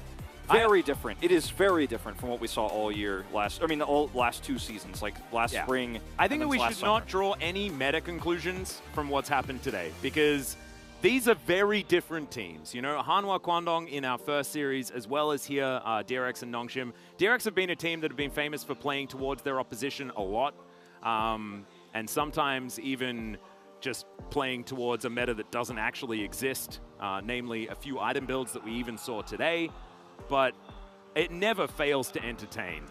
And I think we're going to see a very different day of League of Legends, but I'm glad we saw today's day. It is going to be very interesting. Tomorrow we have Genji KT to face off, which will be really exciting. I think that's one that a lot of people are really looking forward to. You know, I want to see Rascal. What's he playing on top side? We get some Rascal Kale? I don't know, but I mean, games like this, I mean, you see the drafts, you know we're probably going to an hour-long game. It only went to 40 because DRX had 2 really great decisive fights, but we still got the 7 elemental drakes. We still got that. I'm glad that time was made for at least that prediction to come true. Certainly, as you can see with the gold, it was not clean by any means for DRX, who kept the gold within 7,000 almost the entire time. It wasn't the series that I was expecting, but I'm really glad that we got it, and it was much better than my nightmare about DEX versus DEX. I'm telling you that much. Really excited for tomorrow. Yeah, me too. I don't know what else we could say about that series. It really spoke for itself. We don't need to say anything more because we've got some gentlemen on the carpet space to say it for us. Take it away. Hello and welcome back to the Carpet Space. We do have a lot to say about that series and that game as well. It is me, Valdez, with Chronicler. Why don't we take a look at the draft and kind of go from there? Because as I said to you right before this started, I think we're going to be seeing a lot of Azir, a lot of it. Because if Zeka can play like that, we have a ton of amazing Azirs. Not just him, not just BDD. Controversial take. I think the most broken part of this whole DRX draft was actually the Senna. I think Senna allowed them to do things that no team should reasonably do. And it really mitigated the Corki. And that's actually something that I hope teams will take notice of, is that even when Devs got chunked to like 30%, DRX never backed down, right? Like not at any point. And looking at the draft at large, we do in the LCK really love calling bluff scaling-wise, where it's like, okay, so you pick Lucian, okay, we pick Senna and Azir, that part's still fun. And you pick Corki, and we pick Kench, and then we close it out with Ornn and Kindred and Sign. Like Trundle is a little bit different because obviously he scales well in terms of utility, but he is still very much an early game focused pick. But this was a game that you knew it was going to be about post 25-minute team fights, and it was. That really was what it came down to. And DRX played those team fights a lot better. Yeah, I just played the map a lot better, honestly. Again, better. The gym's still a little rough. Yeah, something you mentioned to me a lot of the time was that DRX had engaged, whereas on the side of Nongshim, they didn't really. Like the Sion was there, he was trying. We had the 1 train, maybe the 2. But other than that, the Ornn was just so much more consistent in what he was able to do. It just doesn't work. Like Sion as main engage, I've been very vocal about it. It doesn't work. It needs someone else to engage. They didn't have that, so then you're relying on just Corki and maybe Collings. But Collings gets soaked, and any Corki damage got healed up by Senna. It was very apparent when we did get into the fighting, and let's take a look at the first bit of fighting that we did record here for the highlight, because there was a lot to look at from this game, but this one was significant. It was just continuous team fights, right? And that I really loved. And it was, as highlighted by the cast as well, it was highlight performances from both Kingen and Zeka. And I'm sure Zeka's going to get a lot of votes, but I think Kingen, his Ornn play was exceptional this game, because the amount of space that he created, the amount of summoners he forced, and the calls that were made between him and either him and Beryl or him and Zeka were instrumental, were like the biggest parts, because you need that decisiveness, you need that turn, and it's hard to engage because there's Nami wave, there's Pillar, there's a lot of ways to actually stop that second activation of the Ornn ultimate, and he consistently, when the engage needed to 100% hit, he would flash and he would preemptively make sure that he could hit that knock-up. Yeah, and he did it really consistently, which spoke a lot to what King was able to do. Let's take a look at the second highlight here as well as another Baron fight. And Funny we should see this. Okay, so this is a Corky moment, and it feels horrible, right? But at the same time, like, look at what actually happens, especially with the Kent as well. The amount of survivability that's still available here for DRX might make them feel a little better up until the point where now look at PO6 autos on Takana. What autos? Would Yeah, well, that's kind of the problem, right? And the autos don't exist. This felt like a turning point for Nongshim, but Nongshim, even with a play like that where BDD is very aggressive, that aggressiveness is a very double-edged blade. And the reason why we showed this is because this was a good example where it works out. But there was also, I don't even know if we're going to show because there were way too many team fights that game. Yeah. There's also the other play where Kingen actually knocks him up and then Zeka scoops him in, and that just happened a lot this game. It did. There was a lot of that, and we can take a look at highlight number 3, which was the end of the game, and just, you know. It's again, what we talked about is there is no engage for Nongshim at all. So Kana just out of desperation, because they knowing we can't give up this Drake, or we don't really want to, desperately try to make something happen, and it's just not enough, right? The rest of the team can't follow him, and they see Zeka move. They see him move into fog, right? But they still feel obligated because Kana otherwise is going to die, and then their base might as well be open. And then Zeka, yeah, really nicely done here, able to pick him up and take him down. Yeah, you know, just a little bit of, as you were saying, feeling forced to go into that fight, and then just excellent execution on the side of DRX. I mean, just what they were able to pull off in some of these team fights was absolutely outstanding. As we do see the cleanup there at the end, they finally do get them, and we weren't even sure, you know, down to the last moment, were they actually going to be able to end, and they were. So, guys, we do have the POG ready. Let's go ahead and take a look at who does get it. Should be pretty contentious, but Kingen getting the call up here. I like it. This will be another split, I'm sure, because it was a 1-2 between Kingen and Zeka. I think a lot of the plays that Zeka made were flashier, but they were in part enabled because of Kingen hitting plays, like again, you see the flash, right? Because every single time that Ornhorn was called, or at least a lot of the times, immediate Nami wave came through, and the tidal waves just didn't do enough. Because Kingen was always ahead of the play, always ready, and when he needed to hit the Ornhorns, he did. The amount of proactive flashing, the amount of CC he was able to eat using his Bellows Breath. It was just an exceptional Ornn game, and it reminds us that Ornn, even though we joke about him a lot, has plenty of skill expression. That was the highlight, right? Like this 1-2 off-screen hit on the Corky, which again, allowed Zeka to go in aggressive. Yeah, I was saying to you, I'm like, it looked super impressive. Not sure if he knew, you know, about that as, there you go, Wolf and the Chinese cast over there together in harmony, giving the thumbs up to Zeka because, I mean, good game. His execution was also awesome. But Kingen does get the majority vote, which I think is definitely very much well earned. And yeah, just straight across the board, 11 to 13. So, gotta admire that Ornn. Takes a lot of skill, and it actually does. It can, and that's the cool thing. And it's also a redemption arc for Kingen, who is a player that has had rough summer 2022 or 21 rather. That was like the historically horrible DRX team, and I think it's not until now that we're really starting to see him come back to the player that he could be. And that's really exciting. Yeah, it's really cool. I think it's a great story for DRX to start off in this way, especially. But guys, we do have the interview ready, so let's hop into that now. Thank you very much, guys. This is Jisun for the POG interview translation, joined by Kingen with a fantastic play. It was a very long game, a very long series. So how was today's match in general against Nongshim? You know, first match is always so important. Everyone on our team was aware of it, so we really wanted to win this match. So I think we are really happy with the result. And in addition to that, Deft was not able to play on stage. He was playing remotely due to COVID. How was he feeling today? Well, he was really sick for the first 1 or 2 days, so he was not able to play scrims, but today he was feeling way better. So it was a big relief for us. Yeah, we all wish him the best and fast recovery. And game number 1 was about 45 minutes long, and Kingen, your KO was the game ender.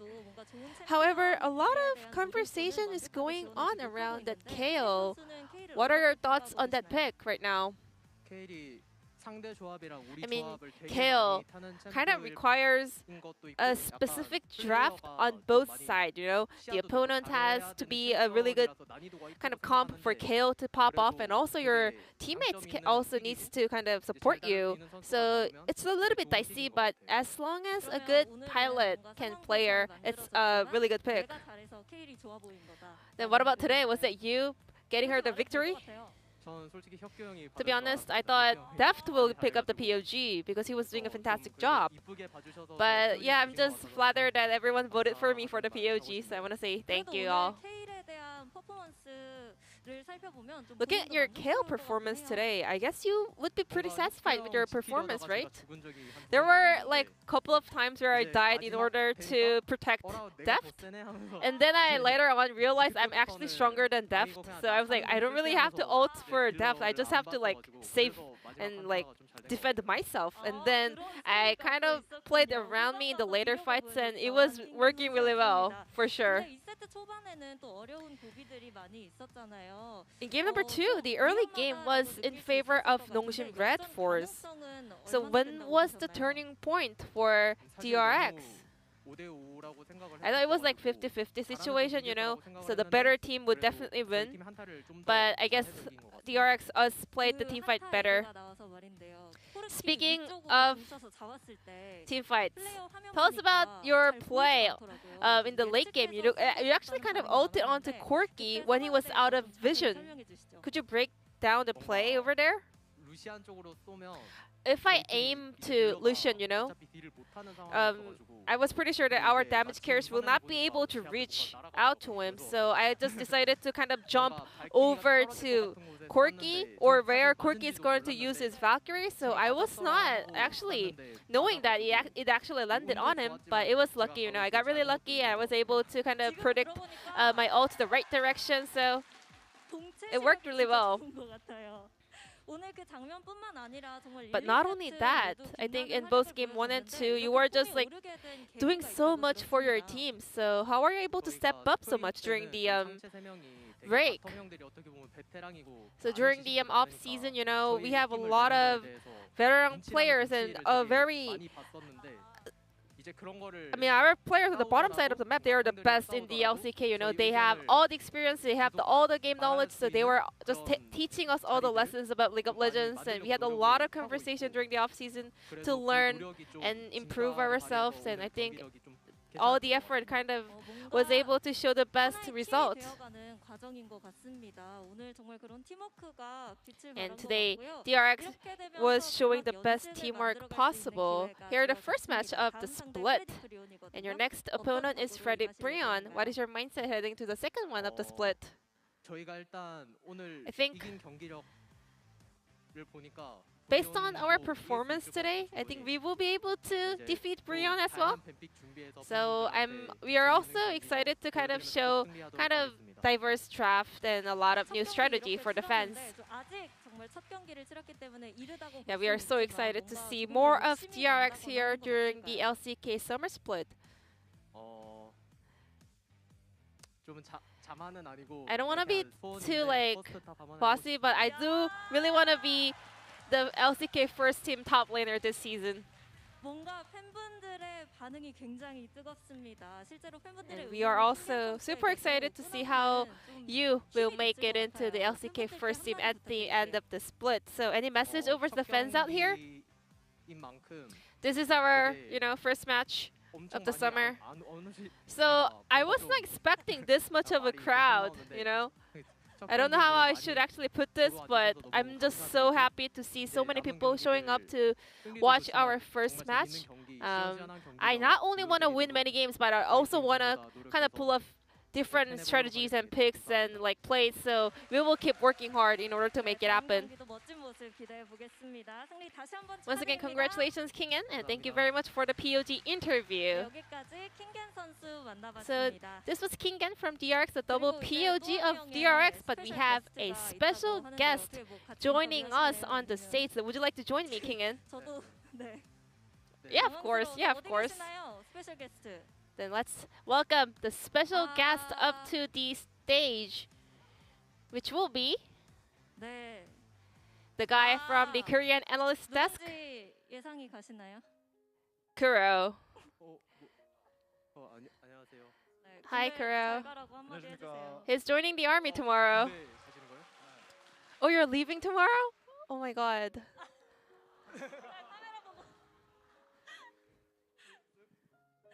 아, 네, 킹현 선수 오늘 이렇게 충성까지 King, and once again, 감사드리고요. thank you 이제 for 보내드리도록 joining us. 하겠습니다. And 네, 인터뷰 now we will have a 감사하고요. special farewell interview joined by Kuro, one of our beloved LCK crew. 보니까 슬프네요. 이런 감성 음악을 까는 거예요, 진짜. I was not expecting this kind of a background music though. 아, 알겠습니다. 내일 떠나신다고 So I heard 들었어요. you're 지금 joining the 심정이 army 어떠세요? tomorrow. How are you feeling right now? 여기 있는 게 맞나? I'm not sure if I should actually be here right now. So yeah, when I got the message from the production team, I was like, are you guys really sure about this? But you know, I really appreciate it. You know, thank you for having me over here. 깎으신 걸로 알고 And show us your new haircut. 또 저희 분석 데스크원들이 돈을 모아서 And that cap 해드린 모자로 was our 가리고 gift 있잖아요. from 팬분들 the 궁금해하실 것 같아요. LCK Korea analyst desk crew. But show us the new hair, the new style. 본인은 굉장히 만족하신다고. How do you like 진짜 it? 괜찮아요. 잘 어울려요. 생각보다 나쁘지 않더라고요. It was not as bad as I thought, you know. I thought I was gonna look awful with this hair, but it was pretty good. 아, And 좋습니다. fans also 이제 분석 think that 데스크 Kuro looks 떠나려니까 super 좀 cool 아쉬우신 with that new 것 같아요. hairstyle. 눈에 좀 눈물이 맺혀 있거든요. And 정말요? you know, you're now leaving the Korean analyst desk. So how are you feeling? 썸머까지는 하고 가려고 그랬거든요. Well, to be honest, I was actually thinking of joining the summer split as well, but and then I had to go to the army, so plan changed. So yeah, things are happening, you know. Then when was the most memorable segment you did here on the LCK analyst desk? The first one, you know. I was so nervous, but somehow I made it all the way here. And also I got a really cute and pretty cap from our family, the LCK families. 특별하게 또 롤파크를 찾아오신 이유가 있다고 들었어요. Then why did you decide to show up to Low Park a day before you joining the army?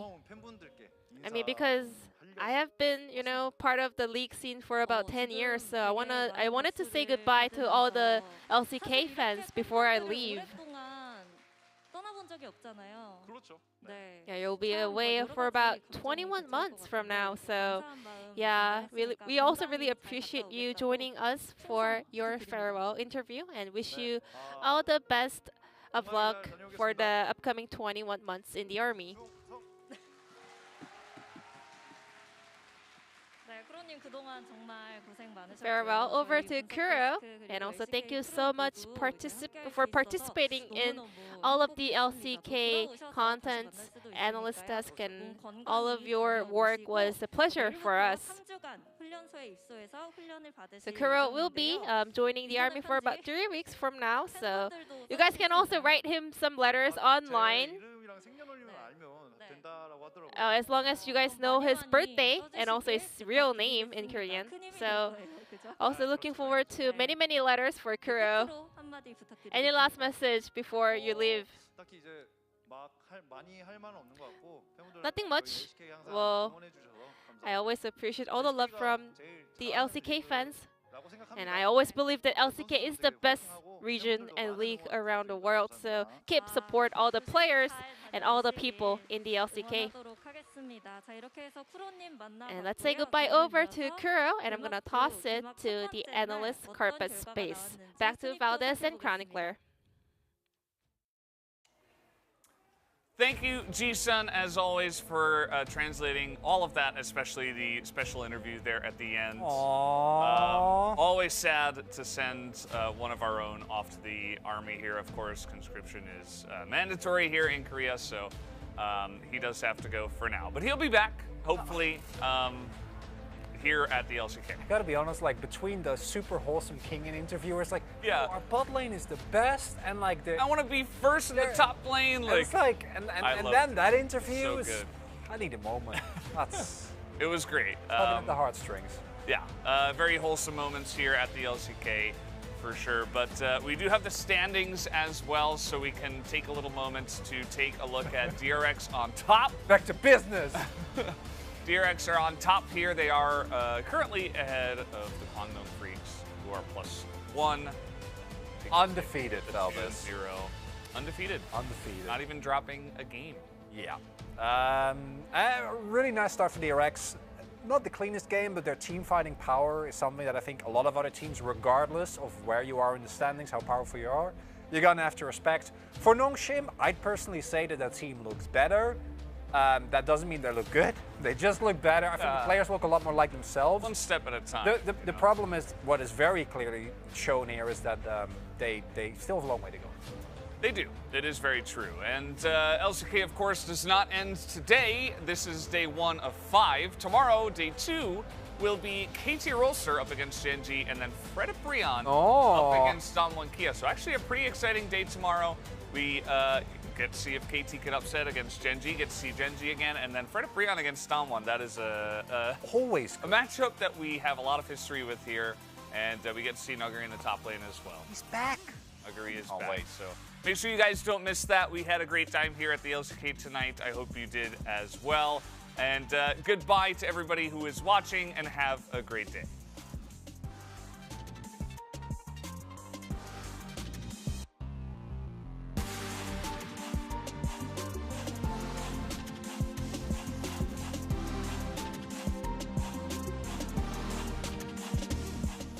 Standing on the edge of this big love, I'm not looking down, baby, I'm ready to jump. I never believed love could set me free. You break down the walls I build around me. It's a strange magic every time we touch.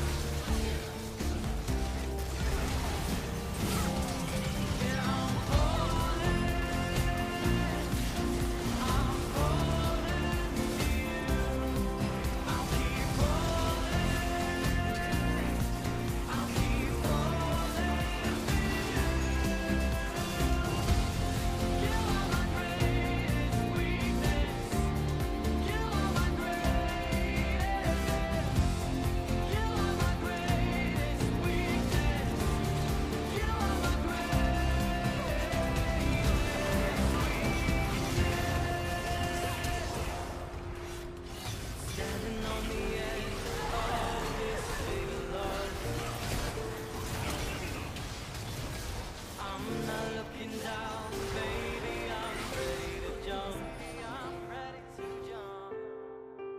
I never believed love could set me free. You break down the walls I build around me. It's a strange magic every time we touch. Yeah, I'm falling.